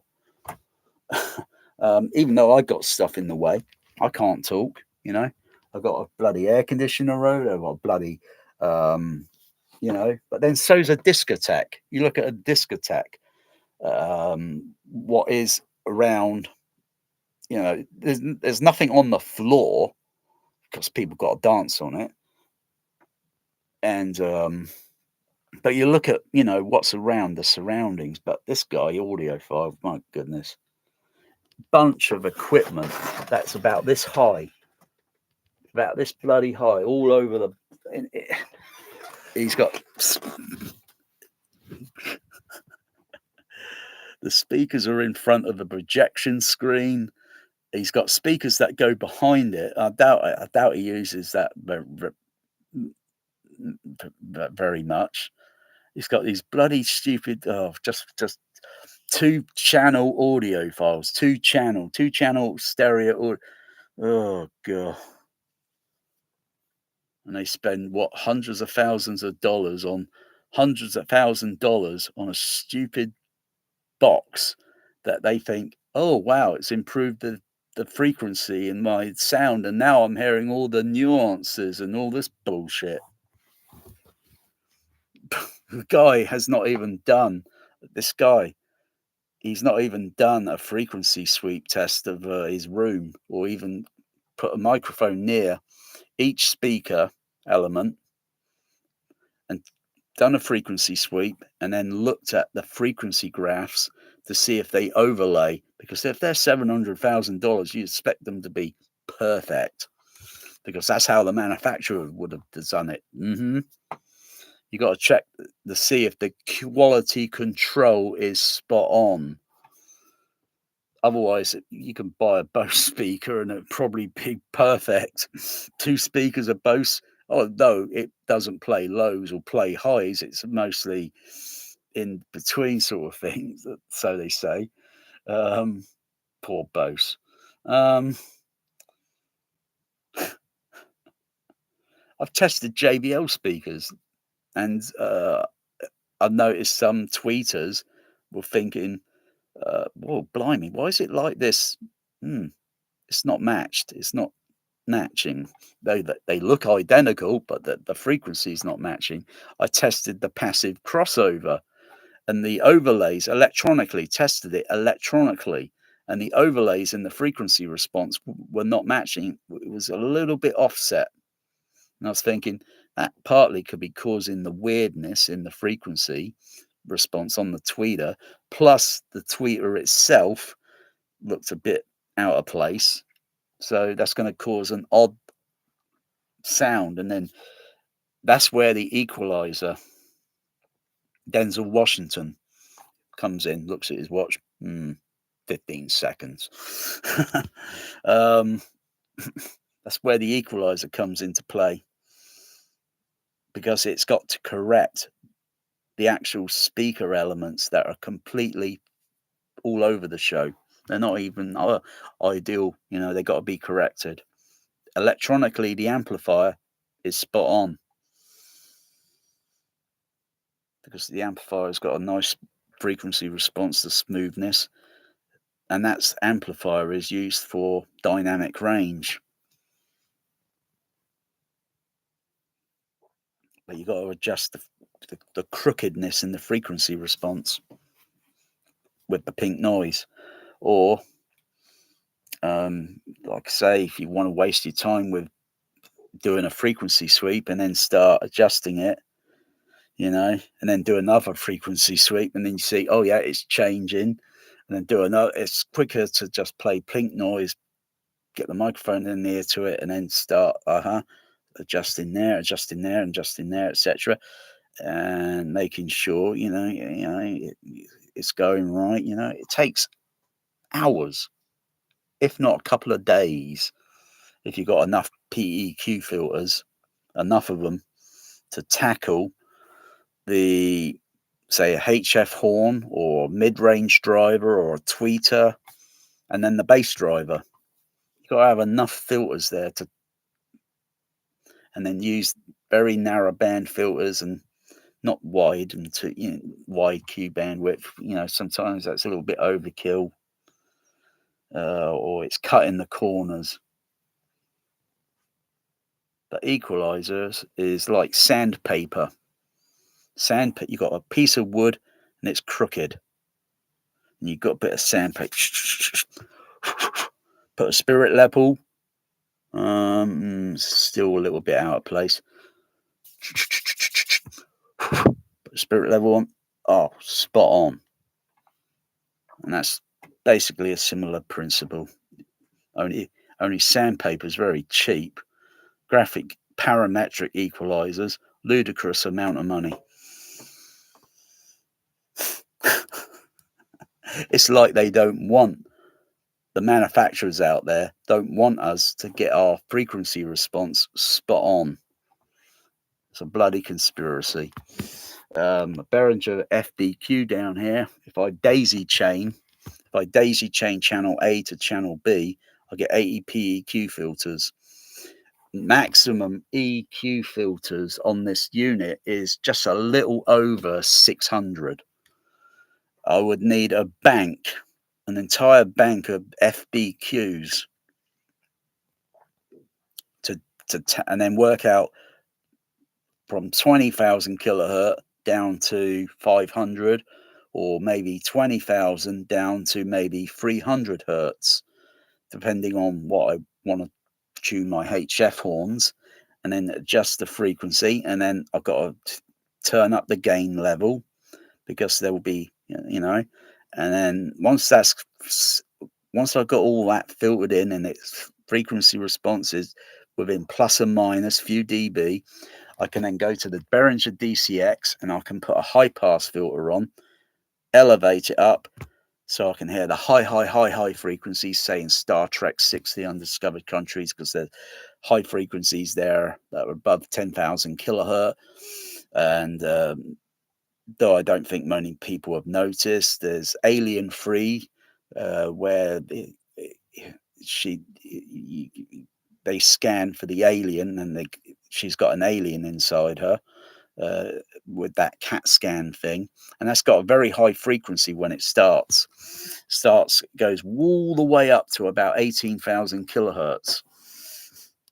You got little high-pitched frequency sounds in the Truman Show. He's going around this corner now, he's turning left, yeah, and you got this guy, you got the Truman guy looking around thinking, are they all talking? And suddenly everything goes there's a very high pitch whining sound. I think it's way above 10,000 kilohertz, and I even participated in the cinema. I went like that, where you see everyone on the screen, the actors and all, they're participating, doing this, and I heard it and I participated with it.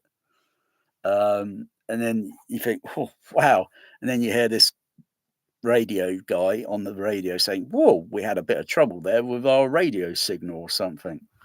So yeah, I'm pretty aware.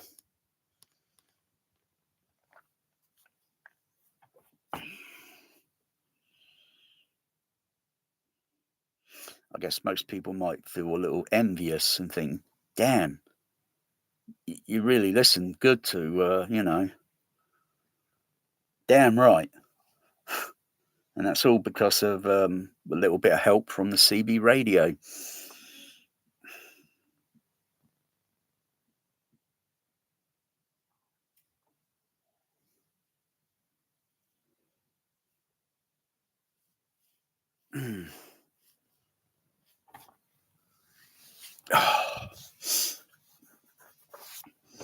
Maybe I've got to put I'm just thinking about calibration.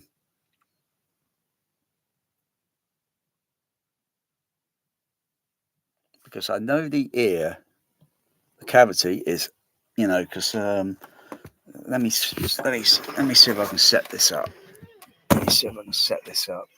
So I can switch from the dummy head over to this microphone, and it will show a different frequency response. It won't show the elevated peak.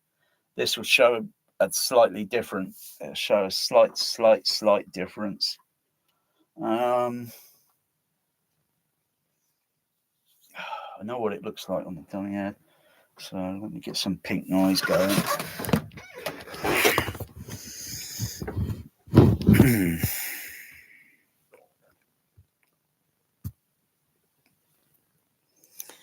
God, it's bright.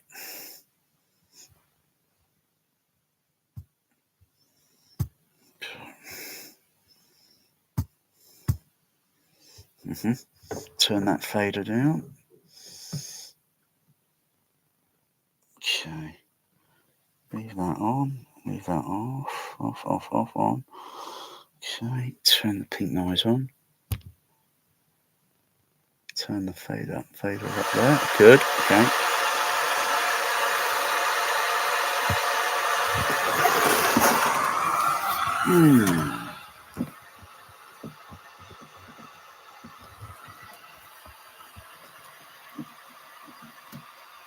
It's a wireless thing there. It's a wireless transmitter receiver.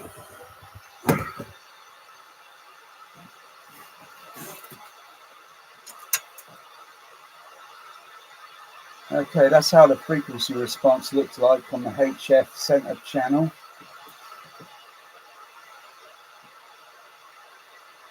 Just make sure I haven't got any filters turned on. No, it's all. Let's just turn that down a bit. Let's turn that up. Okay.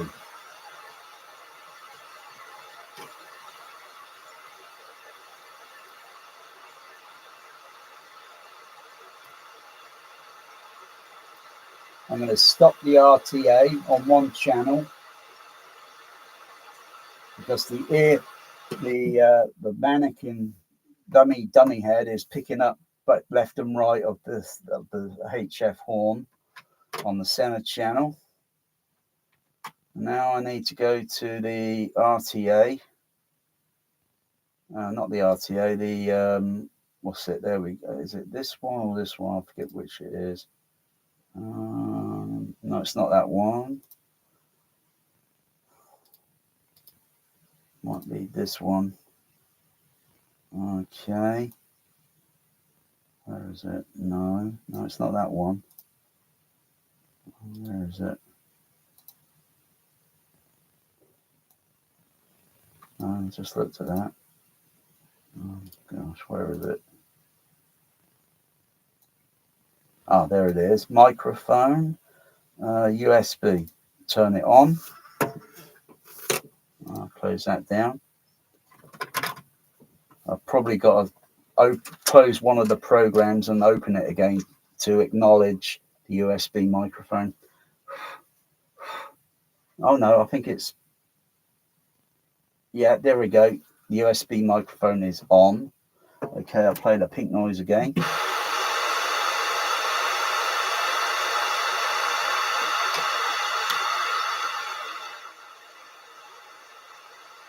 Where is it? Where's the no.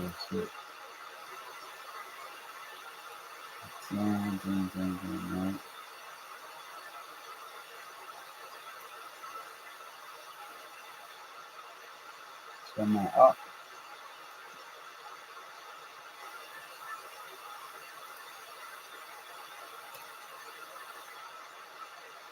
Stop the pink noise, and I can see the difference in the frequency response. That's on the binaural. So with the silicone ear, it's showing the peak frequency, and that's on the USB microphone, but it's not showing the peak frequency because there's no. If I put a silicone ear, I've got another silicone ear in the cupboard, and if I put that silicone ear on, it would change the frequency response. And so I'll go with the binaural because it's showing where our hearing is more sensitive in this range, whereas the other microphone is not showing that high sensitivity. It's rolling off. It's rolling off a bit.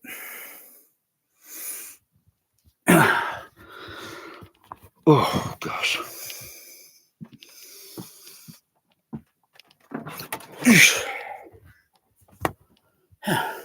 You You don't get this on Youth Man channel. Yeah. He just says, well, you got to buy these loudspeakers. They sound phenomenal. He's just a shill. I think he's all these shills, really. Gosh, it's like shills that try and flog Dolby Atmos discs like Dune 2. Oh, crying out loud. I wouldn't touch that movie. I wouldn't touch that Blu-ray movie 4K with a barge pole.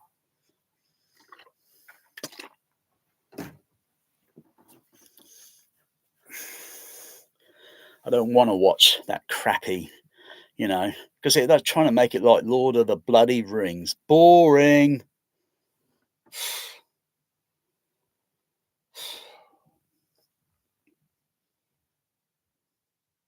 I think Lord of the Rings actually had a better, and frankly, I think Lord of the Rings had a better sound mix than Dune 2 and Dune. And then next there's Dune 3. Oh, is there going to be a Dune 4 or Dune 5? Oh, I won't be seeing it. I can tell you that. I'm not going to sit in another bloody rubbish cinema auditorium and wear earplugs for nearly over 2 hours. 166 minutes that bloody movie was. Plus the advertisement, plus the trailers. Well over 3 hours. And I had to wear fucking earplugs through the advertisements, the trailers, the movie. Oh, Christ's sake.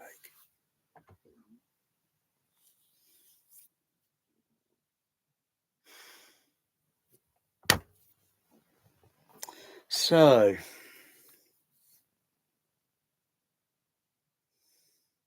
I could put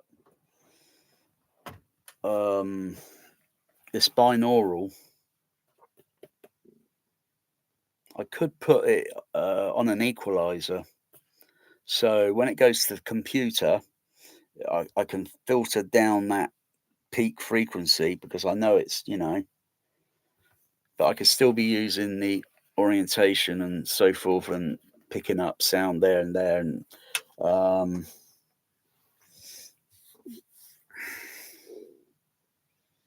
otherwise I can see the roll off in the frequency.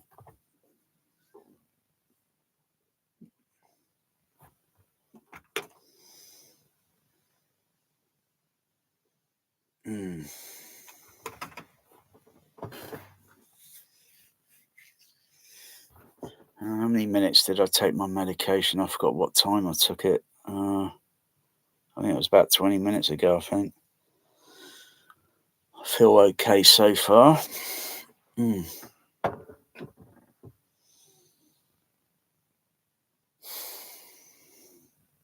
Of course, like I was saying about the 50 hertz peak frequency. There it is on the binaural. That's because it's on a different line, a microphone line input. And this is on USB. There's no peak. So I might look for an adapter where I can connect the binaural to the USB. Though I can filter that out in my mind. It's okay, not a problem, Houston. Now I'm going to go back to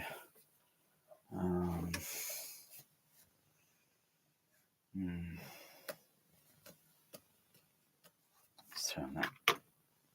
Okay, so I've got to go back to the input, switch this back to stereo there, close that, turn that on.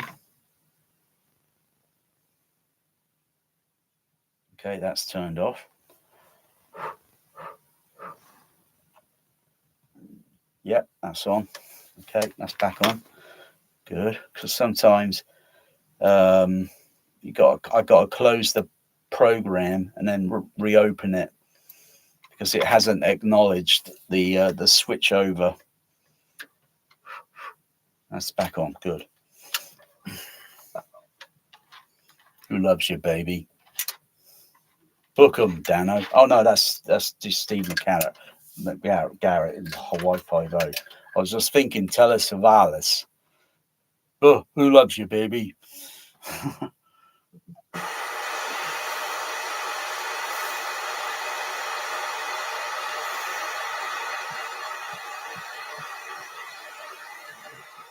Let's try something. Let me try something. Go to ABC. Now I've got to wear my other glasses just to make it so I can focus on that down there a little bit.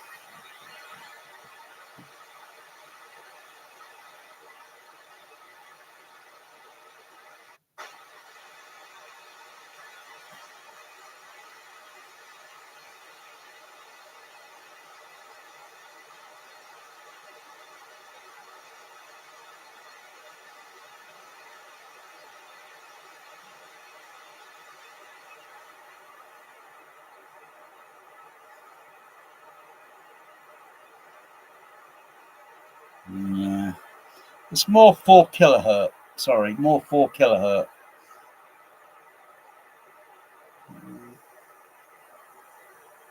Let's just move that there.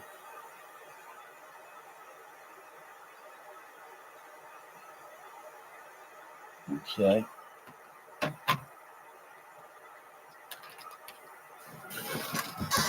Let's go back here.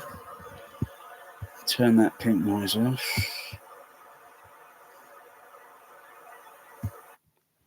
Go back to the film. Save that. Okay. What was the inputs? They're still switched to optical, are they? Yeah, it's still switched to optical. I'll put this one up here on there in case I want to switch over to watch the actual thing itself. Switch that to optical number 2. Okay. I don't think you should try using them anymore.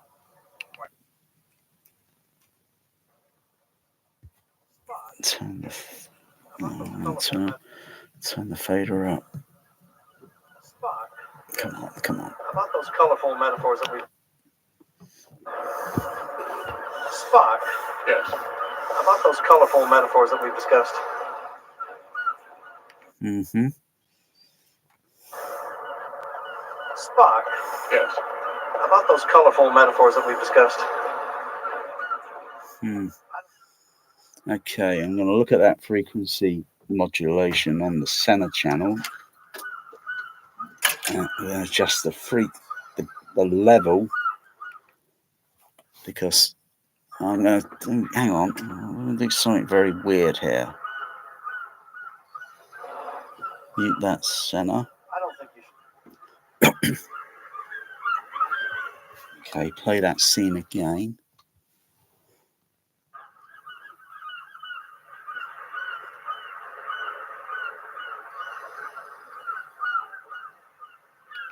Okay, go back to the ABC input.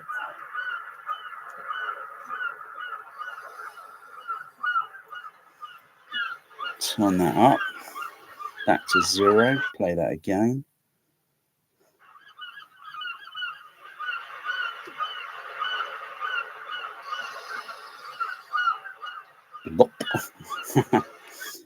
Okay. 1, 2, 3, 4, 5, 6, and 7, 8, 9, and 10, 11, 12, 13, 14, 15.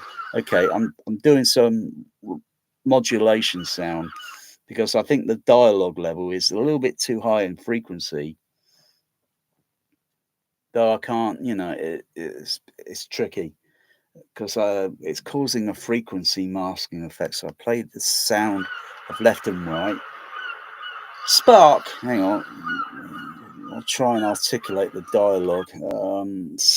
Spark, I really don't think you should use that language. It's not the right tone, I can still hear even though I'm talking, I can still hear the of the, yeah. Okay, I'm just going to do that again. I'm going to be quiet.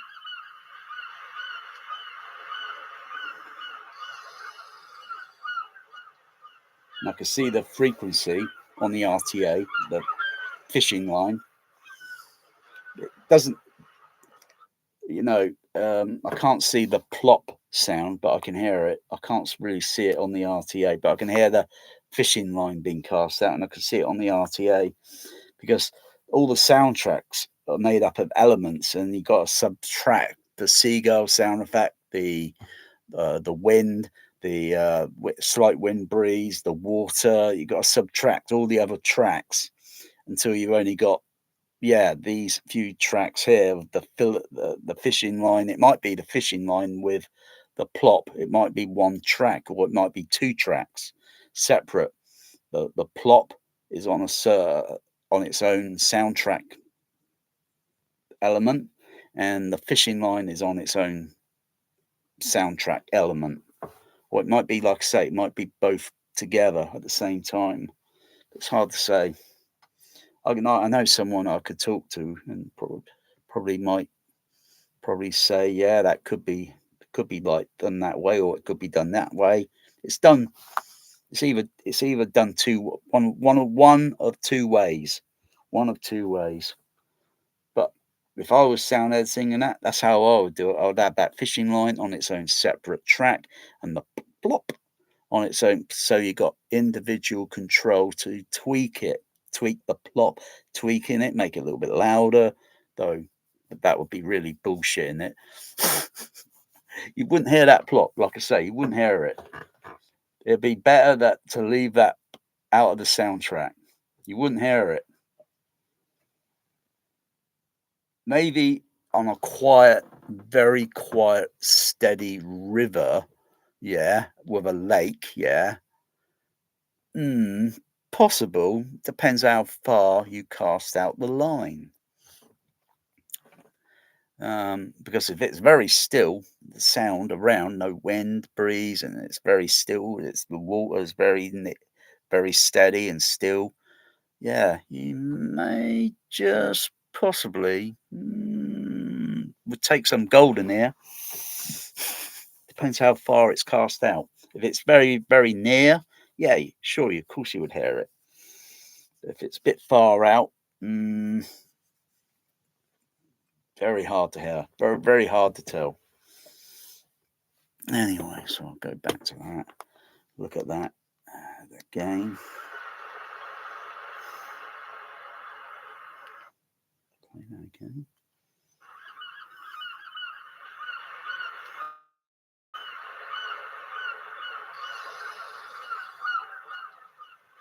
Okay, I'm seeing a peak around that level there. Right, I'm going to look at this side here now. I'll mute the right channel. Mute the left channel. And monitor that again. So it's just the right channel.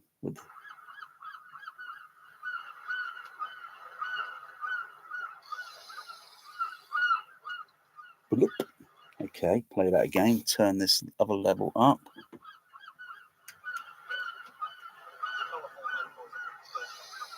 Colourful metaphors. Colourful metaphors. Spock. Yes. About those colorful metaphors that we discussed. I don't think you should try using them anymore. Okay, I'm going to mute the right channel.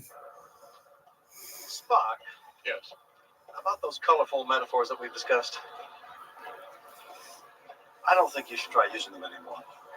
Right, some of the frequency on the dialogue is around near the 4 or 5 kilohertz range, and the fishing line is more or less around the same frequency range, the same frequency range.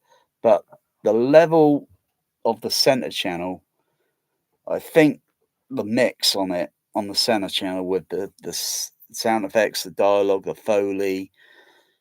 Are there seagulls flying around in? I don't think. I'm quiet again. One thing you haven't quite got the knack of it. No, there's no. And another. There are no seagulls panning in the center channel, although they're on the left and right channel. You see them flying all around, so they should pass into the center channel, but they don't. But if I wanted seagulls in the center, if you play Dolby Stereo 424, you'd hear the seagulls and plus you might get a slight difference of the sound of the seagulls in the surround channel, but they're not really in the surround. They're just that's just crosstalk. But it does sound, yeah, how it should, kind of. But yeah, okay, I'm on the ball. Necessary to tell the truth. Spock. Yes. About those colorful metaphors that we've discussed. Okay, put the right channel on. Spock. Yes. About those colorful metaphors that we've discussed. I don't think you should try. And just some part of I think it's color metaphor, or just some part of the ambience sound of the Golden Gate or whatever. It could be production sound, it could be sound effects recorded at well, I don't know. It could be sound effects or post-production sound. Sometimes if it's good, it could be used. If it's not, it's just used as a guideline, and the ADR, the dialogue, and loop it, and then just try and blend it all in and get it synchronized so it's in sync with the lips and everything. But the center is just a little bit too, and I think I'm just gonna just simply go over to the either turn the gain level down on the center, or either turn the frequency down slightly at that where the range is conflicting, because I like to hear the sound effects. But if it's too loud in the center, it's going to mask the left and right. Or if you turn the left and right channels down too much, you're not gonna hear them. You gotta have the balance, and it's got to move around a few plus or minus few dB, But the centers,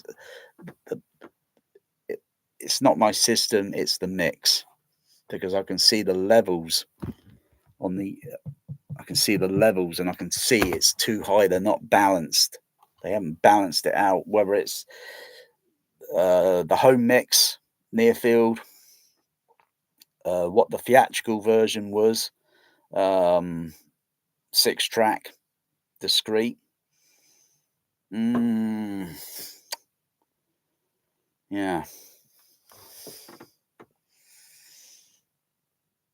Because it's not SPL level, it's frequency and SPL, and if you got too much, it's just like CB radio. So I'll play that again. Why not? Well,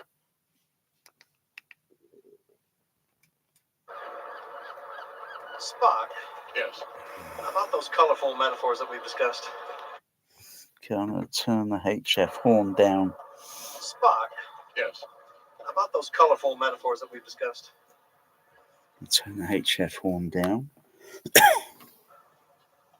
Spock. Go back to the left, right channel.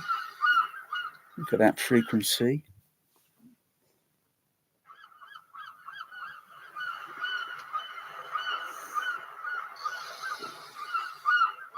Okay, in that range there. Okay, mute that. Spock. Yes. About those colorful metaphors that we've discussed. I don't think you should. Okay, turn that gain down a little bit more. Spock. Yes. About those colorful metaphors that we've discussed. Okay, put the right channel back on. Spock. Yes. About those colorful metaphors that we've discussed. I don't think you should try to. Okay, put the left channel on now. Spock. Yes. About those colorful metaphors that we've discussed. I don't think you should try using them anymore. That sounds better. Well, for one thing, you haven't. That sounds better. See. And another thing, it's not always necessary to tell the truth. You cannot tell a lie. I don't mean lie. Spock. Yes. About those colorful metaphors that we've discussed. I don't think you should try using them anymore. Why not? Well, for one thing, you haven't quite got the knack of it. I see. And another thing, it's not always necessary to tell the truth. You cannot tell a lie. I don't mean lie. But you could exaggerate. exaggerate. Exaggerate? You've done it before. Can't you remember? Well, I can't. What else did you learn from your mind meld? They're unhappy about the way their species has been treated by man. They have a right to be. Are they going to help us? I believe I was successfully communicating our intentions. I see.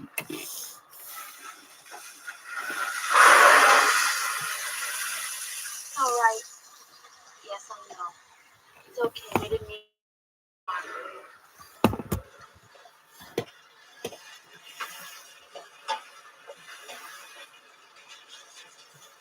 Heard there was some excitement. Oh, just a couple of tweaks. Spock. Yes. About those colorful metaphors that we've discussed. I don't think you should try using them anymore. Why not?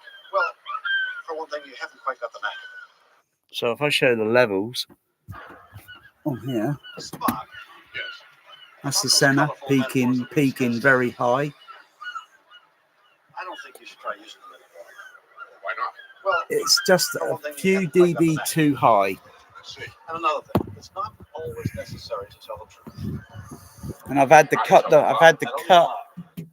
actually look at the frequency and where it's peaking. I've had to cut the HF horn level down about how many dB, though it won't apply to many other home theaters. This will, but you will have to turn the center channel level down a little bit, otherwise, you know, you may not notice the sound.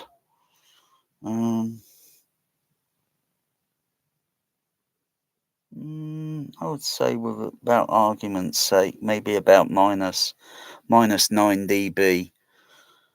So if I'd have looked at the frequency itself, I would have gone, okay, put the Q bandwidth a little wide and then cut the frequency down about maybe 9 dB, which is 4 or 5 kilohertz, I think. So I go back, I'm going to dial in Q bandwidth around about there, about 4, 5, 4.5, 4.5. Settle that around about maybe 4.7 kilohertz. Cut the frequency down by about, let's see, cut it down by about 9 dB. Go back to the gain level, turn it up to 0. Play the scene again. See if it makes a result.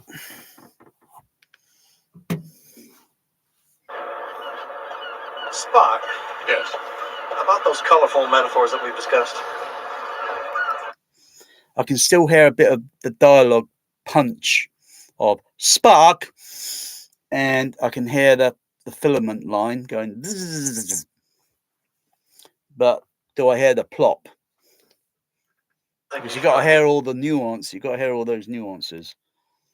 So I'll play that again. Spock. Yes. About those colorful metaphors that we've discussed. I don't think you should try using them anymore. Okay. So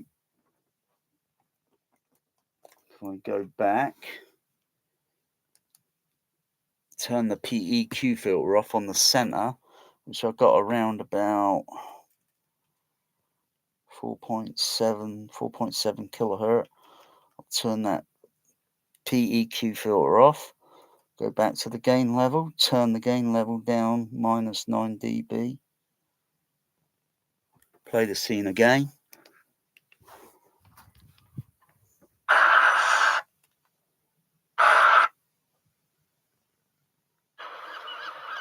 Spock. Yes. About those colorful metaphors that we've discussed. Yeah, and I can just vaguely hear that blop. I hear a little bit more sound on the fishing line when it's cast out, a bit more the because of the frequency modulation on the dialogue.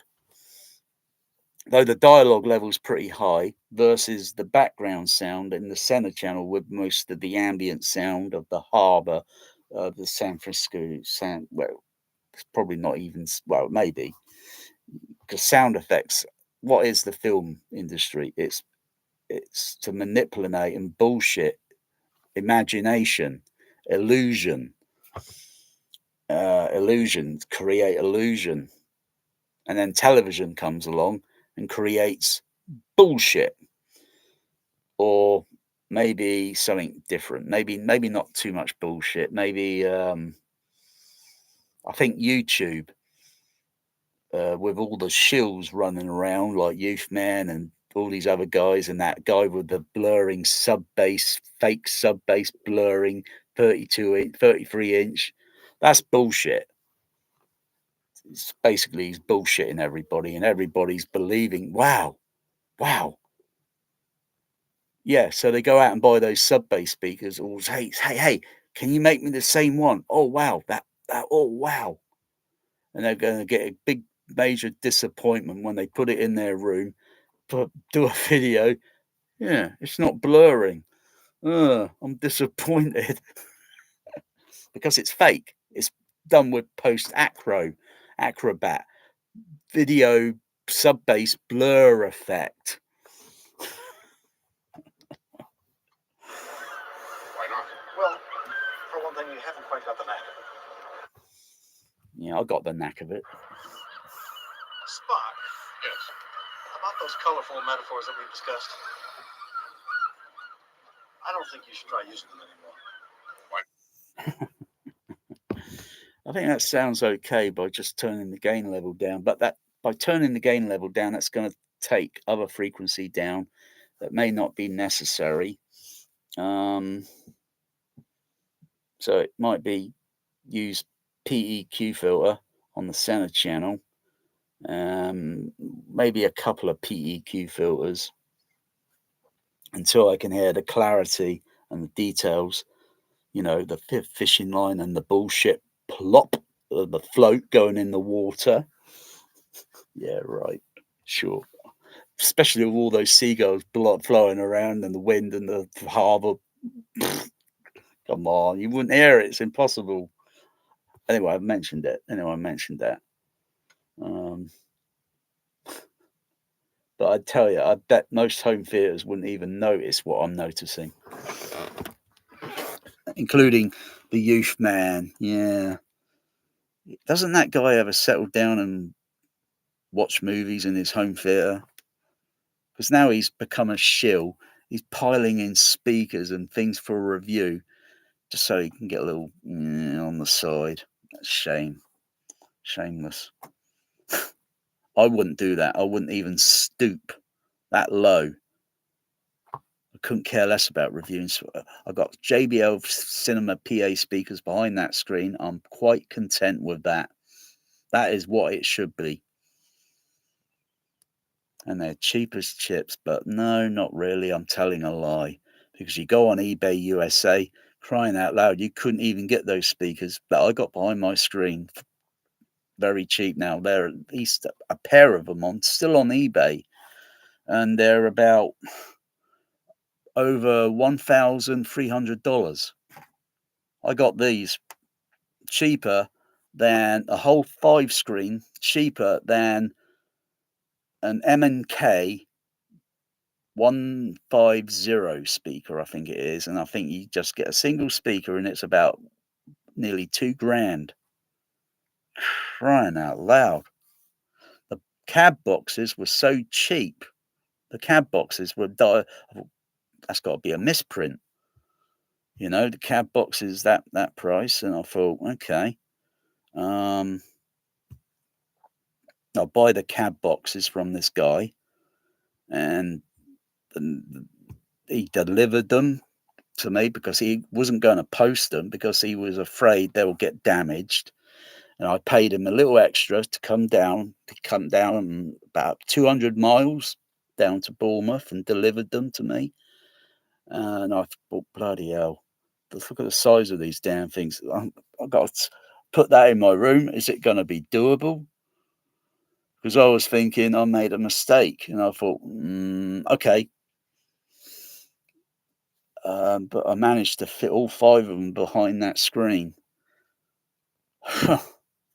Next, I thought, I've got to get the bass drivers, and then the compression driver, and then the horn, and then that was cheap. Those were very, very cheap.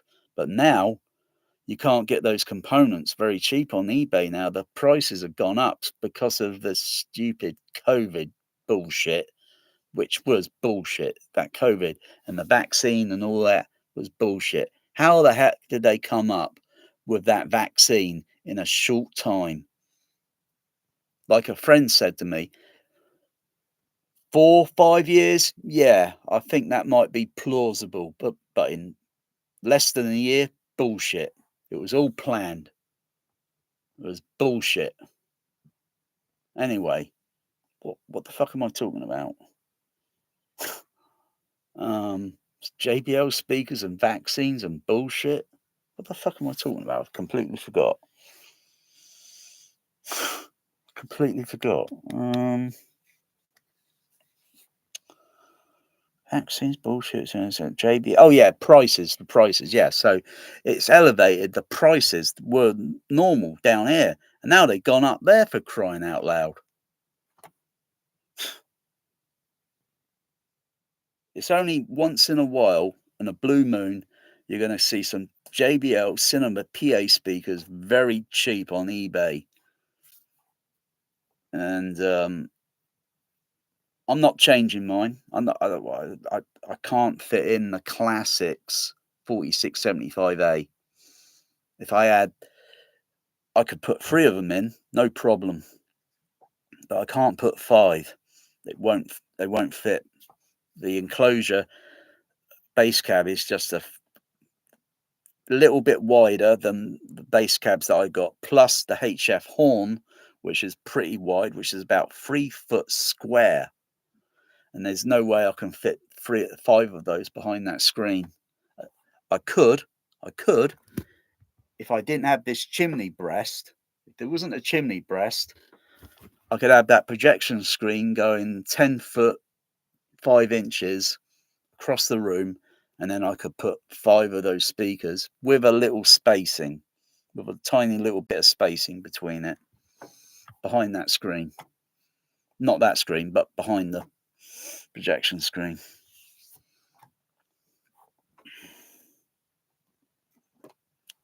So yeah, a lot of speakers on, that Shills on YouTube and AVS forum, and oh dear, Casey, what do they call them, JTR speakers or RTJ or whatever. They're a little bit pricey. I'm sure they're good speakers, but they're a little bit overpriced, I think. A little bit overkill on the price. And you can do it cheaper. You can do it cheaper. Just a little blemish there on the screen there. Okay, it's gone there now. Better off with JBL because it's the real McCoy. Like Dr. McCoy, it's the real McCoy. It's the real thing. That's what they mix movies on dub stages, JBL. That's what they play them back on in cinemas, JBL.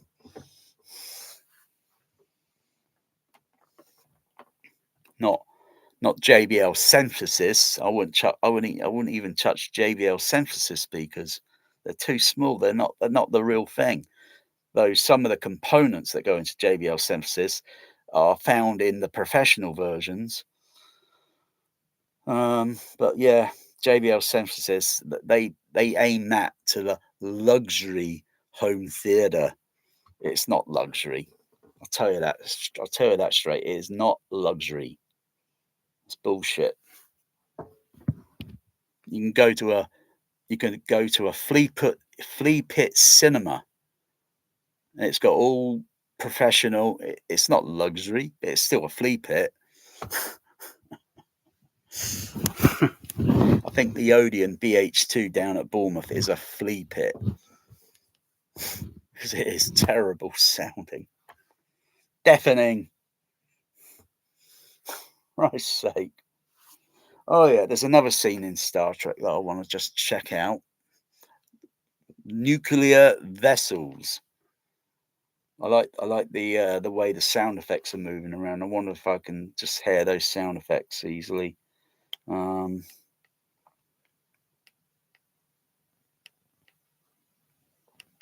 Because there's certain things there in sound effects that, you know.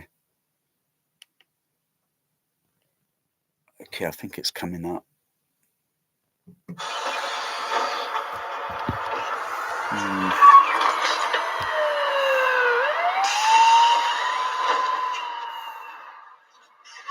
Does it mean exact change?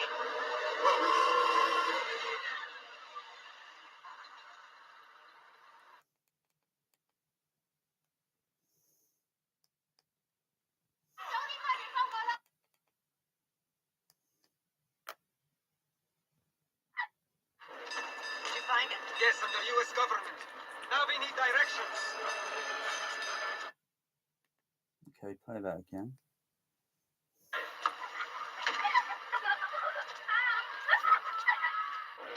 Did you find it? Yes, under U.S. government. Now we need directions.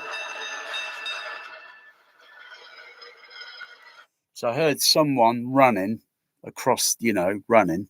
And I could hear the Foley footsteps going across the HF horns.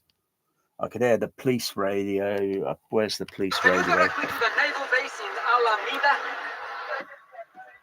There's a police radio on the motorbike on the right channel. Nuclear vessels. It's not in the center, it's on the right channel.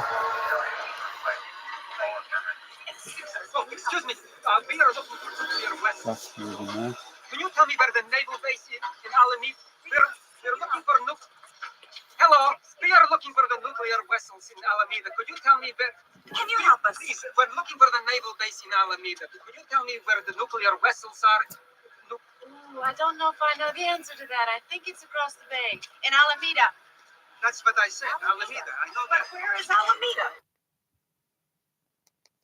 And I'm pretty sure where it cuts to the scene with the punk rocker, and he says, "Can you please turn that down?" And I did hear something.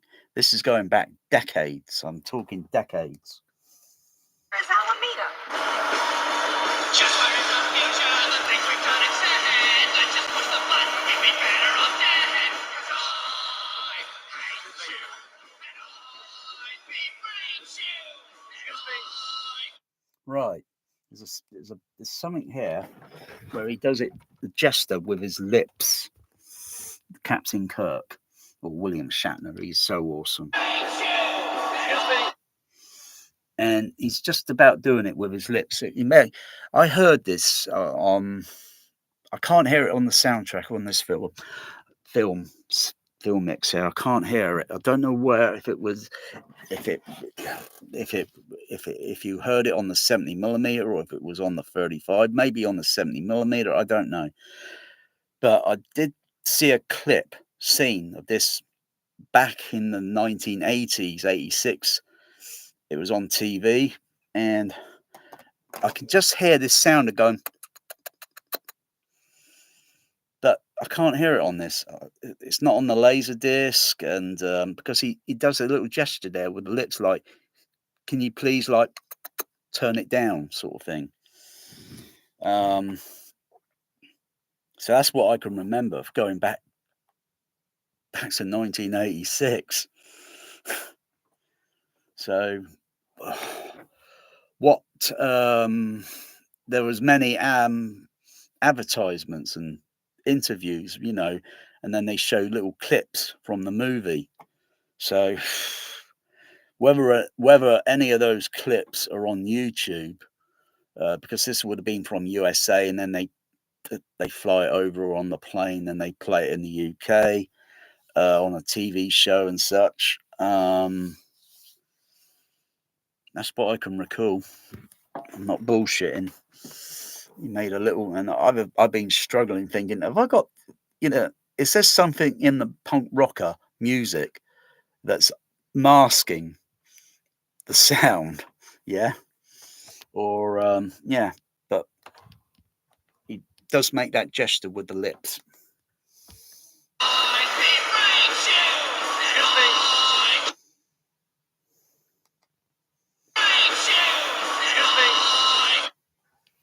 it's just too damn loud. You know, it's nice to hear that. You know, you could do a sound like that, and then you sweeten it and tweak it with the EQ and so forth. You know, because it's like a high frequency. It will cut through bass. It will cut through the bass sound if there was any bass sound there, because of our hearing is more sensitive on the highs.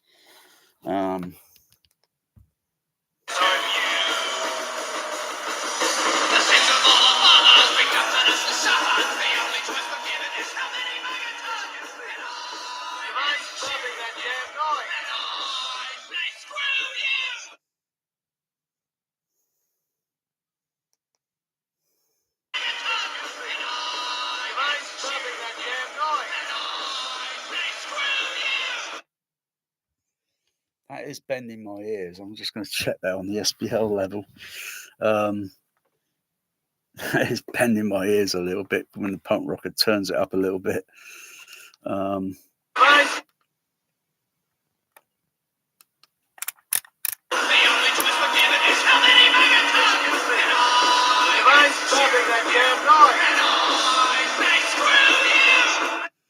It's within 85 dB, well, where my fader level is at the moment. But if I was to take the fader up to 0, I'll probably have to recalibrate the levels down here a little bit.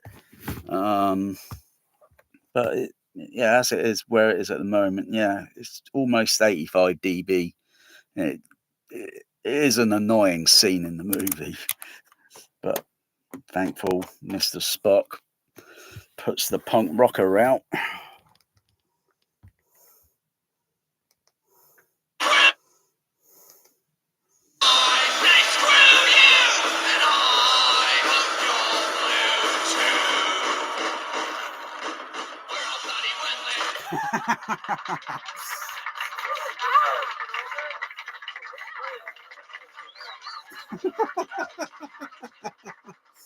Oh. May I ask you a question? Well, don't call me Ed. You used to call me Jim. Don't you remember Jim? What's your question? The use of language has altered since our arrival. It is currently laced with, shall I say, more colorful metaphors. Double dumbass on you, and so forth. You mean the profanity? Yeah. That's simply the way they talk here. Nobody pays any attention to you unless you swear every other word. You'll find it in all the literature of the period. For example, all the collected works of Jackson Suzanne, the novels of Harold Roberts. Ah, the Giants.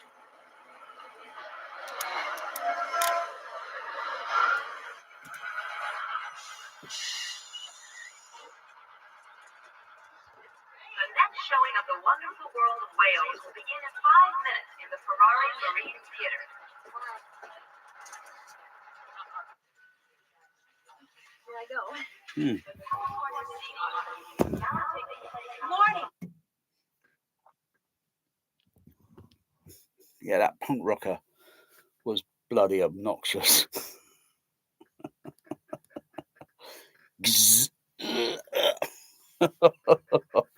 Oh dear. Of course, with today, you just zap the punk rocker with a taser. Oh. Or use one of those directional sound things where you point it at someone, they don't know what it is, and then you wind it up, turn it up, sort of thing, and it disorientates the mind. Oh dear, crying out loud. Is that ruckus necessary? But it's got good sound effects, and you know, it just needed a little bit more if they used directional dialogue and such. And it's like a 1960s movie. It's like an epic. Because that's what they did with in the 1950s and 60s and early 70s and some, and they did use directional dialogue. But now it's all, most days, it's all in the center channel. It sounds boring. It doesn't sound like I'm there.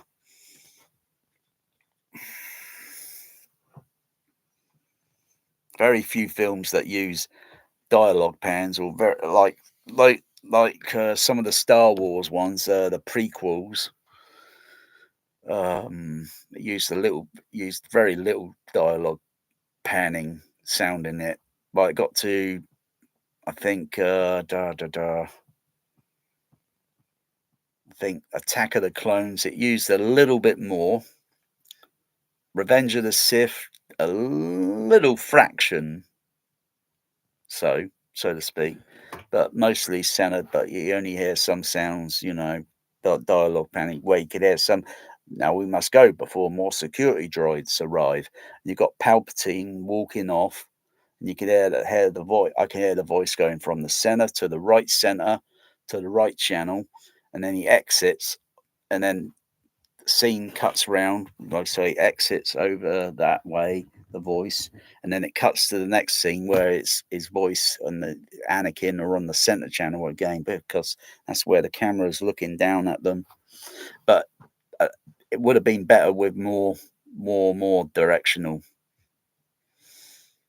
because it will make me get more involved with the sound of the film itself, even though it's crap. The prequels are not too bad. It's the Mary Sue versions with Mary Sue. Those versions are.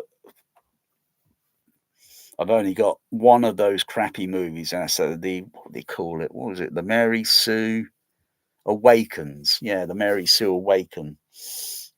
I've only got that one because I was only curious of why it got an Academy Award nomination, which it lost, because no Star Wars film has won Best Sound Achievement since The Empire Strikes Back. Return of the Jedi lost to The Right Stuff. Only got visual effects, Return of the Jedi, I think, visual effects. And it lost out. I'm not even sure if it got sound effects editing, but totally lost out to The Right Stuff. Sound editing and sound effects for the sound editing and sound for The Right Stuff. Though they could have used dialogue panning and directional on that movie as well. And it's like with the original Return of the Jedi, there's a little dialogue panning in it, but you can only hear that on the laser disc. The Blu-ray and all that, or the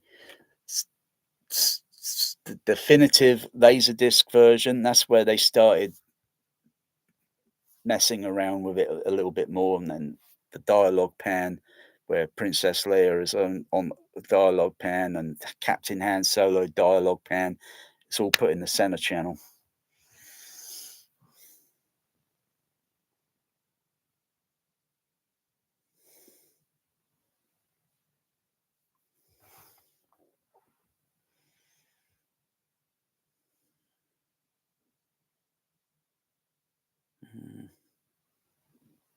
Yeah, if this film was done in the 1960s, I'd say all the characters that I see on the screen here would have the dialogue panning, moving. Like the sound here might be Mr. Spock might be over on the left channel slightly, and she goes, and then the two character, and then you hear the character there. She might be a little bit on the right center, and then Captain Kirk on the right center, and then Mr. Spock on the left center channel. And if they're a little bit more wider spread, then they go on the left or the right channel. Check out the movie. It's a mad world. And if you can fit in a 5-screen speaker array with a 5-screen decoder, matrix decoder, that does 5-screen matrix. That does LCR. That does left center, right center. So I usually sometimes play music on it. So music could go to left center, right center. So can be programmed into a Dolby CP200. It could be programmed into the formatting, and it needs wiring, soldering, etc. And you can select the non-sync music to go to the left center, right center, because I think that's one of the cinemas down in Bournemouth many years ago. I was pretty sure the music seemed very narrow behind the screen. And when the movie started, it seemed a bit more wider. So like the center channel is active, the left and right is active, and it's playing optical Dolby stereo, Lethal Weapon or whatever, Lethal Weapon 2, I think, Lethal Weapon 2, or many other films. But sometimes I just use that for effect. Just boom. I've got to wire it in. I've got to make I need the wiring diagram for that, and then I've got to go to the format card on the Dolby Cinema processor. It's called a format card, and I've got to put in diodes. I would have to put in diodes in a specific order, and then all I have to do is dial the format number on the processor, and then boom, press it. It will be connected with the non-sync, and then I'll press it, and then it will put the but it's a bit more complicated in this B chain, because where it has to go over to the STDS, and then it has to go over to the auxiliary inputs on the Storm Audio. But I just simply do it there. Boom, done. I'll just go back to normal there. Boom. Yeah, I bet Gene DeSella, the Audioholics, he would like us set up like that, because he raves about what do you call it? Front wide or spread, center spread or something. And I think you can only get that on there, I think it is, or on the Marantz AVR I got. You can't do it on the Storm Audio. Weird. But all it is basically, if you had Pro Logic, and had a Behringer DEQ equalizer thing, there's a stereo wide thing on it, and if you adjust it, you can create that sort of effect. And then when you put it into another position, everything goes literally, you collapse all the left and right sound into the middle, into the center, and basically it comes out as mono then. And then if you widen it out, you can spread it, so to speak. So a little bit more better than the AVR, actually, because you're doing it in variable adjustment, whereas the AVR does it in 1, 2, 3 steps, and that's about it. But on the DEQ, you can do it variably.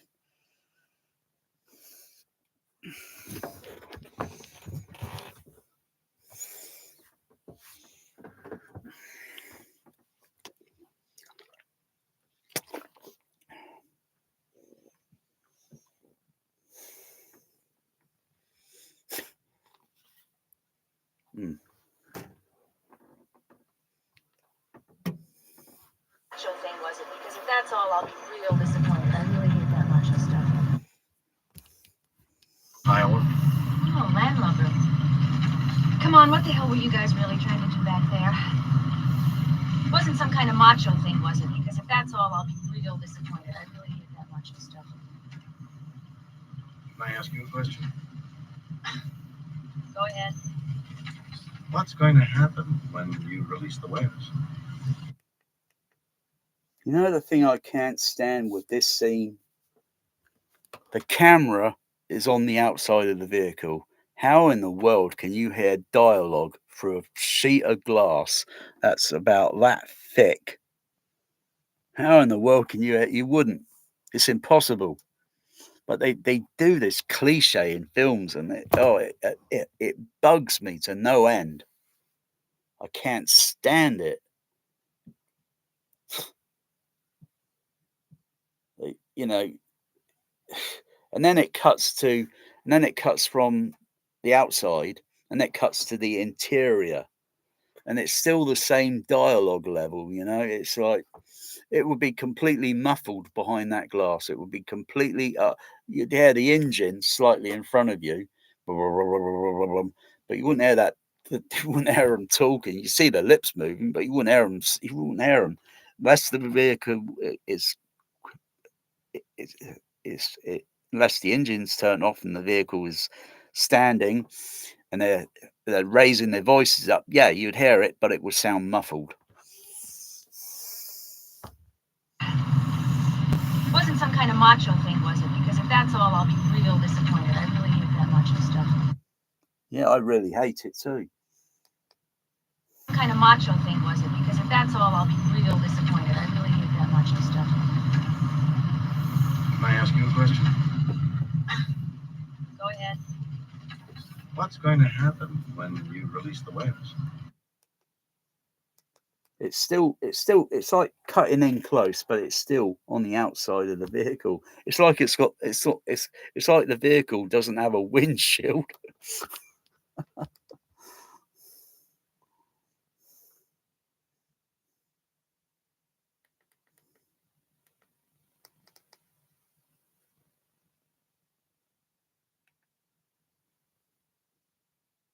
Oh god, Dolby dropout sound there.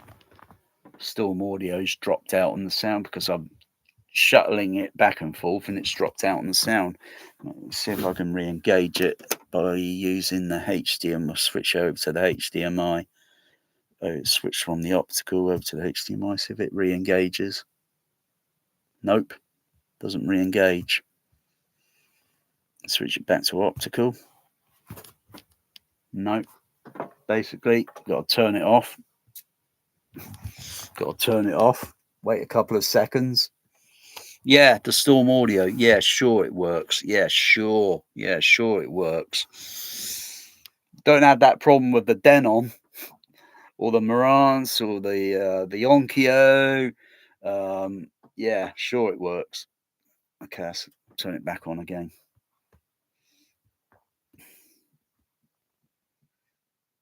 I wouldn't endorse this processor.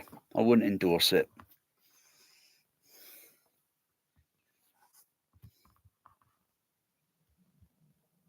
I only got it just so it can play Dolby Atmos, but you know, since then, since a couple of months or so now, I've worn off. Dolby Atmos has worn off on me. Very likely. Now the sound's come back on. You're not exactly catching us at our best. That much is certain. I have a hunch that we'd all be a lot happier discussing this over. So, yeah. I wonder if that problem happens with a Trinov. I'm kind of curious because that's made in France. Trinov is made in France. Yeah, I'm not too confident with French engineers.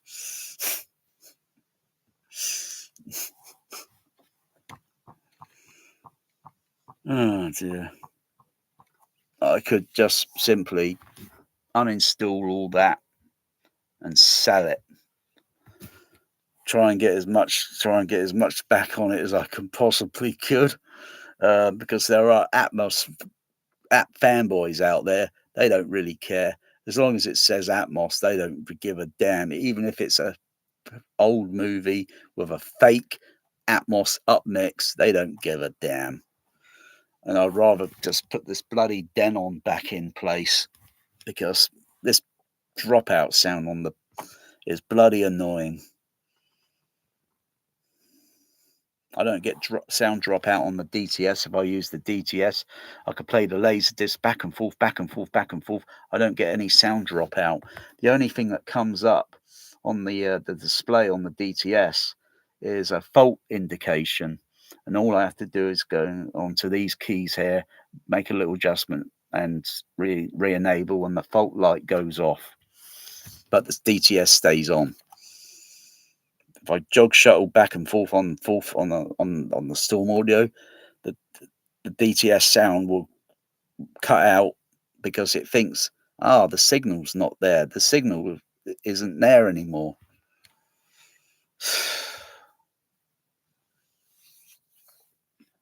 That's what you get when you buy, you know. Didn't have, I tell you, all the old analog, or mostly some of the old AVR receivers, you didn't have too many issues. As long as it's not a HDMI issue, which was fixable with different capacitors on the Onkios and so forth. But yeah, when you get these things in the real world and you got people that know what to look for, what to listen for, they're spotting all the bugs. That thing's got, this thing has got quite a few bugs on it. When using the pink noise, okay. So if I were to play some pink noise again, where is it? There's a storm.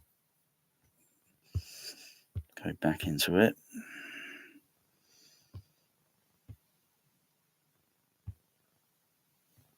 Okay, turn the pink noise on. I'll just play, mute that there. Turn the fader level down. Oops. Okay. Film is playing. See if it happens on the optical input. Oh, no, it does it on the optical. So I play the chapter again. And again. So when I play the chapter back and forth, or I pause it, play it, pause it, it interrupts with the pink noise. It shouldn't do that. The pink noise should be totally isolated on its own signal chain. It shouldn't be interrupted. So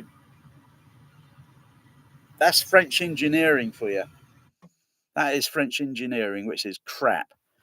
That processor, I wouldn't rate it. I wouldn't give it a rating of 10 out of 10. I would give it more of a rating of 5 out of 10.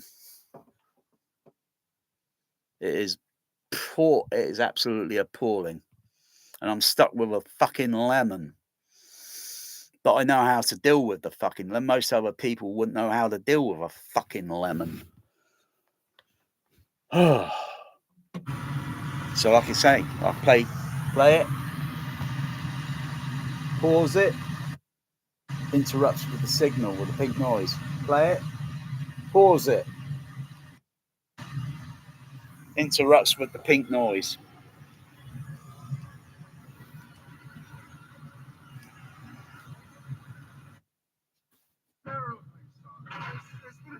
Awful mix-up. Would you believe I was never told about your visit? I've tried to clear things up, Professor Scott. I explained that you'd come all the way here from Edinburgh on appointment to study methods of manufacturing by Plexicore, but they don't seem to know anything about it. Don't know anything about it. They fucking know who I am. Calm down, calm down.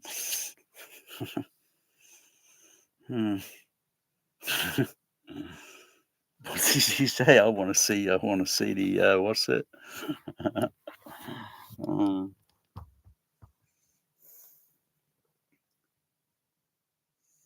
I demand to see the owner. I demand to see the owners. Yeah, I want to see the owners of Storm Audio that sold me. Well, they didn't sell me it. I bought it from them. So I went to them. They didn't come to me and sell it. I went to them, but I'm going to them on the trust that that processor is the dog's bollocks, and it's the next best thing from a bloody Trinov, because I would be surprised. I wouldn't be surprised if a Trinov has got so many bloody bugs on it. And they, you know, Storm Audio, interestingly, they blocked me on their Facebook because when I started talking about the truth about that processor, they tried to silence me. Yeah. So I'll give it a 5 out of 10, that processor. I'll probably give the Denon maybe a maybe an 8 out of 10. It's not totally perfect. The Denon has video issue. So if you play a analog video signal into the processor or into the AVR, the because it's converting the analog into digital, and then it goes over to the and then it's handed over to the HDMI output. Something's going on in the video chain.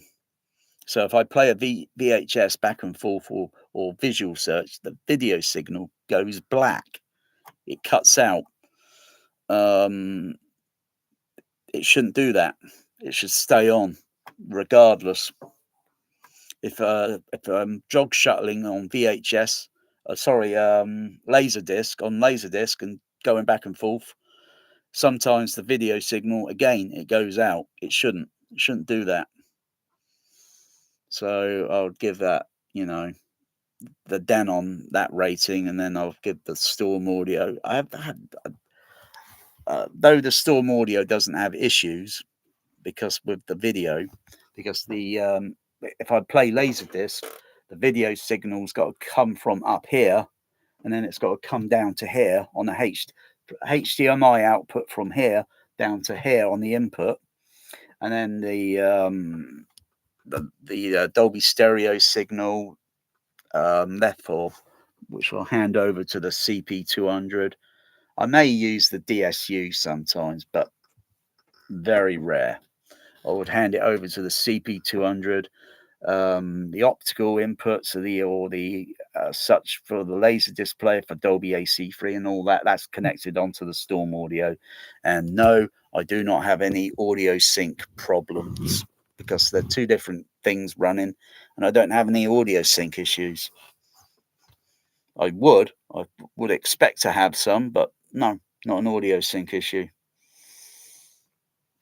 So, as well as the other flaw, there's no touchscreen on this, where it should be laid out, the video inputs, so you can press it and then you're on that video mode. You got to press a few buttons here, press a few buttons. Oh, I've got a little bit of static there, because I'm holding my laptop and it's charging up the battery. I've got a little bit of static electricity, a little bit of static there. You got to press these buttons and you got to turn this volume dial. Bloody pathetic. Whereas you've got a volume dial here separate, and you've got an adjusting dial on this one to adjust the format video switching. They put it here on the dial. This is the first thing, I guarantee, this is the first thing to break on this processor, and it's already starting to get a little bit sluggish when dialing the fader up, the volume up, and turning it down. It's already starting to get sluggish. I could use their stupid, pathetic fucking remote control that looks like it was made by fucking Bang & Olufsen. Fucking takes the piss, it does. You see, that's an honest review. You wouldn't get an honest review like that from Youth Man or any of all the other bullshitters on YouTube, because they're too scared to bullshit. They're too polite because they're taking a little bit of that on the side. And if you bullshit, you ain't going to get a little bit of that then, are you? I think the Trinov is even probably got the same issue. I'm not sure. I think the Trinov's got two dials on it. I think the Trinov has got two dials. I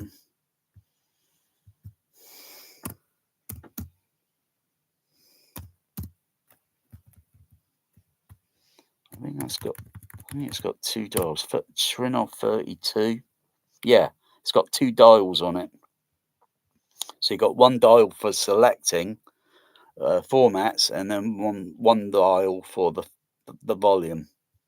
That's what they should have put on there, but no, they should have put a touch screen. A touch screen would be a lot faster. That depends on the rest of the electronics to see if it switches pretty fast. from video mode 1 to video mode 2 and so on. Depends on how quick the handover is switching over. But nah, that volume dial was the first thing to bloody break.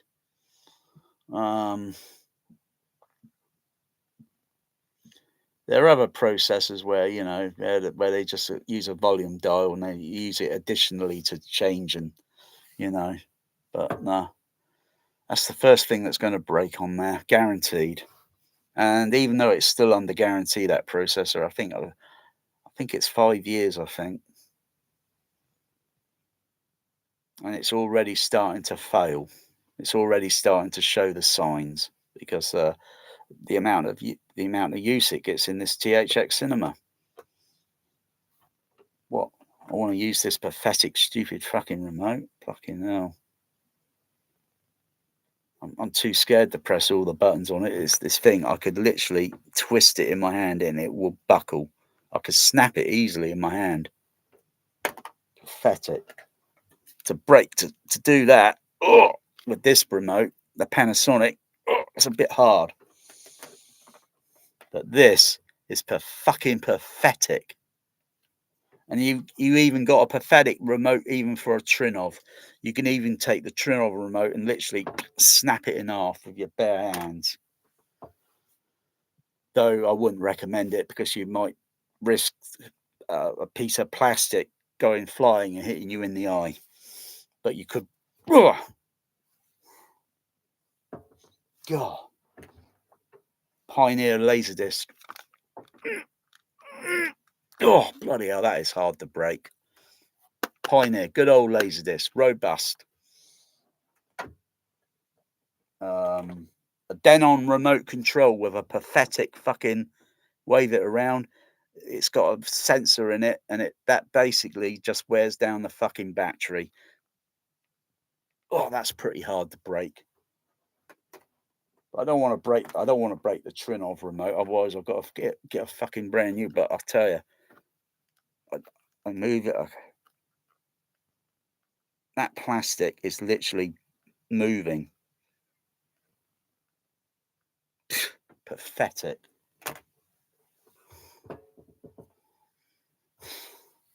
I'd rate this remote control 10 out of 10. I'll give it a fucking 1. A solid fucking 1.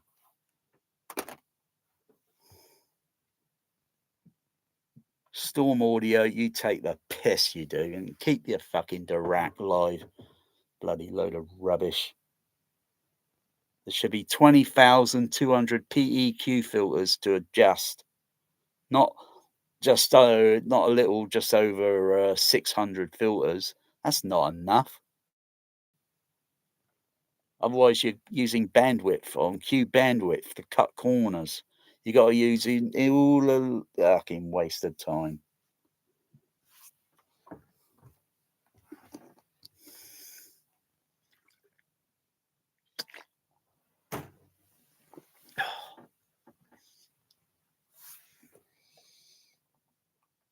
What other remote have I got here? That's I think that is by far the crappiest fucking remote I've got.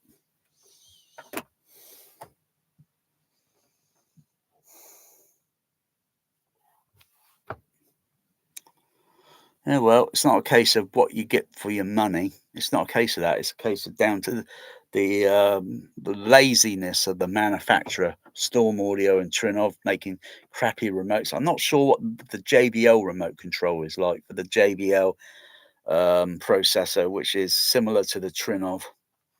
I think it's an SP something 85 or SP80 or SP90. I don't know.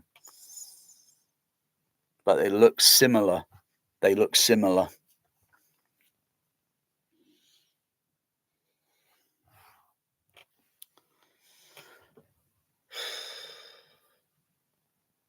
And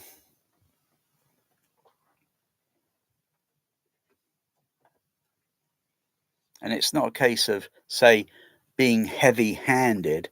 No, that thing should be bloody robust and tested in their factory. Should be as for their stupid fucking fan, that sometimes goes from 50% up to 75, it's obviously cooling the processor down for some reason, but it never automatically drops back down to 50%. I've got to shut the fucking processor off. It's so fucking annoying. And then turn it back on, hoping it's going to stay at 50%. But it's every time I run this STDS processor, heat is rising upward. It's got thermostat inside. Most of my gear is running without any fans, even though I disconnected the fans on the STDS because it sounded a little bit loud. I even disconnected the fan on the CP500. All the other Dolby processors don't have a fan on it, except for the newer ones now, the CP850, the CP950. So if you had any of those processors, I would check with the actual electronics to see which part really does get hot or warm inside. And is it a problem? Because the Dolby Cat inside here, or it's the Dolby Cat 150E, 150E.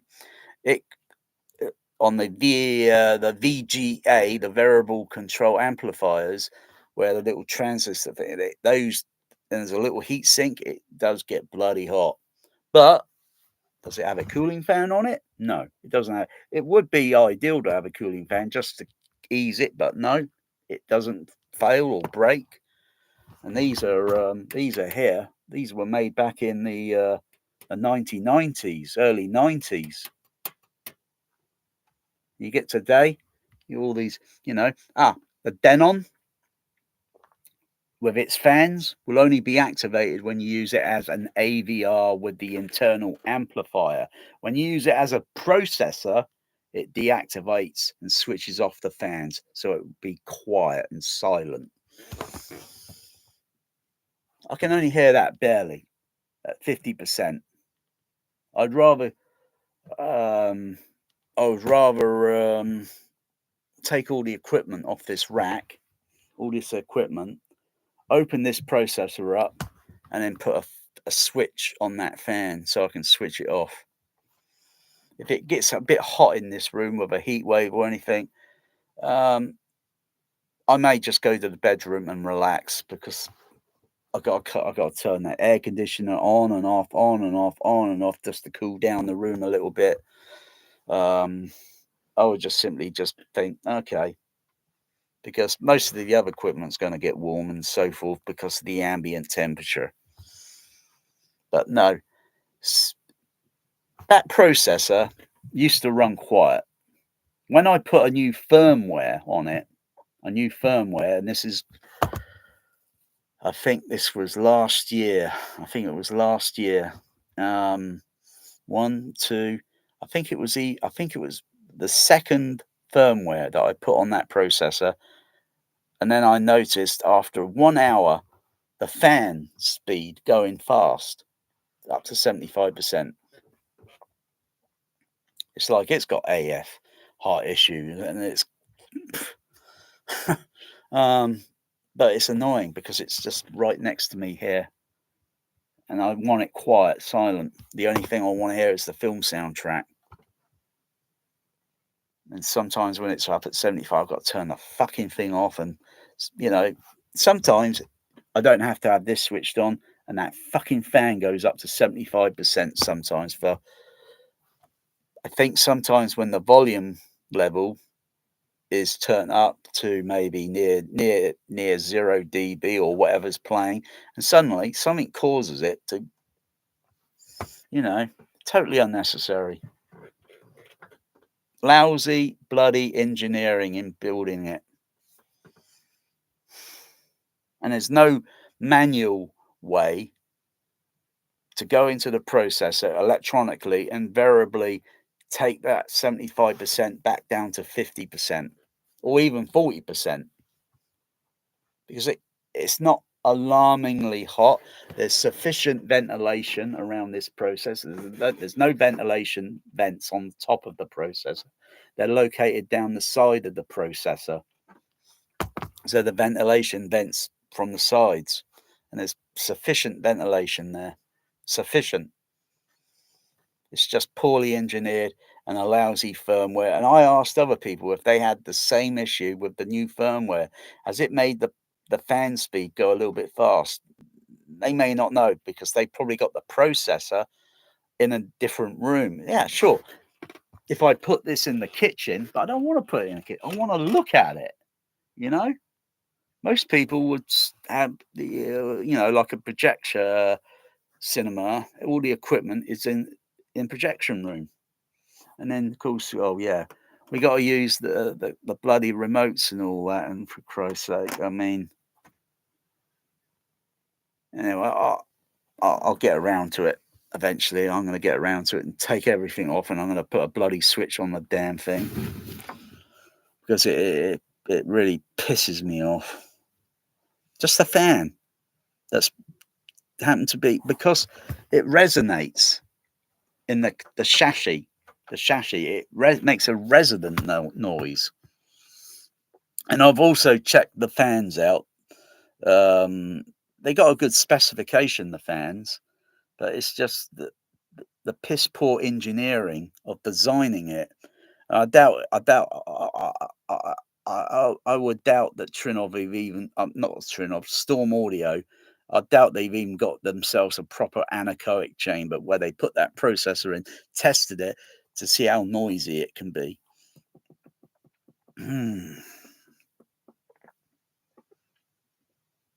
Yeah, must I do everything myself? Because the way the fans are fitted, if they had some sort of other way of fitting the fans in there, it probably wouldn't make it probably wouldn't resonate as bad. But I would say the fan noise on the CP500 is even louder. The fan noise on the SDDS would be a little bit louder. That's the only processors there.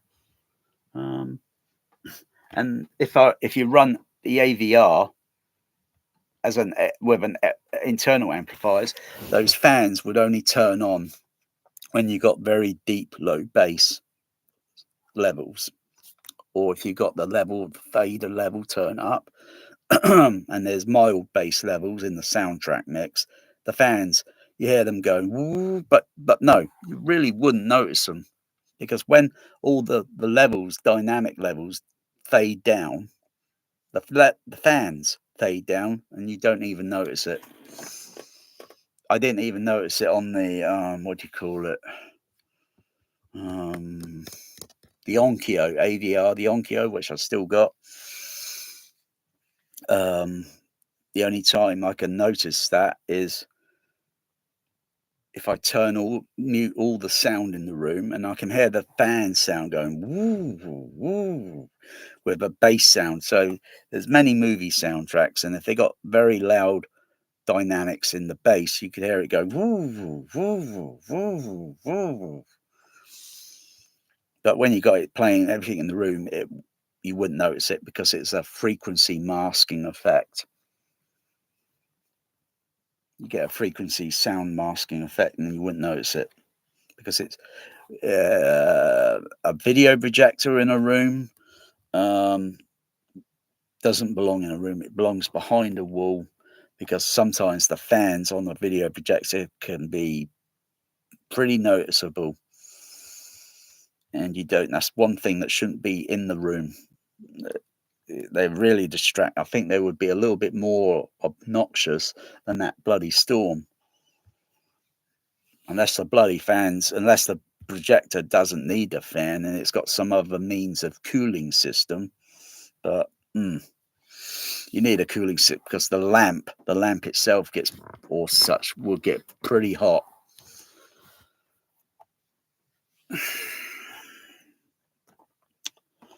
Yeah, if I had the means of testing and all that, with test equipment, thermostat and such, and testing the temperature tolerance levels. Well, I do have equipment to do that. I have equipment to test temperature levels. I could get one. I could get the thing that you use for, I could take the 150E card out of here, or out of the CP200, and then do a surface temperature reading, and I wouldn't be surprised. I wouldn't be surprised to see what the temperature is going to be. It's going to be pretty hot.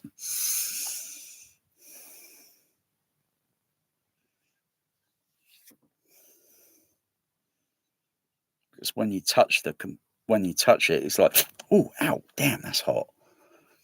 So yeah, you put your finger there a little, it's going to get a little bit blistered. Yeah,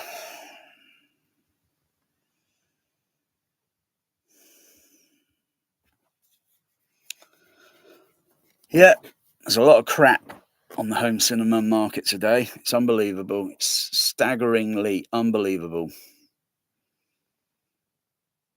Because people want Dolby Atmos. And all the bullshit videos you get on YouTube where the sound bars make this sound bar is so cinematic. It's oh crikey!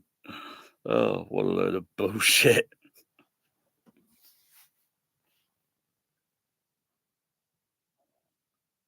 Because I could play those JBLs fucking loud if I want to, but I don't want to because it's just plain stupid.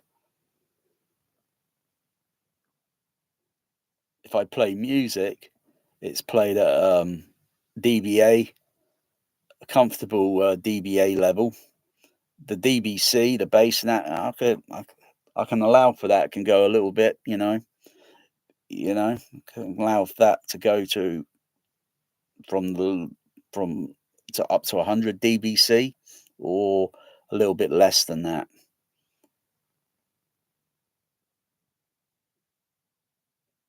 It's not like when you go into a nightclub and it's got fully JBL. It's a full JBL rig and it is bloody deafening because it's all on the HF, all on the some of the horns or some of the bullet tweeters or whatever they call them. Yeah.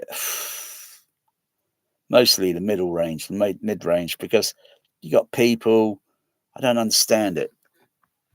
I just don't understand it. This sort of attitude.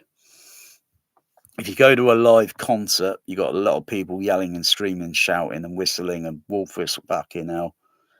You're going to get more hearing damage from the crowd of people that you're surrounded by than the bloody music's PA system, unless you're very close to the stage. But if you're a little bit further back, it's going to be a few dB less, or many dB less. But you're surrounded by people and they do wolf whistles and yelling and scream. That is why you come out with your bloody ears ringing. Otherwise, tell everyone, shut the fuck up, listen to the band, listen to the performers, and then they can turn their levels down then, because everyone's listening. The attitude with people, it's an ego attitude, and it stinks. Or I wouldn't go near one of those fucking concerts, or I wouldn't go near wearing earplugs or ear defenses. I wouldn't go anywhere fucking near it. But you go to, say, like a live orchestra outdoors playing, the audience are listening. They say, shut the fuck up, and they are listening. Pop music and the attitude with, oh, it stinks. I like to dance, but yelling and screaming and shouting doesn't prove anything. It just shows like, what the fuck are you doing that? Because you're just going to exhaust yourself. Rather, why don't you dance and breathe? Because when you're yelling and screaming and yelling and shouting, and you're just burning off fucking oxygen, then you want to go and fucking drink alcohol and get more fucking hydrated. I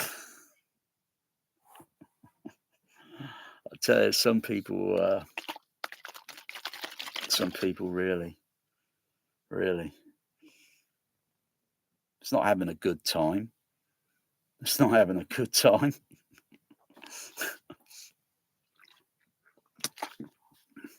Because likely they're not even videoed it. And so they're not going to take their good time with them, are they? And play it back and over and play it back and show other people. You know, they forgot to, oh gosh, I forgot about that good time. I forgot to video it. Oh dear.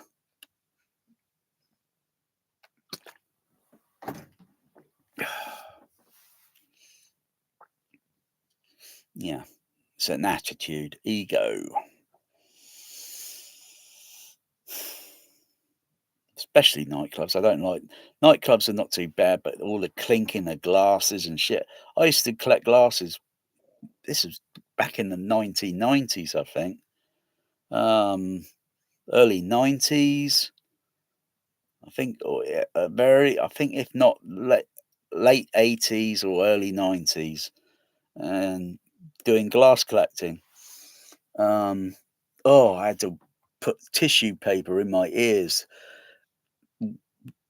get a little bit of tissue paper, put a bit of water under it so make it moist and soft, and then put it in my ears, and that just took the top end of off all the high frequencies and made it a little bit quieter or softened it down. Oh dear. Plus, I can't stand the stink and the vile, disgusting, repulsive smell of the nightclub. Couldn't stand it. Back then, I think smoking was still allowed, and there's the smell of the alcohol. Oh, it was and the smell of the people. Repulsive.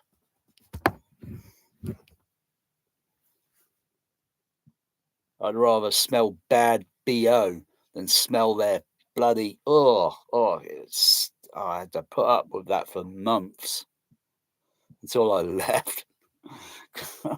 got something else to do rather than, oh dear. And it's also risky because there's broken glass all over the floor, for Christ's sake. If you stumbled or fell onto the floor, you could put your hand on bloody glass, for Christ's sake. Oh. Oh dear. Yeah.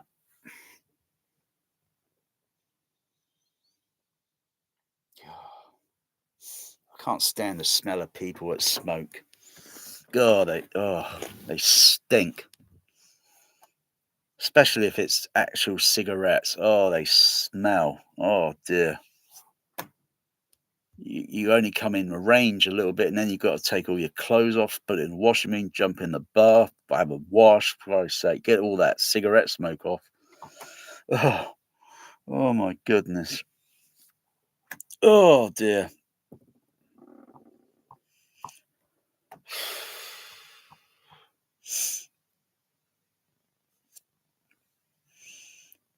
And especially when you buy equipment. It comes from someone that I had a laser disc. I think it was RoboCop, Criterion Collection. And when I opened it, I thought, oh my God, what the fuck? It smelled like a cigarette chain smoker had been smoking in their home. And it absolutely, the laser disc, everything, the cover, everything, it stank. And I had to clean it with disinfectant, clean the laser disc. It took me a couple of days to get the smell off that fucking, because I wasn't going to keep that on my shelf smelling like a stale cigarette.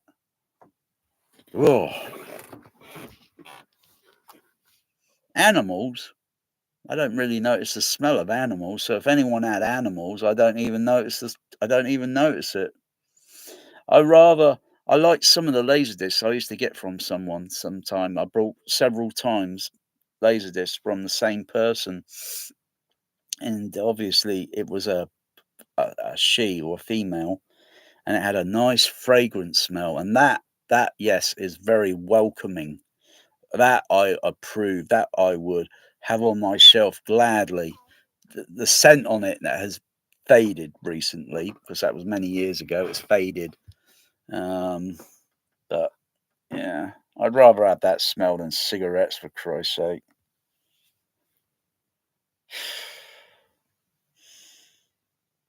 Or maybe have someone's BO all over it. I'd rather smell the bloody BO than a bloody stale cigarette.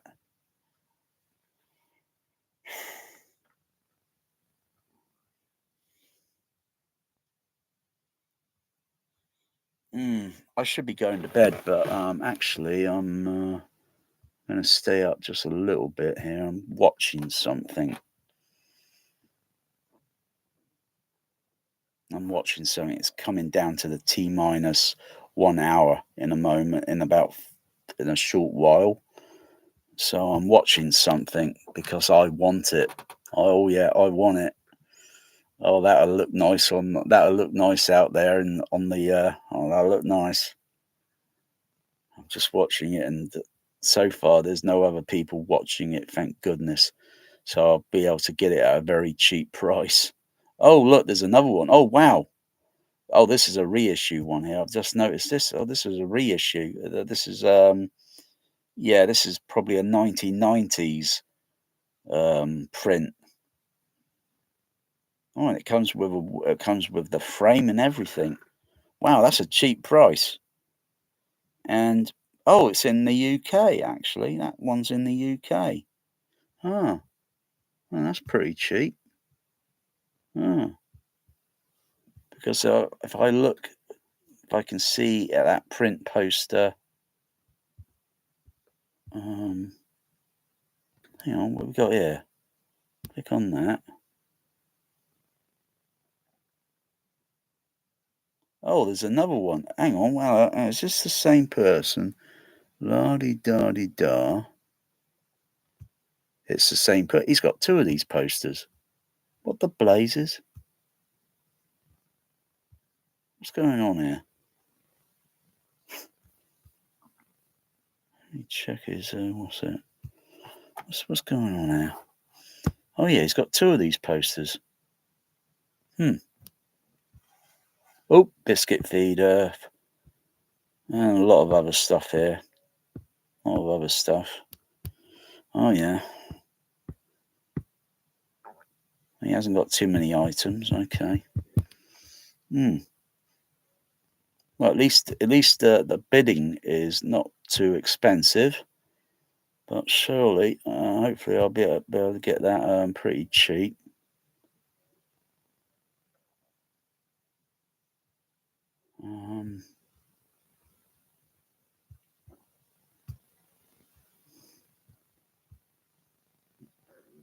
This one here. Okay. I'm not saying what it is because I'm not having anybody else jumping on the bid. I'm after that. I want that. That's rare. Oh yeah. Look at that. Oh yeah. Oh yeah. I guess that can pull a lot of horsepower. Oh yeah. Oh yeah. That's big. Oh yeah. Mighty. That's like a Saturn V rocket.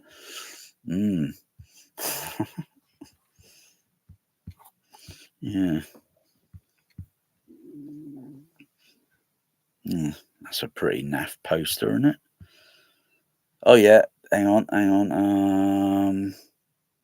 Is that the same poster design as the other one? I think it's different. No, different. Yeah, different art graphic design on that one. Oh yeah. Oh no, there's another one that's similar to. Oh bloody hell! Look at the bloody price on that. What the blazes?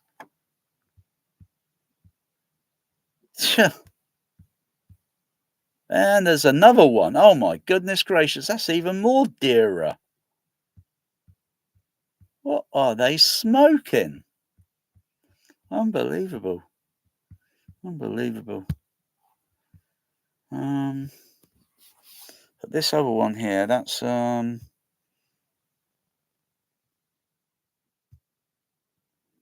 Oh yeah, that's a different, yeah, typeface on the graphic design there. Is I don't see what year that is. Oh yeah, middle 90s. Yeah. Hmm. Hmm. Hmm.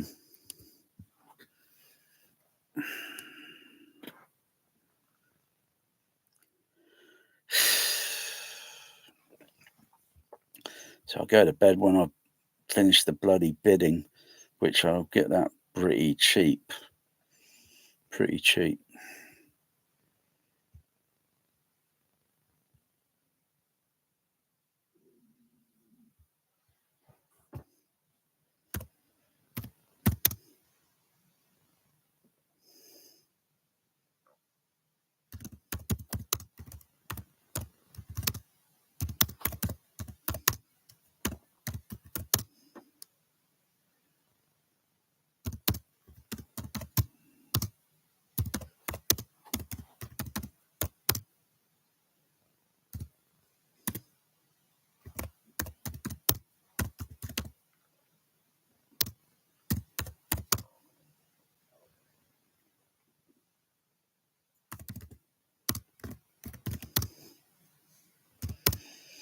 Hmm.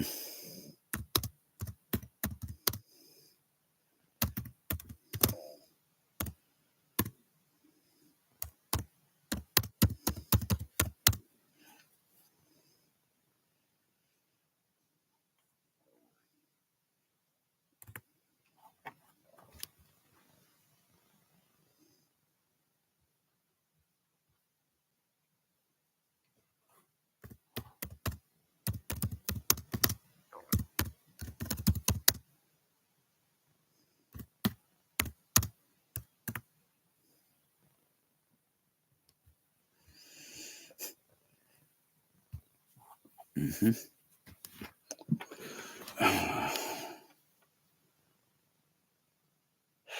There might be other items on there on the. There might be some other items that I'm not even bothering looking for. They come and they go so flipping fast. The people always looking for something. Ah, that sounds like a riff mix. Sweet dreams are made of this. Who am I to disagree? Everybody's on eBay looking for something. Some of them want to be outbidded. Some of them want to be abused. Who am I to disagree? Oh dear, sweet eBay is made of things. Who am I to outbid it? I I surfed the internet. Oh God, I got good. Oh dear. Oh.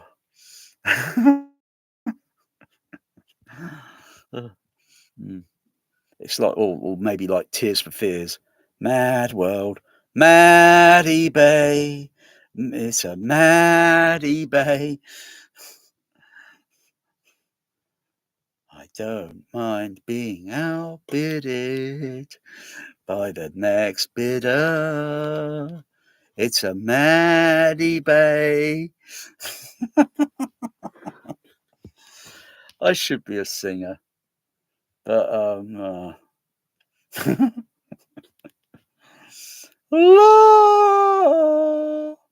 Got to work on that a little bit. Oh, am I to disagree? Oh. Hmm. Whales are gone. The whales are gone. Hmm.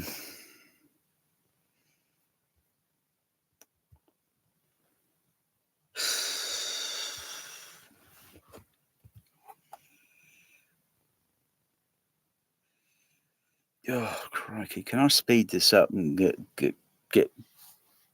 this bidded for? Oh, gosh. Just don't fall asleep.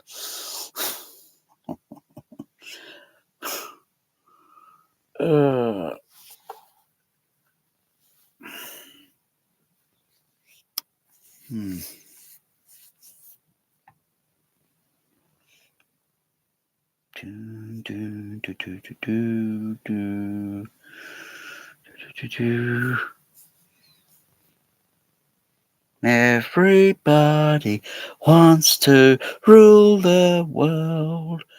Everybody wants to rule the world. Everybody wants to rule the world. I don't.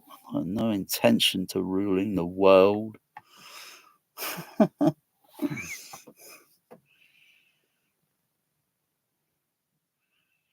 Every arsehole politician wants to rule the world. They are arseholes, you know. They want to rule the world, but then you know, if they keep on the way they're going, they're going to have a bloody revolution surrounding them.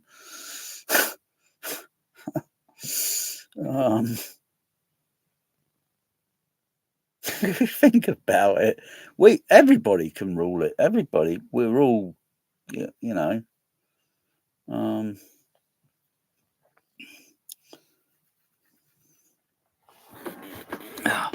There are lots of planets out in the universe.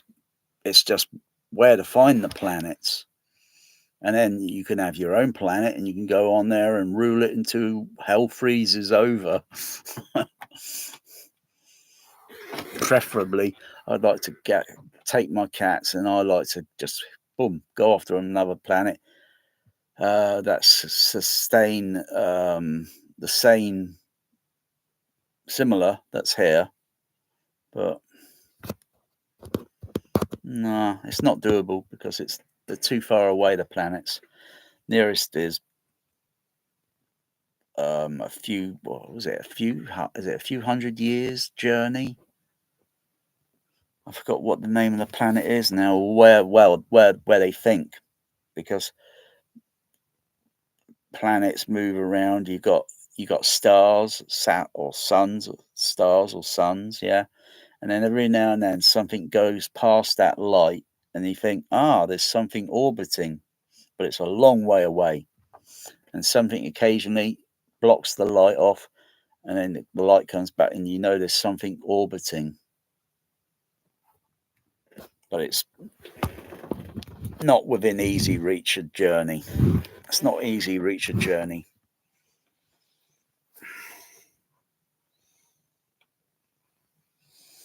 And that's all scientists can do, astronomers. That's all they can observe. They can't see what the planet looks like. Artist illustrations, I think there have been some artist illustrations, but no, you don't know if it's got... Oi, stop doing that. Oi. You don't know if there's the water is drinkable, or what the rainwater is like, even if it rains, or if it's got oceans. You don't know if it's got oceans. You don't know if it's got insect life that we call insect, or animal life. You don't know anything about that. So you could go to a planet that's completely toxic and lethal, and that'd be that.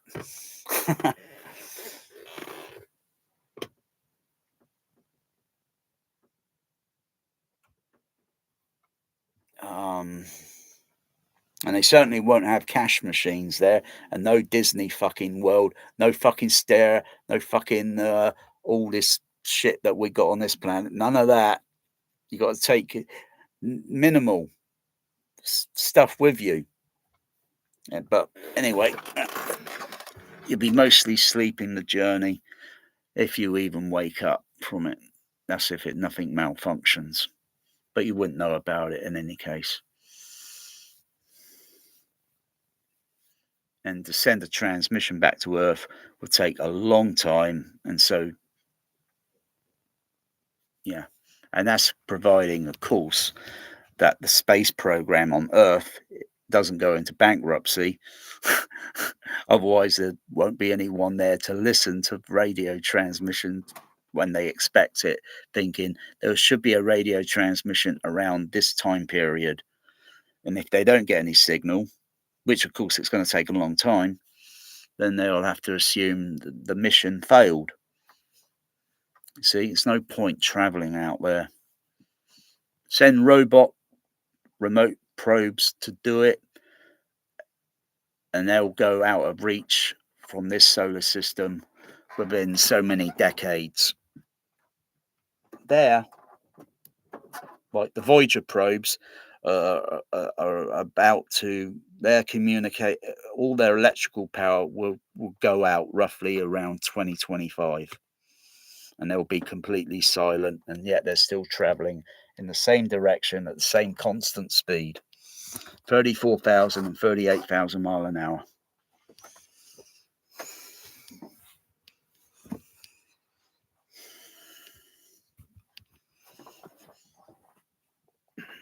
So we're living a dream on this planet, some warped, twisted kind of dream. For magic.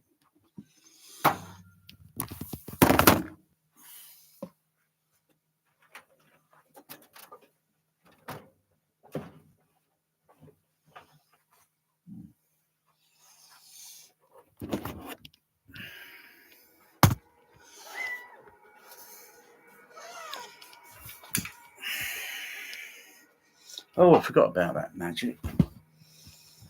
Yeah, I forgot about that.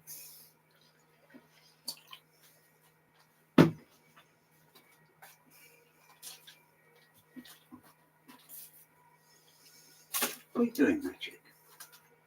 No, I beg you.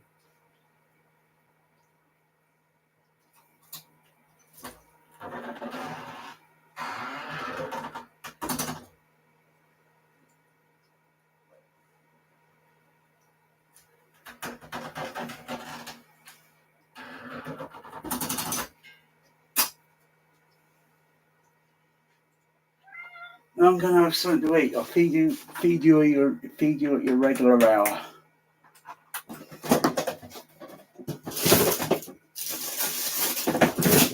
I'll have something to eat, otherwise I don't want to have this issue again. Come on, boys. Got biscuits. Got biscuit, mate.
wings. I need mighty wings to fly above all the bullshit that's on YouTube today.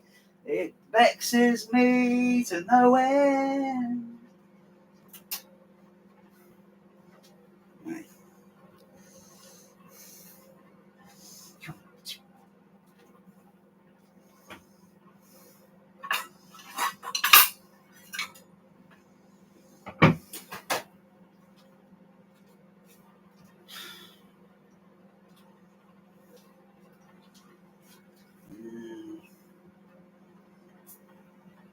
All right, kitty.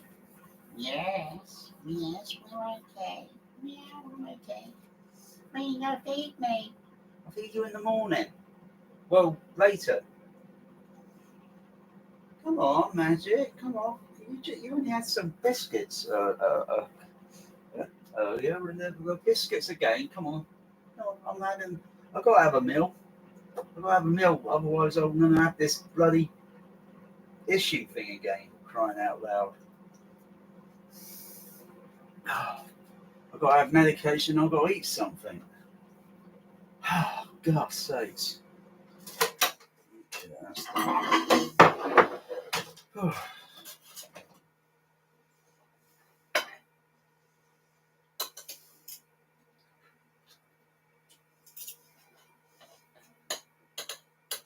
I've got to get a little bit more input from my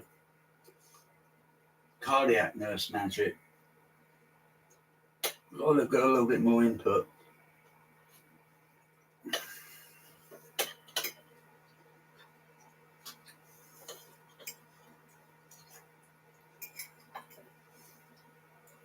Oh, the shoulder feels weird. Oh, feels weird.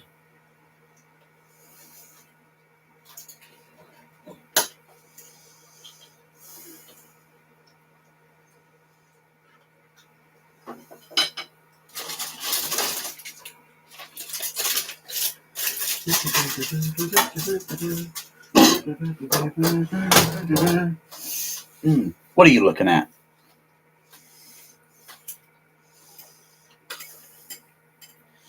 Ever seen a grown man eating a meal before?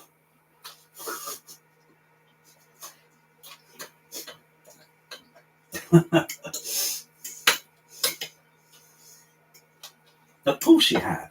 You go to restaurants, you watch people, yeah, but you don't pay much attention to it.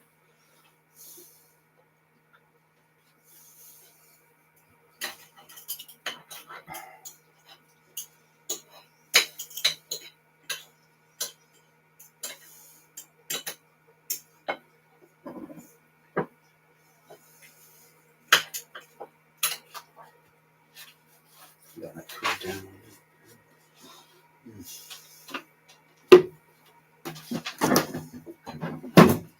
Looks like I've been making some more water distilled today.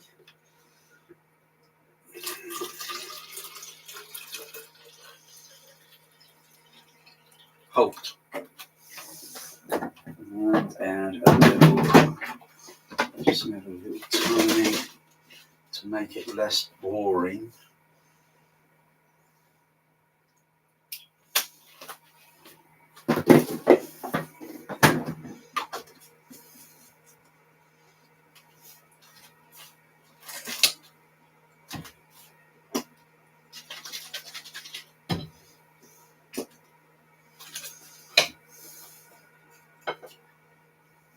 Magic, you haven't come here up there to grab my meal, have you? You're not doing that, Magic. Like you grabbed the codfish off my plate the other night. Yeah.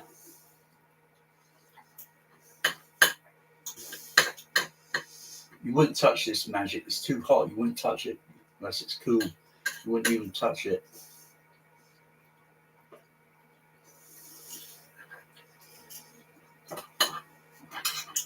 I see you there watching, Magic. I see you watching. I'm watching you, Magic.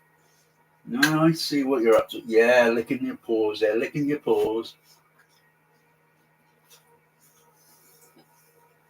You're trying to find them. You think Yeah, magic.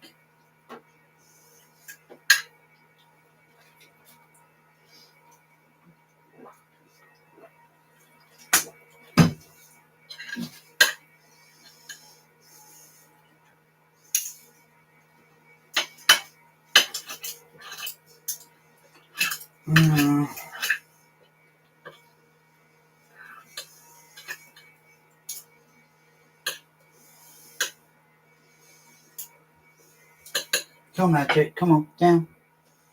Magic. Come on, down.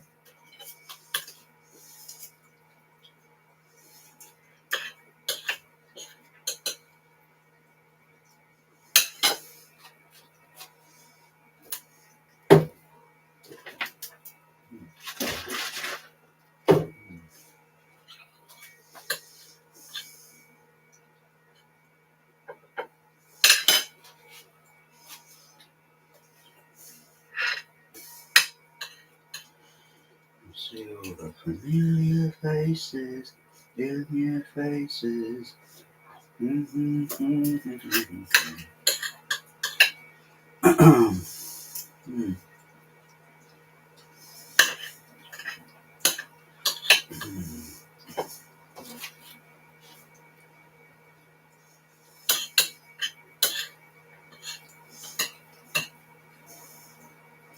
wanna be my lover, gotta be my friend.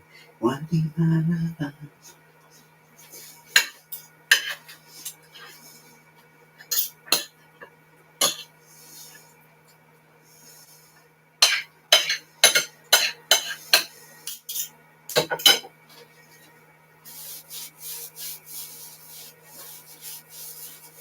Oh, that feels weird.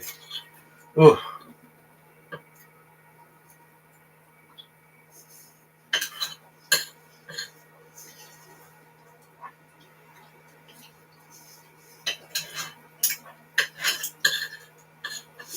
Oh.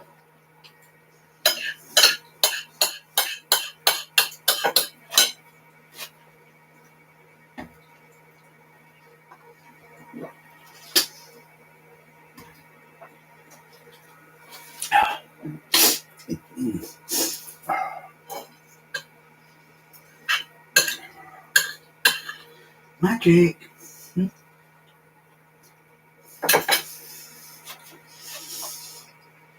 Probably go out tomorrow, Bear. Tomorrow, not today. Because I'm not gonna, after this was it, I'm not gonna, 6, 7, 8, feed you. 9, 10, 11, 12. Possible, but maybe. We'll see. I'll see how it is today, Bear, all right? Bear? Like to go out today? Yeah, Bear? Like to go out? Yeah? Like to go out today, Bear?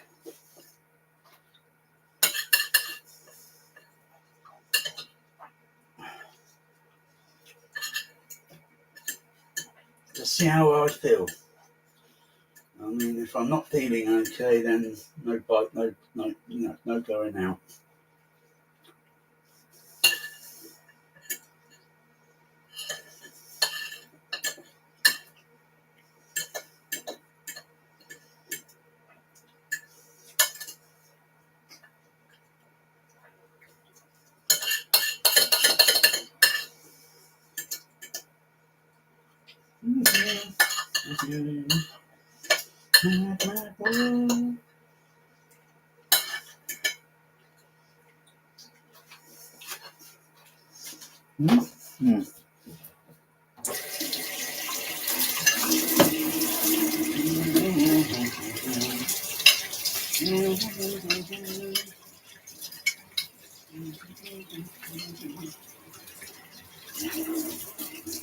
Sorted. Simple.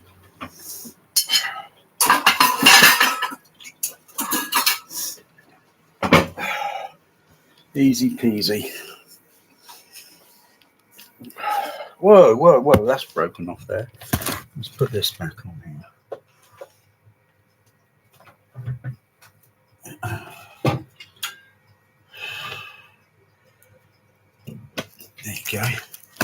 Whoa, whoa, whoa. What are you doing, Magic? Get off the laptop. Last time you was on the laptop, you reset the damn thing.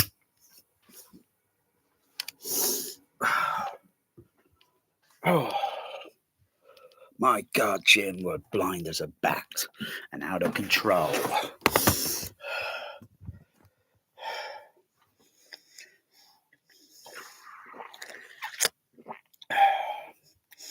They're heading for the bridge.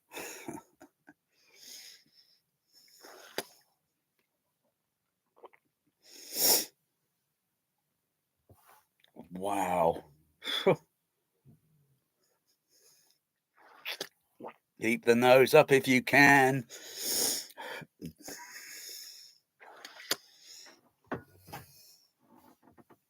Wow.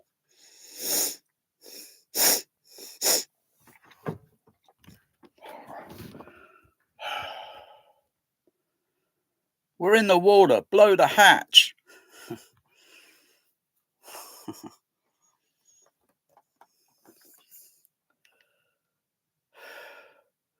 Admiral, you better get up there. We're having a power fall off. Stay here. Stay with him. I'm on my way. I'm Captain Kirk. Admiral, you better get back up there. We're having trouble. The ship's breaking apart. I can't hold it together, Captain.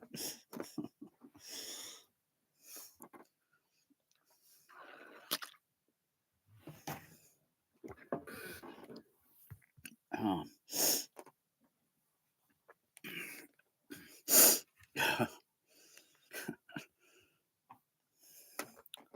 Scotty, how long is this bay? Oh, about 40, 60 feet, Admiral. Can it hold water? You plan to take a swim? Got to find some humpbacks. Humpback people?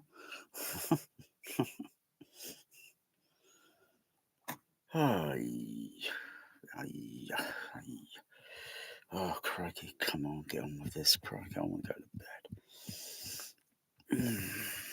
bed. Oh, sakes.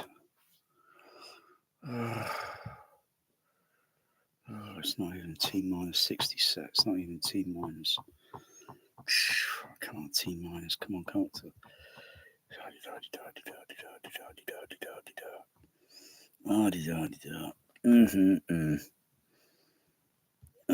Yeah. Red alert, red alert. Raise the shields.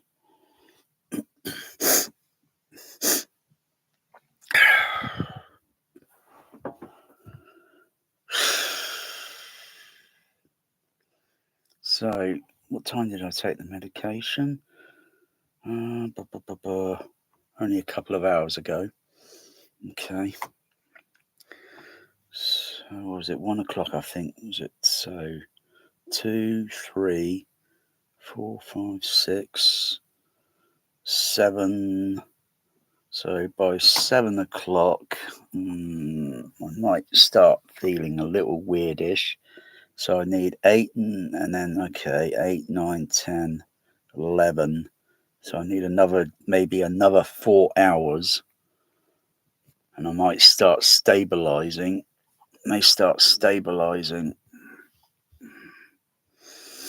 Oh. Whoosh. Wow. Ready to engage computer, Admiral. Late 20th century. Can you be more specific? Not with this equipment. From memory. Availability. Vessel mass continuum. Probability of location of whales. Programmed from memory. I have. Angels and ministers of grace.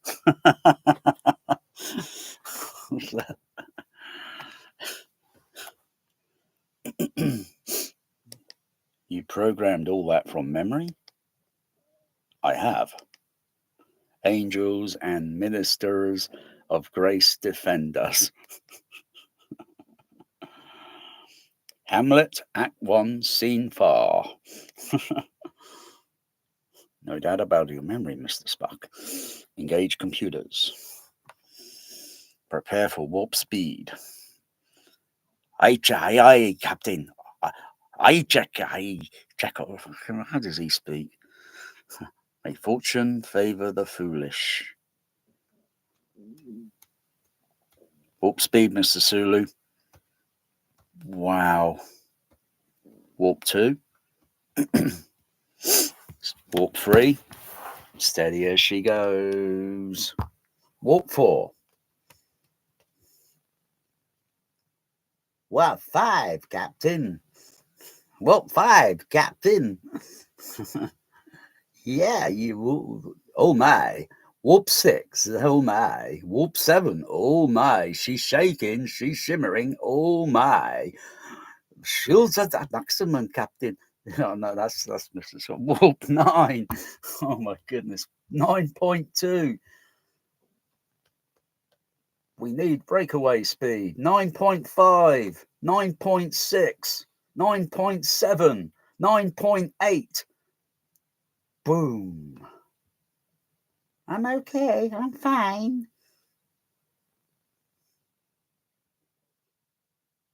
Now, Mr. Sulu. Wow.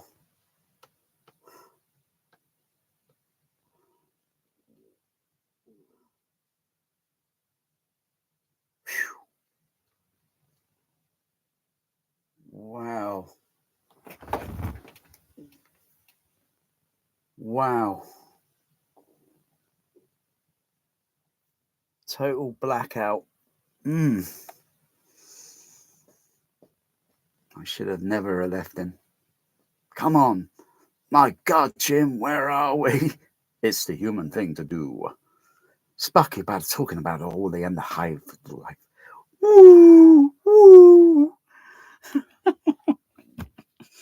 Oh. If you get the scene when this plays in the movie and when it cuts to the dream sequence, because it's like the future has already been, the probe has already caused catastrophe and everything's now submerged, I think, which is what shows the dream, or maybe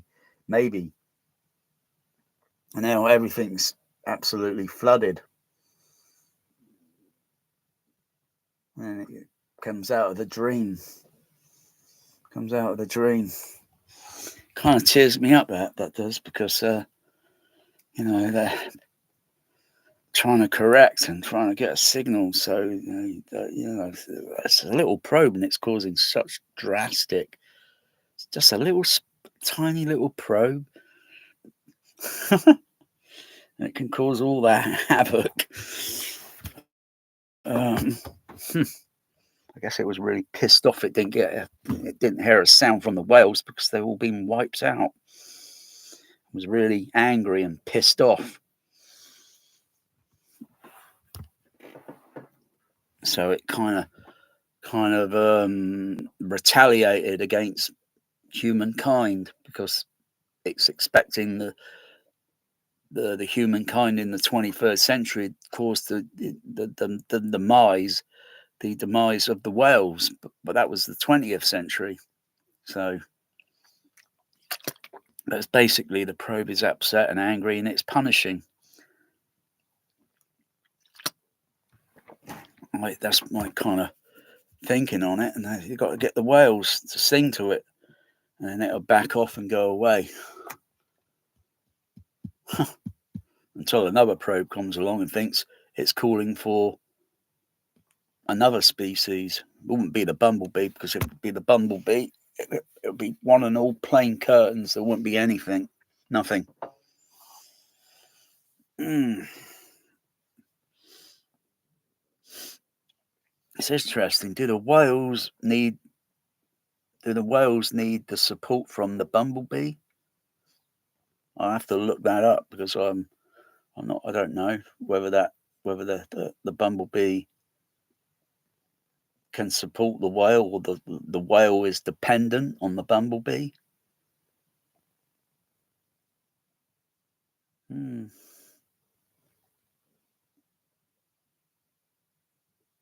See, what's the point of going to another planet? Don't know how what species, what plants, what pollination.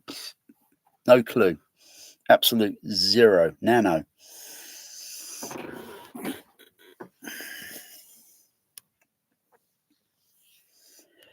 What minerals and such, and if they're minerals, and all these space flights and such are handled by the governments and so forth, and I guarantee if there was a mineral there, they would use it, could weaponize it, they will use it, and they will use it on this planet, guaranteed.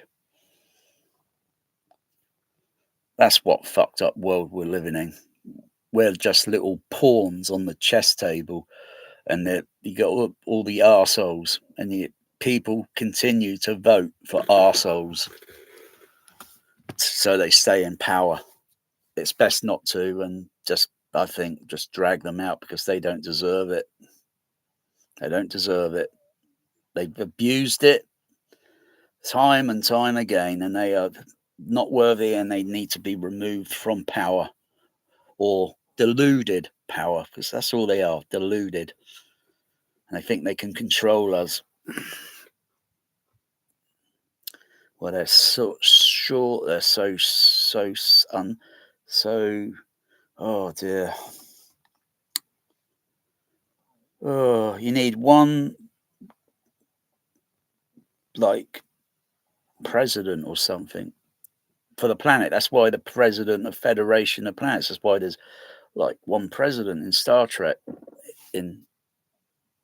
He does president for the whole planet. He's responsible in actions and so forth. But they're not warmongers or so. Even though they got phasers and photon torpedoes for Klingons on the starboard bow.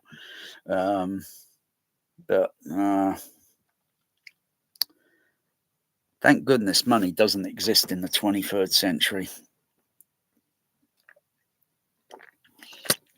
Because we got all the money up here in the mind to build, to dream, draw it on paper, and build it into practicality, solid, practical.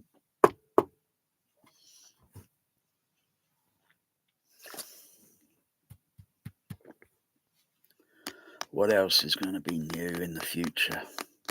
Who knows? Who knows?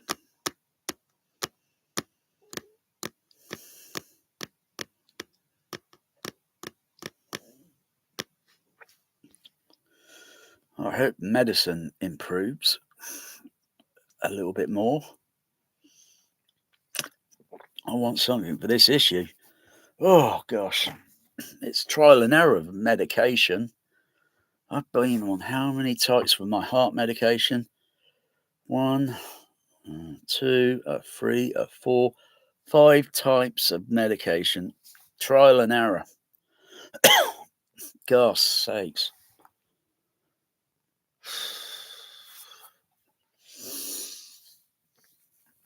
Oh, maybe try something natural.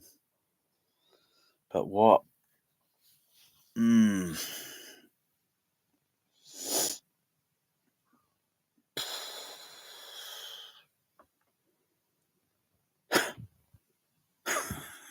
That is clever. That is clever. Oh yeah, that's. Oh, what? What the blazes are we looking at there? What the heck is that? What is going on out there? Oh no, that looks creepy. Let's get going, shall we? That's too weird. Oh.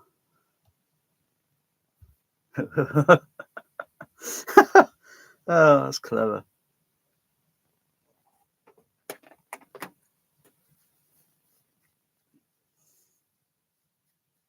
Back when movies had practical and optical photochemical visual effects. Oh wow.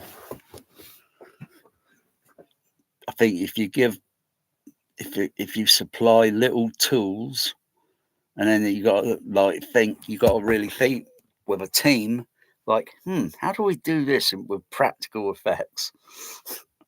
Because the illusion might look better than CGI.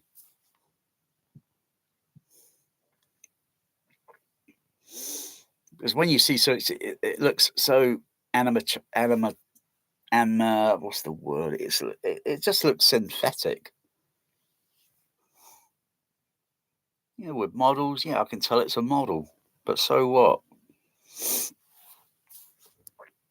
I don't like Dolby Atmos anymore. I don't like CGI.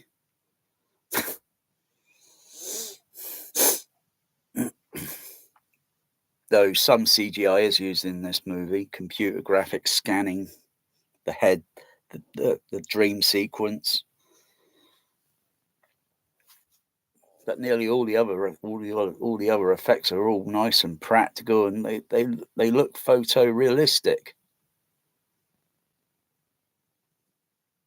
Even if you use matte paintings and combinations of something, putting it all together, and it looks like, wow, how the heck did they do that?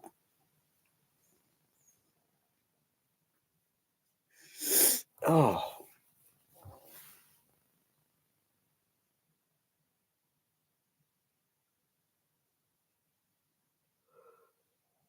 Oh gosh. Whoa, don't fall asleep. Do not fall asleep. Whoa. I should be T minus. Oh yeah, T minus. It's getting down to T minus. Whoa, is this going to get into a bidding war? Ooh, no.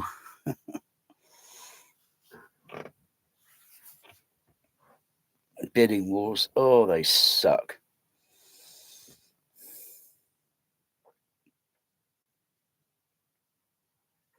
Oh.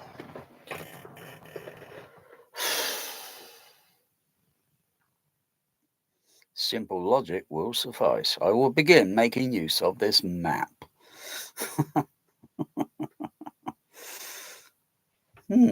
Oh yeah, that's interesting. Oh, that's interesting.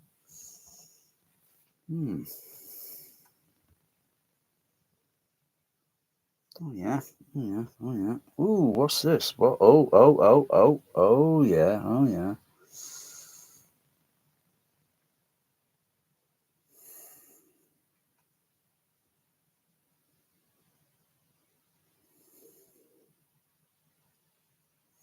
I prefer watching the DVD region 1. I cannot watch that atrocious, appalling 4K with the fake grain. It's got fake grain effect. It's a post editing source. It's done in post. It's put over the image like a transparency grain effect, but it's not legitimate. It's not legit grain. It's fake. It's like first they DNR a movie, then there's all this outcry for bloody, like, do away with the DNR and add where's the grain, Sometimes it depends on the film and the film stock. You might see grain on some type of film stock, and maybe very less on other film stock. Like, I've got a microscope now, so I could, though it's a little bit too close magnification because it's very awkward to see the 35mm film print to see if I can see, any structure of grain or such. But it depends on the film stock. But I'd rather watch it on this DVD region 1 DVD, not that fucking awful 4K disc.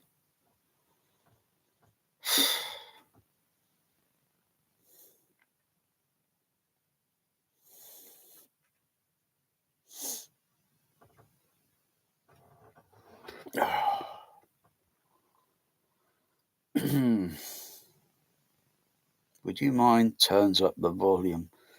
The sister, what does it say? What do these lyrics say?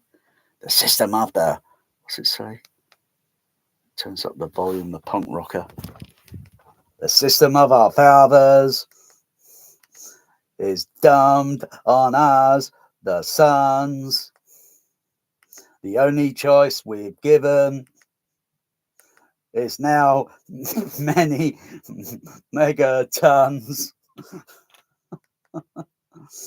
Would you mind stopping that damn noise?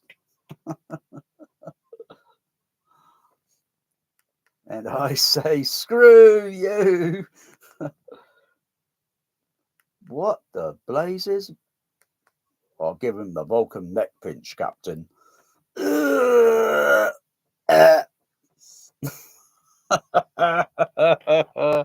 Oh, bravo.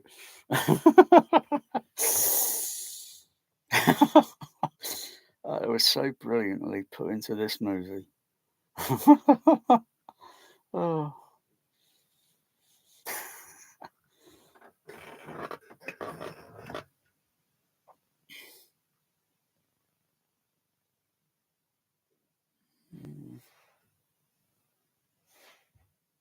Double damn ass on you. You mean the profanity? That's simply the word. Simply the way they talk here.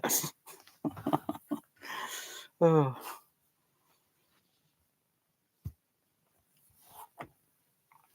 Oh dear. Mm. Mm. Mm. Mm. Wow.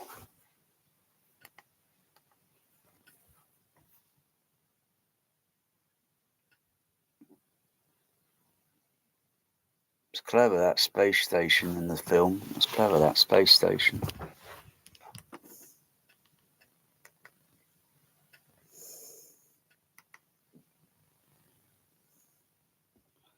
Clever. Wonder how many years it would have took to build that space station. How many decades? Yeah, it might be got all the Federation of Planets and all the others, you know, and then you got to have a building design for it and so forth, and a schedule to build it and complete, and then completing it, and to build something like that in this century, that sort of space station. I think you're looking at maybe 20, 40, 50, 60. Oh, for argument's sake, I would say 100 years. Easily 100 years or so. By which time, all the and the technology that has to go onto it, all the computers and everything, has all got to be kept up to date as it goes through the progress of building it. Otherwise, everything's going to be outdated. And to build a Death Star, forget about it. That is total. You know, I think something more practical, something like the space station in 2001. So it's circling, it create artificial gravity. Something like that to build.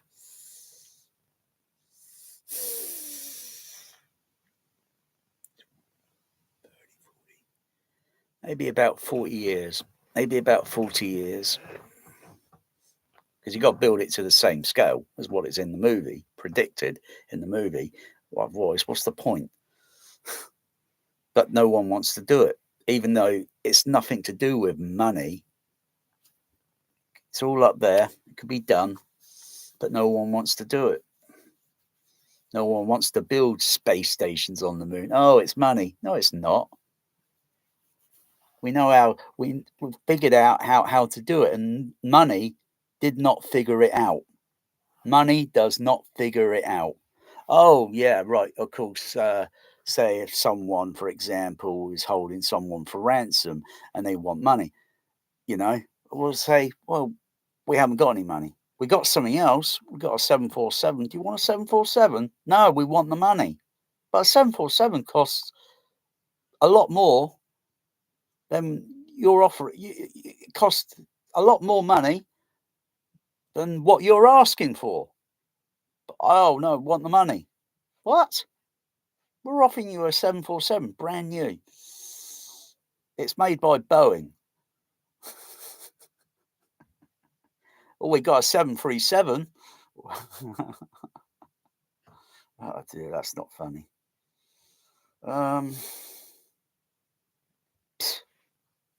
Wow, I like the way they did this cloud thing here. Wow, that's no CGI. That is clever how they did that. Wow. That's no CGI. Wow. Wow. That's clever. See? It's not money that made that visual effect. It was like, you got any idea how to do that? And it's no, I haven't got. I got the idea. Oh yeah, tell us about it. That's clever how they did these effects.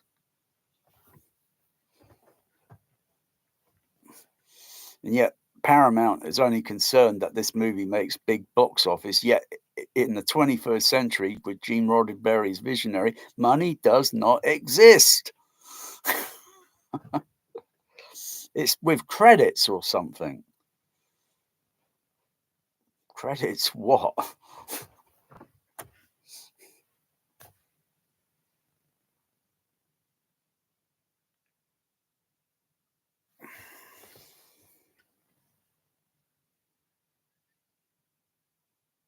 It's difficult to answer when one does not understand the question.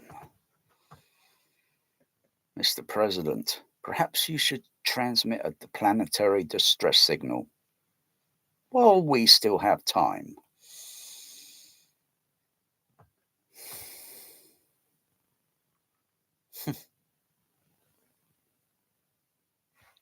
Well, come on, get on to this. How many more minutes? Oh, for crying out.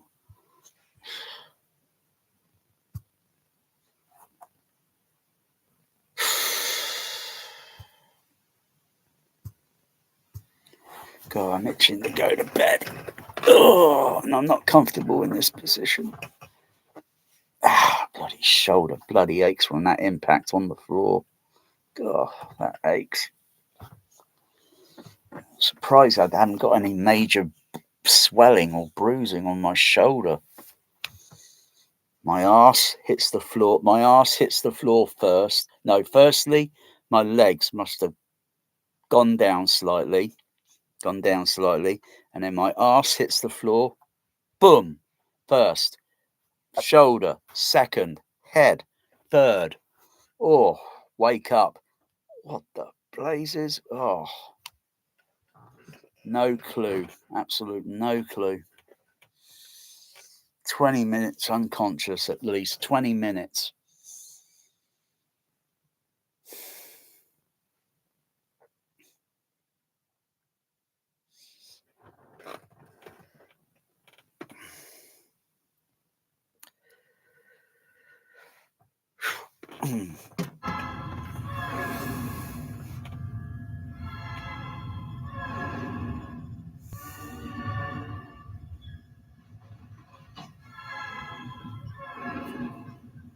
Spock, what do you make of that? Most unusual. An unknown form of energy of great power and intelligence. Evidently unaware that its transmissions are destructive. I find it illogical that its intentions should be hostile. Really? You think this is its way of saying hi there to the people of the Earth? There are other forms of intelligence on Earth, Doctor. Only human arrogance would assume the message must be meant for man. You're suggesting the transmission is meant for a life form other than man? At least a possibility, Admiral. The President did say it was directed at Earth's oceans.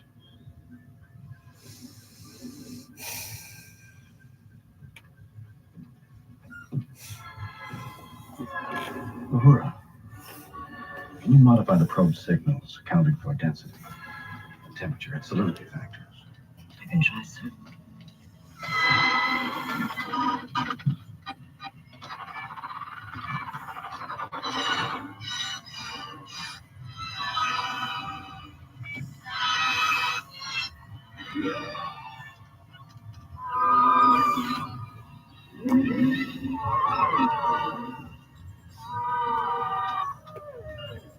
I think I have it, sir. And this is what it would sound like underwater. Yes, sir.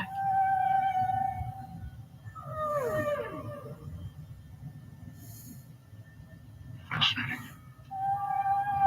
If my suspicion is correct, there can be no response to this message. Excuse me. Where are you going? Test my theory. How long did you stay here? No way. Somebody's got to keep an eye on him.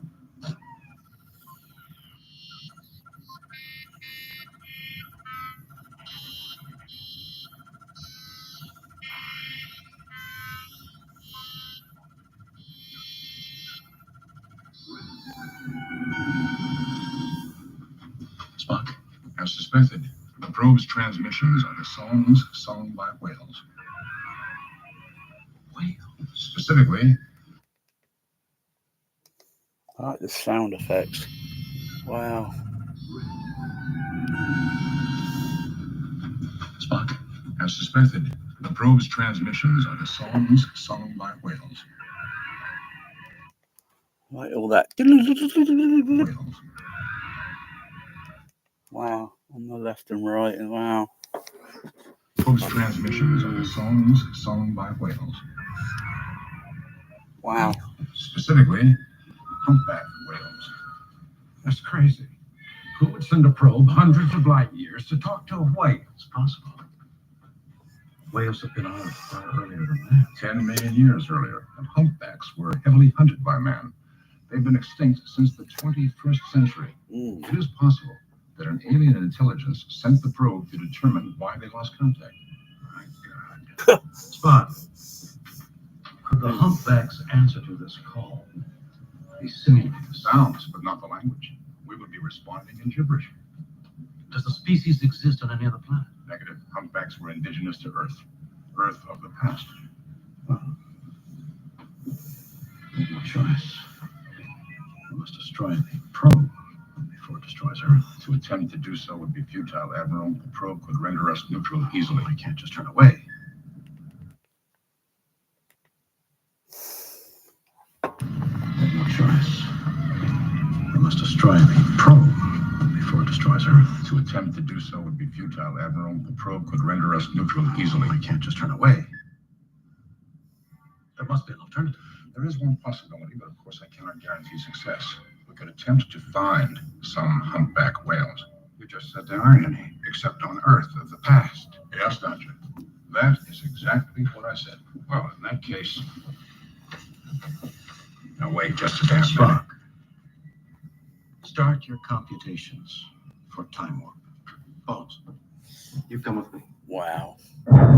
What a movie.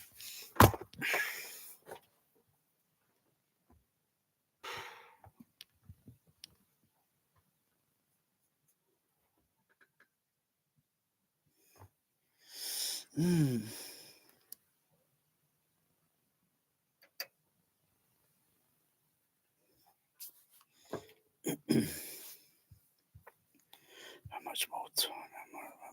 What is it now?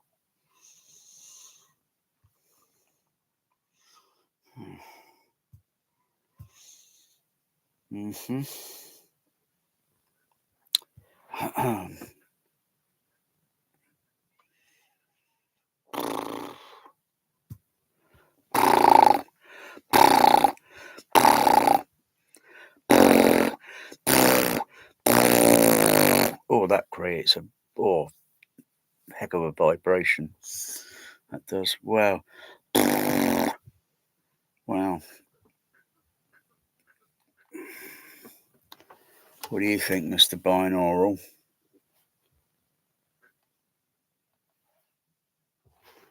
To listen or not to listen? That is the question. To listen or not to listen? That is the question.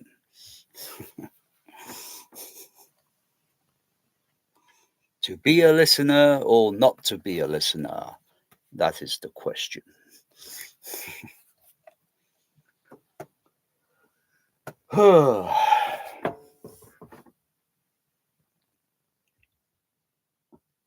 Hmm.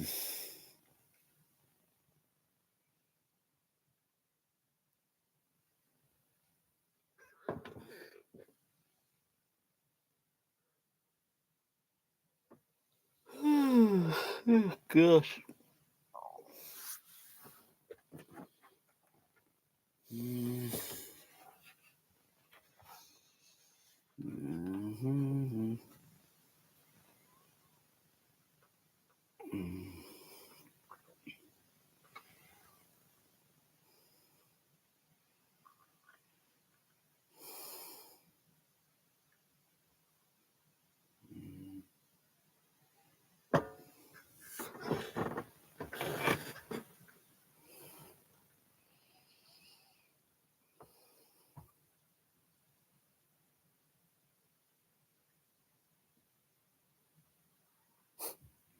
Clever, huh?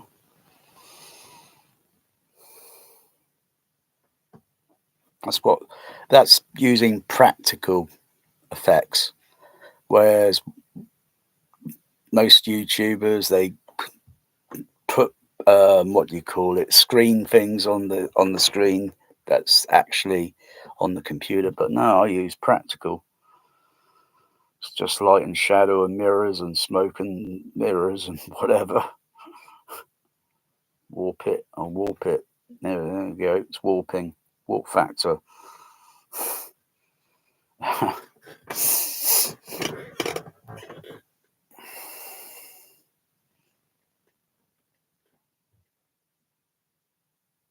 Mm,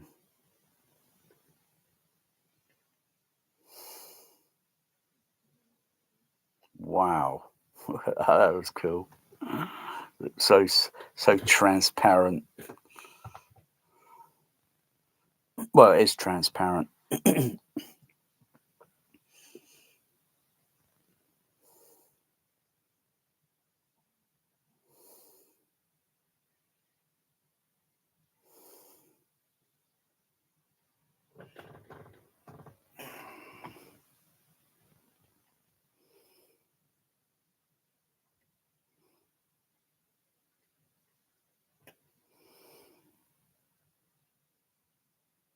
That's some vibration shaking effect.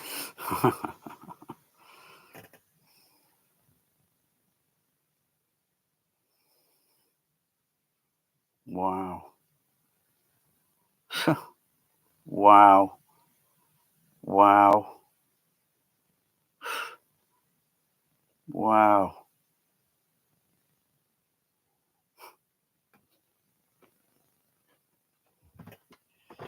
Mm,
wow.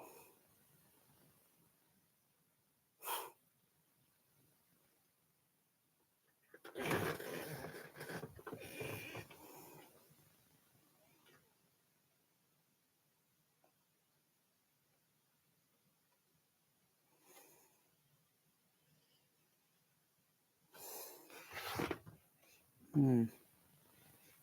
You can use the plastic for a few things. Optical effect, light and shadow, sound reflections. Oh.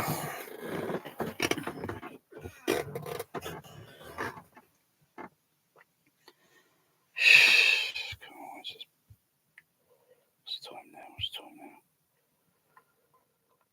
Oh gosh, golly. Mm.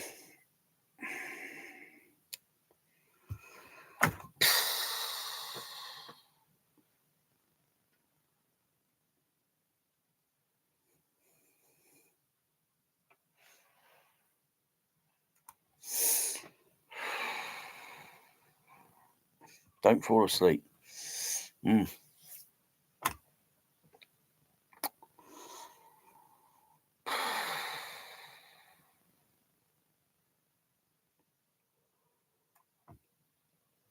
Oh gosh. I don't know what it is. I get AS, yet my breathing and respiration is okay.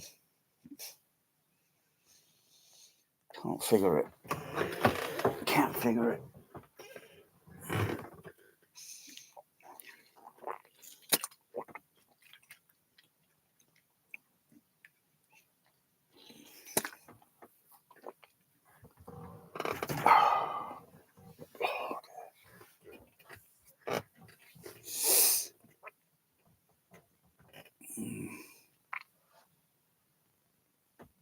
Mm.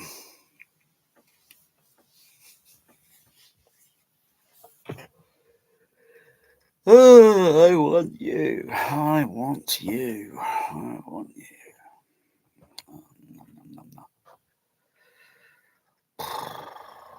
No, don't fall asleep. Crying out loud. Oh.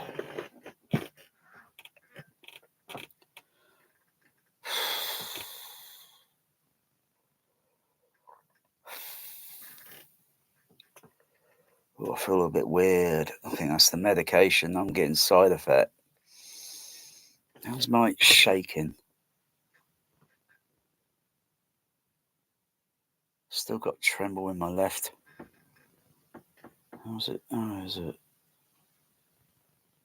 Yeah, my left hand, my left side is still trembling. Oh, I don't even know how many days. I'm not sure if it's when I took the new medication or no. If it's not the I can't. The other whole Monday, my whole body was trembling, literally. But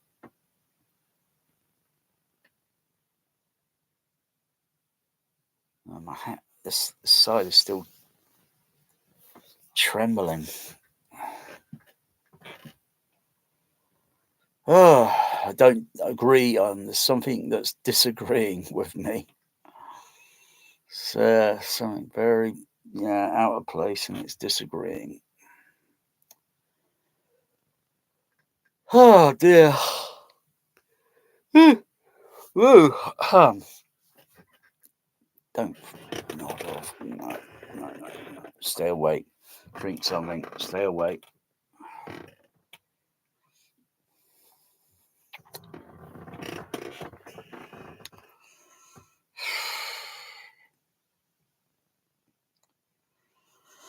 Oh gosh.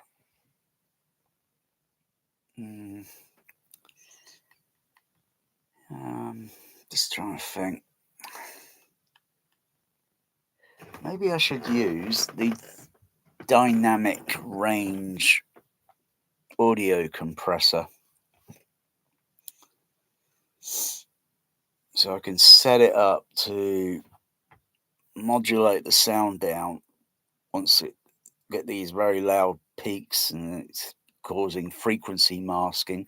Because you get frequency masking, so if something on the left channel was too loud, it can mask sound that's in the center channel, or the right channel, or if left and right are playing these stupid levels and such, it will definitely mask what is in the center channel.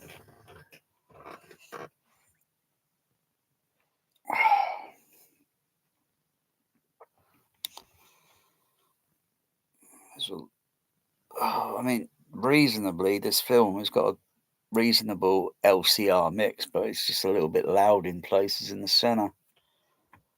But I think maybe I'll try something like the dynamic audio range compressor and try that again. So set the threshold levels set the threshold level. So the fader level's got to be set within, oh dear, yeah, and then just get that set, and then get the other thing so it would automatically, so I don't have to make adjustments, so it would be automatically adjusted.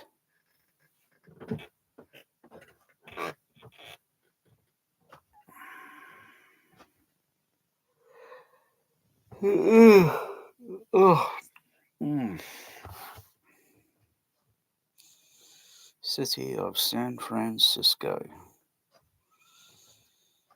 San Francisco, open your golden gate to me.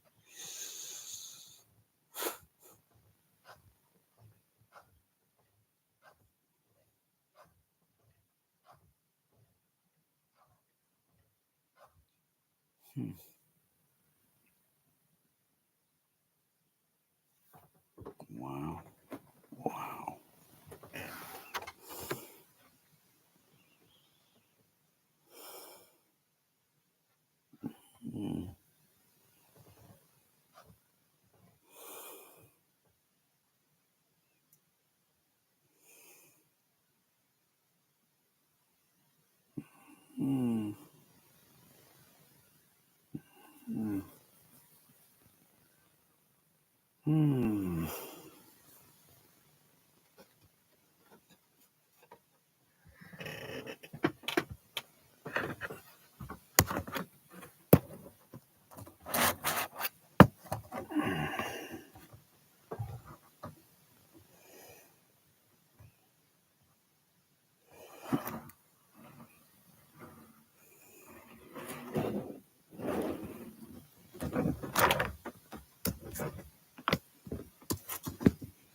Where's this camera? Roughly? Oh, there it is. Okay, right, there we go. Oh yeah. Okay, hold up.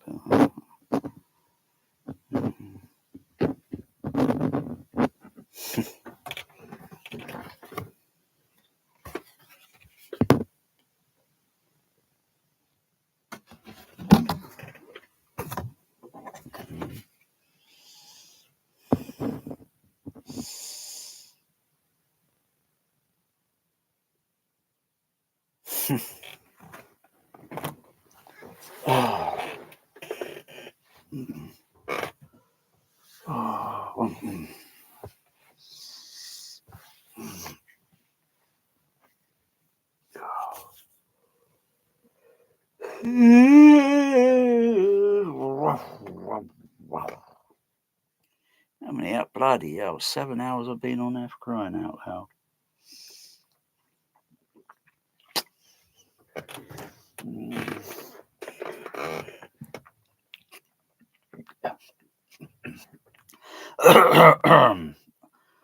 Oh, God, it's almost 8 hours. Oh, gosh.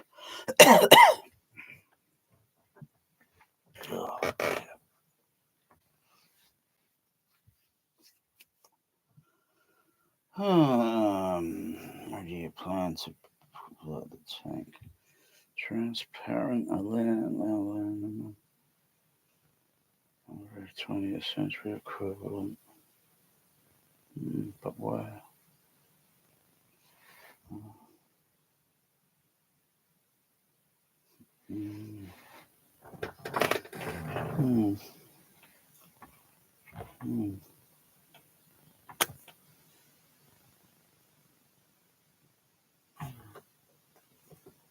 Let's see, okay.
Need matchsticks. I definitely need some matchsticks. Mm.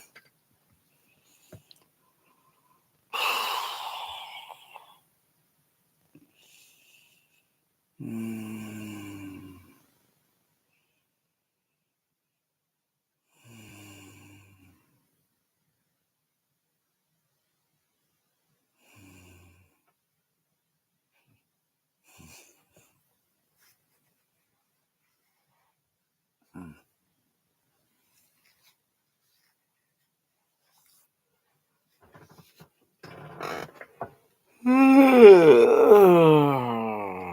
Winding down.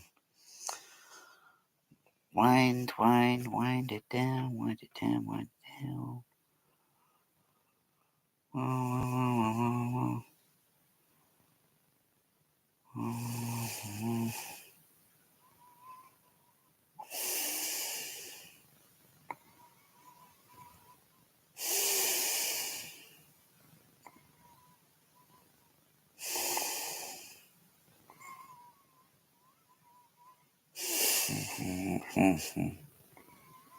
I can't.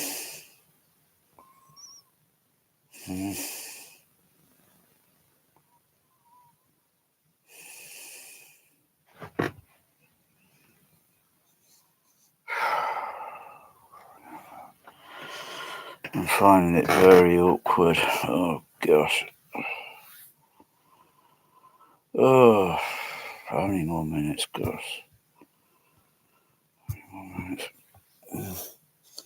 Oh, okay, it's coming down pretty close. Oh, um, mm,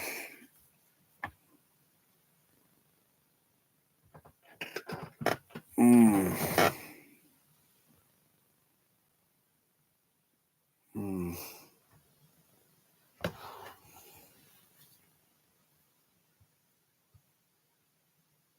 mm, mm-hmm. Yum, yum, yum, yum, yum, yum, yum, yum.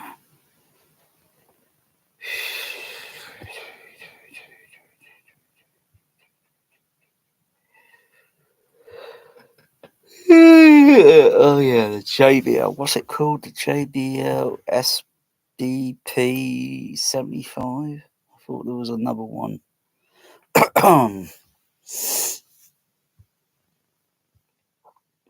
Oh, what is it?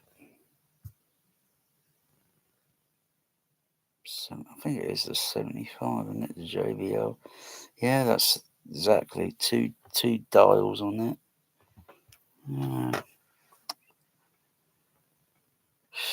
Oh dear.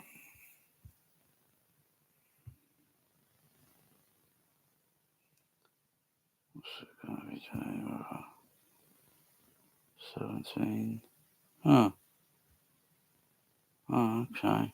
Oh. Oh. Alright.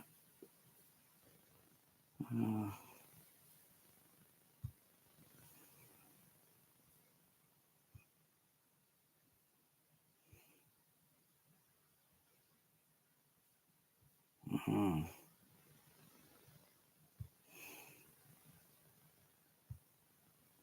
Mm.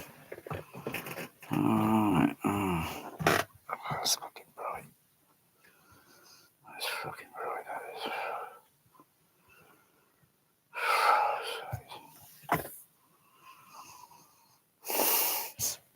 Crying out loud, stop nodding off. Come on. It's almost coming up. It's almost coming up. Come on, come on, come on. Oh. Just figure for 20 minutes. Oh,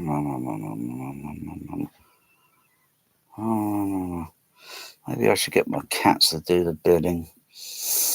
Oh, at least that's, yeah, just put some cat food in front and bid when, yeah, and they'll press their paw on it and do the bidding for me. Oh, oh, oh boy.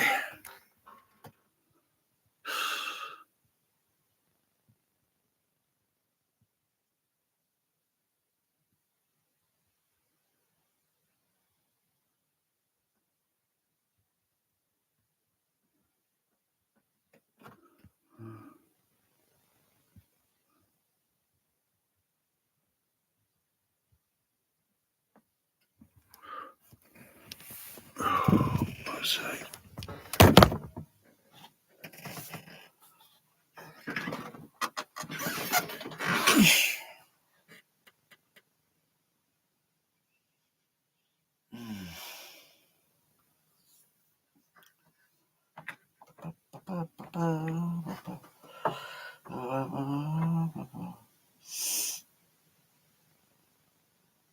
"100 years ago, using hand-thrown harpoons, man did plenty of damage.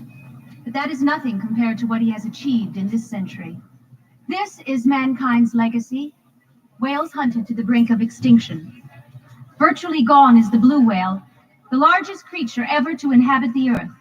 Despite all attempts at banning whaling, there are still countries and pirates currently engaged in the slaughter of these inoffensive creatures. Where the humpback whale once numbered in the hundreds of thousands, today there are less than 10,000 specimens alive, and those that are taken in are no longer fully grown. In addition, many of the female whales are killed, while still bearing unborn calves. To hunt a species to extinction is not logical. Whoever said the human race was logical? Now, if you'll follow me, please, I'll introduce you to the Institute's pride and joy.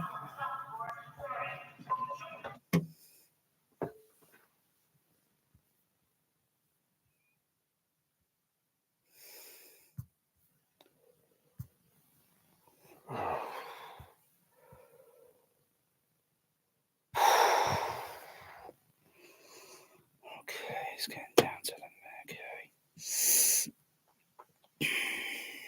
Let's stay focused on that. 9, 8, 7, 6, 5, 4, 3, 2, 1. Okay. 9, 8, 7, 6, 5, 4, 2, 1, 0, 1, 9, 8, 7, 6, 5, 4, 3, 2, 0. 1, 2, 3, 4, 5, 6, 7, 8, 9, 0.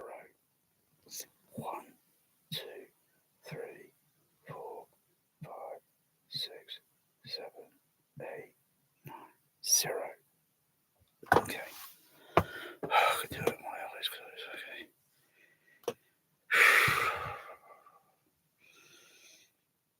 0.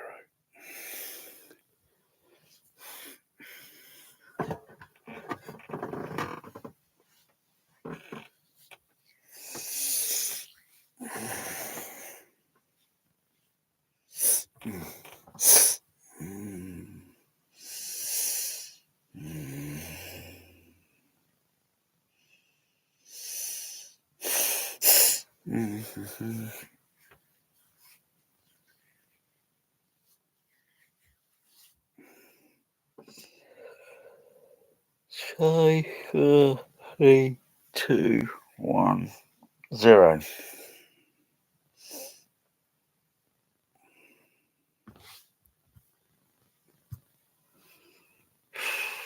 0. 0, 0, 0. Oh, red alert.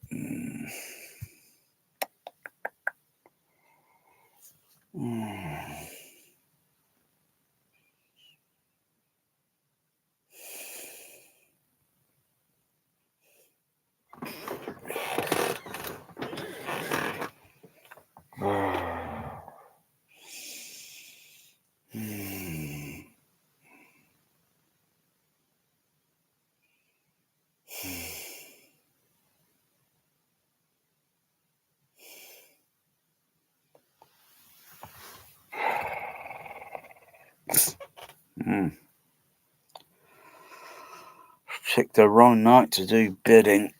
Oh, gosh sakes. Why couldn't it have been earlier in the day? Oh.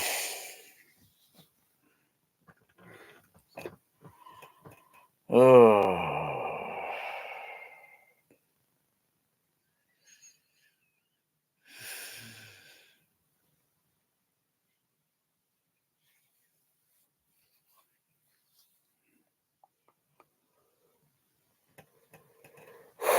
I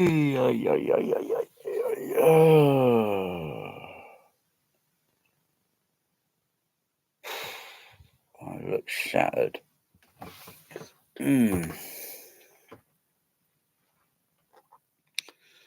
Shattered. Knackered.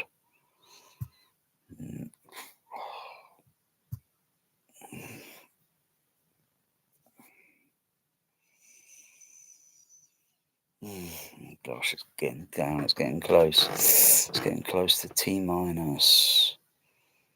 Wow. I feel like Indiana Jones in Raiders of the Lost Ark.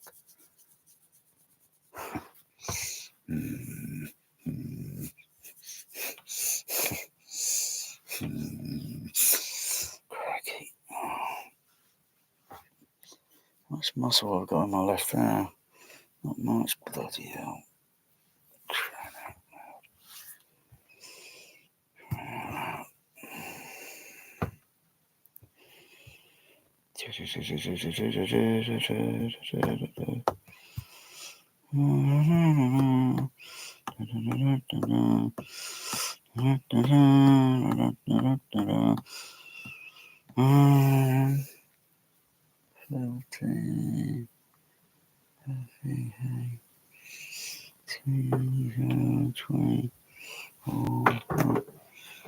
I'm going to play back. What's it saying in film?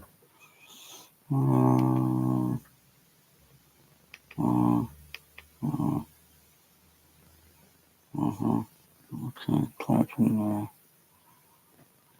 Okay. Wonderful world of worlds begin in pyramids. Smile again. Getting close, okay.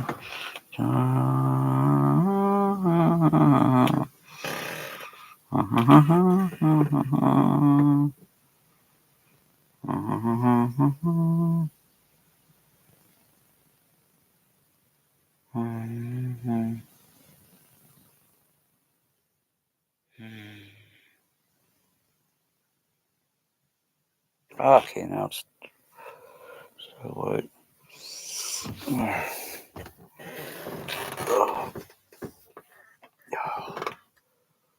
Oh, wow! Look at all that! Wow!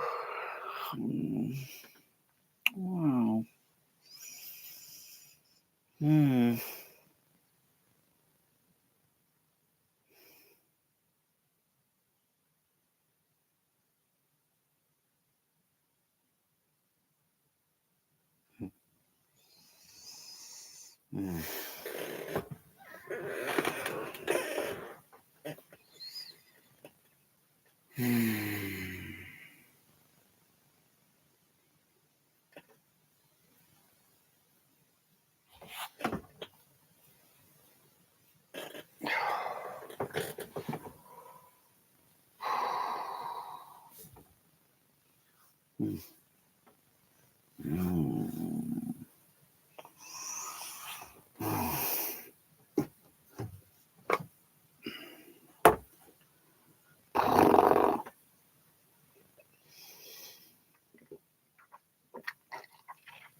Okay, getting down to T minus 2.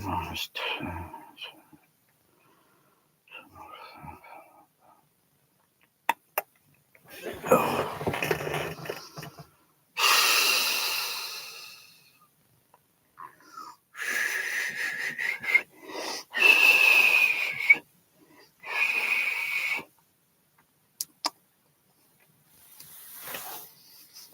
45,000.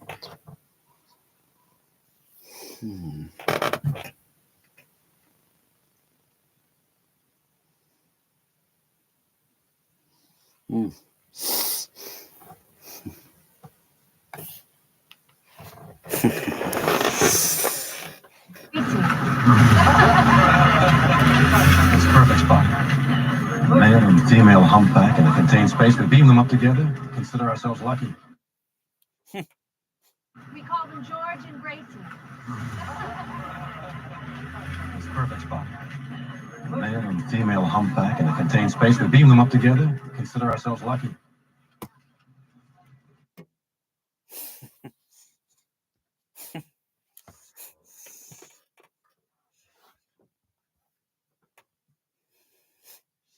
So I heard Captain Kirk correctly.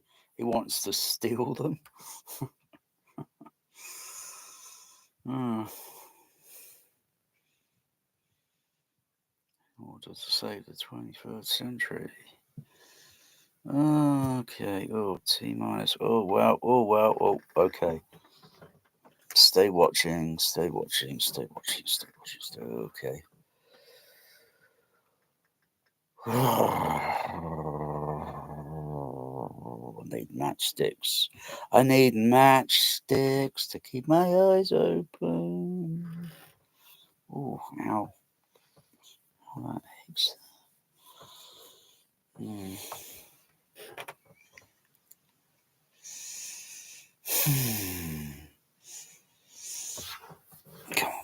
Get up, right.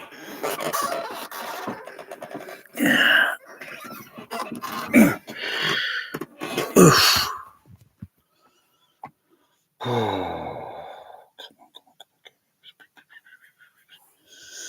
I can. What do I want to do? Yeah, I'll go for that. Go for that.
Ooh.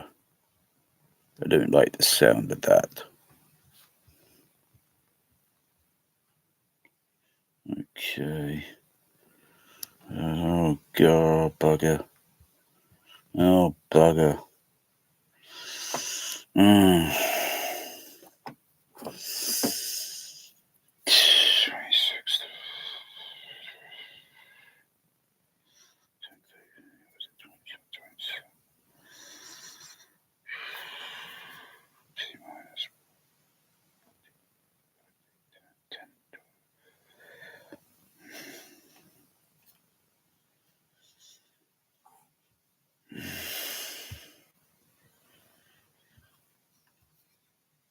This is getting tense. This is getting tense.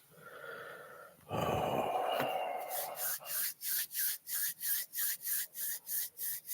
Okay, I'm gonna have to use the tactic.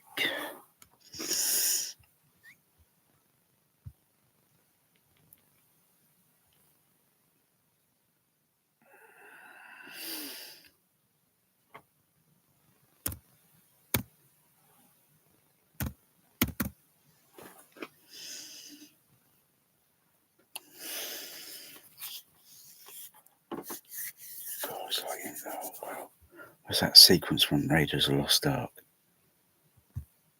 No, Raiders of the Lost Ark.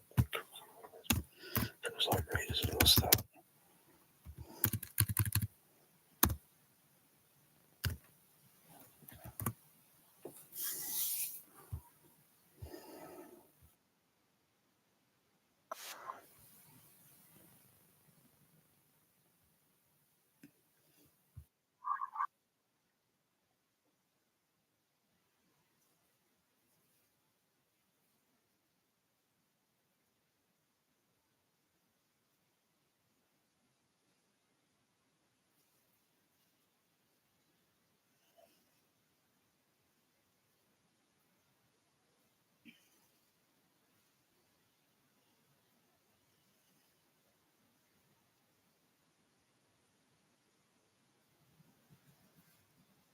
Stay here.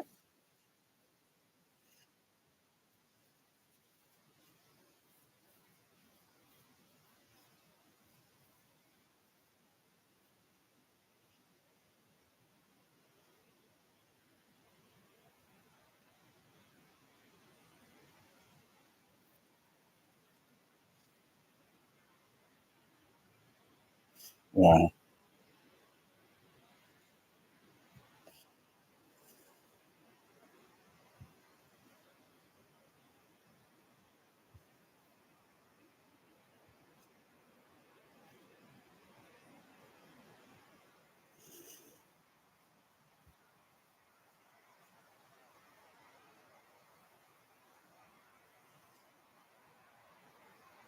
Mm.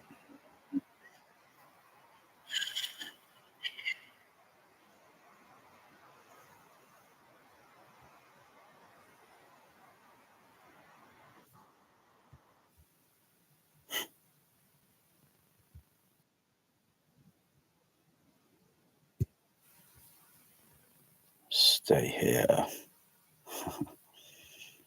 Let's get in here. Let's get in here.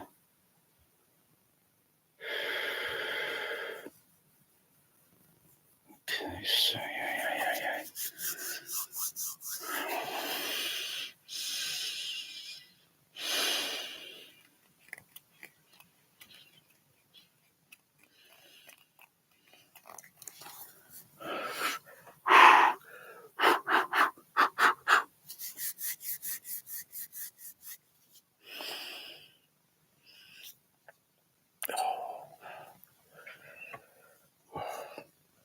Definitely getting some pressure in the now mild headache.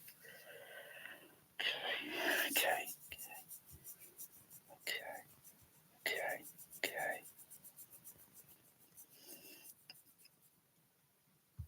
One, two, 3, 4, 5, 6, 7.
Stand by. Whoa. Stand by. Stand by.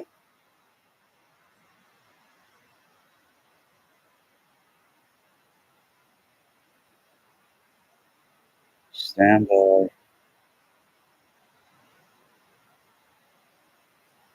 And I'm going to go a bit higher. Definitely want it.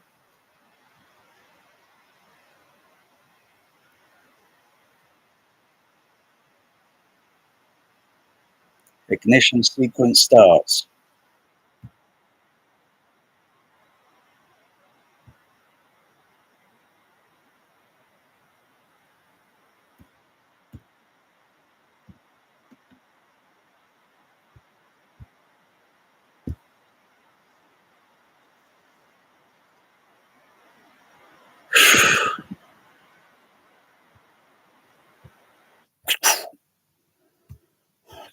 Okay.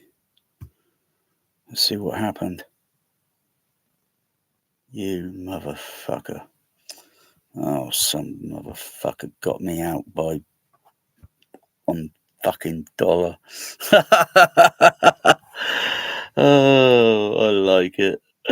Oh dear. Oh well, there's another one on the weekend. Oh, that was a good bidding. That was a good bidding war. That I really put a okay. Yeah, but that sold for cheap as fish and chips. That did. Oh, crikey! 26 other people watching. Crafty buggers.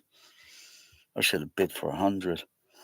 Oh, no, I would have definitely put the other one out of commission.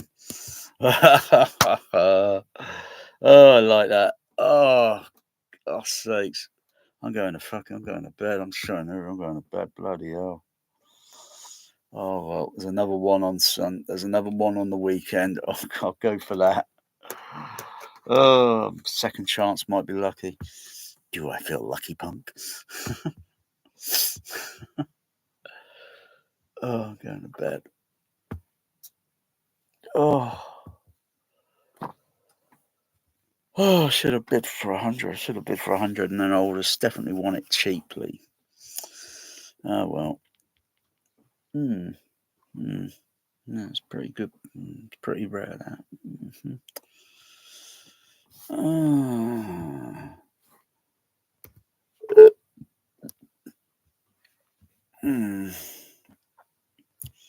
Let's have a look at the bidding.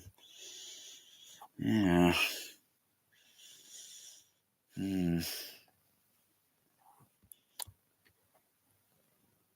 Sorry, you were outbidded. Crikey.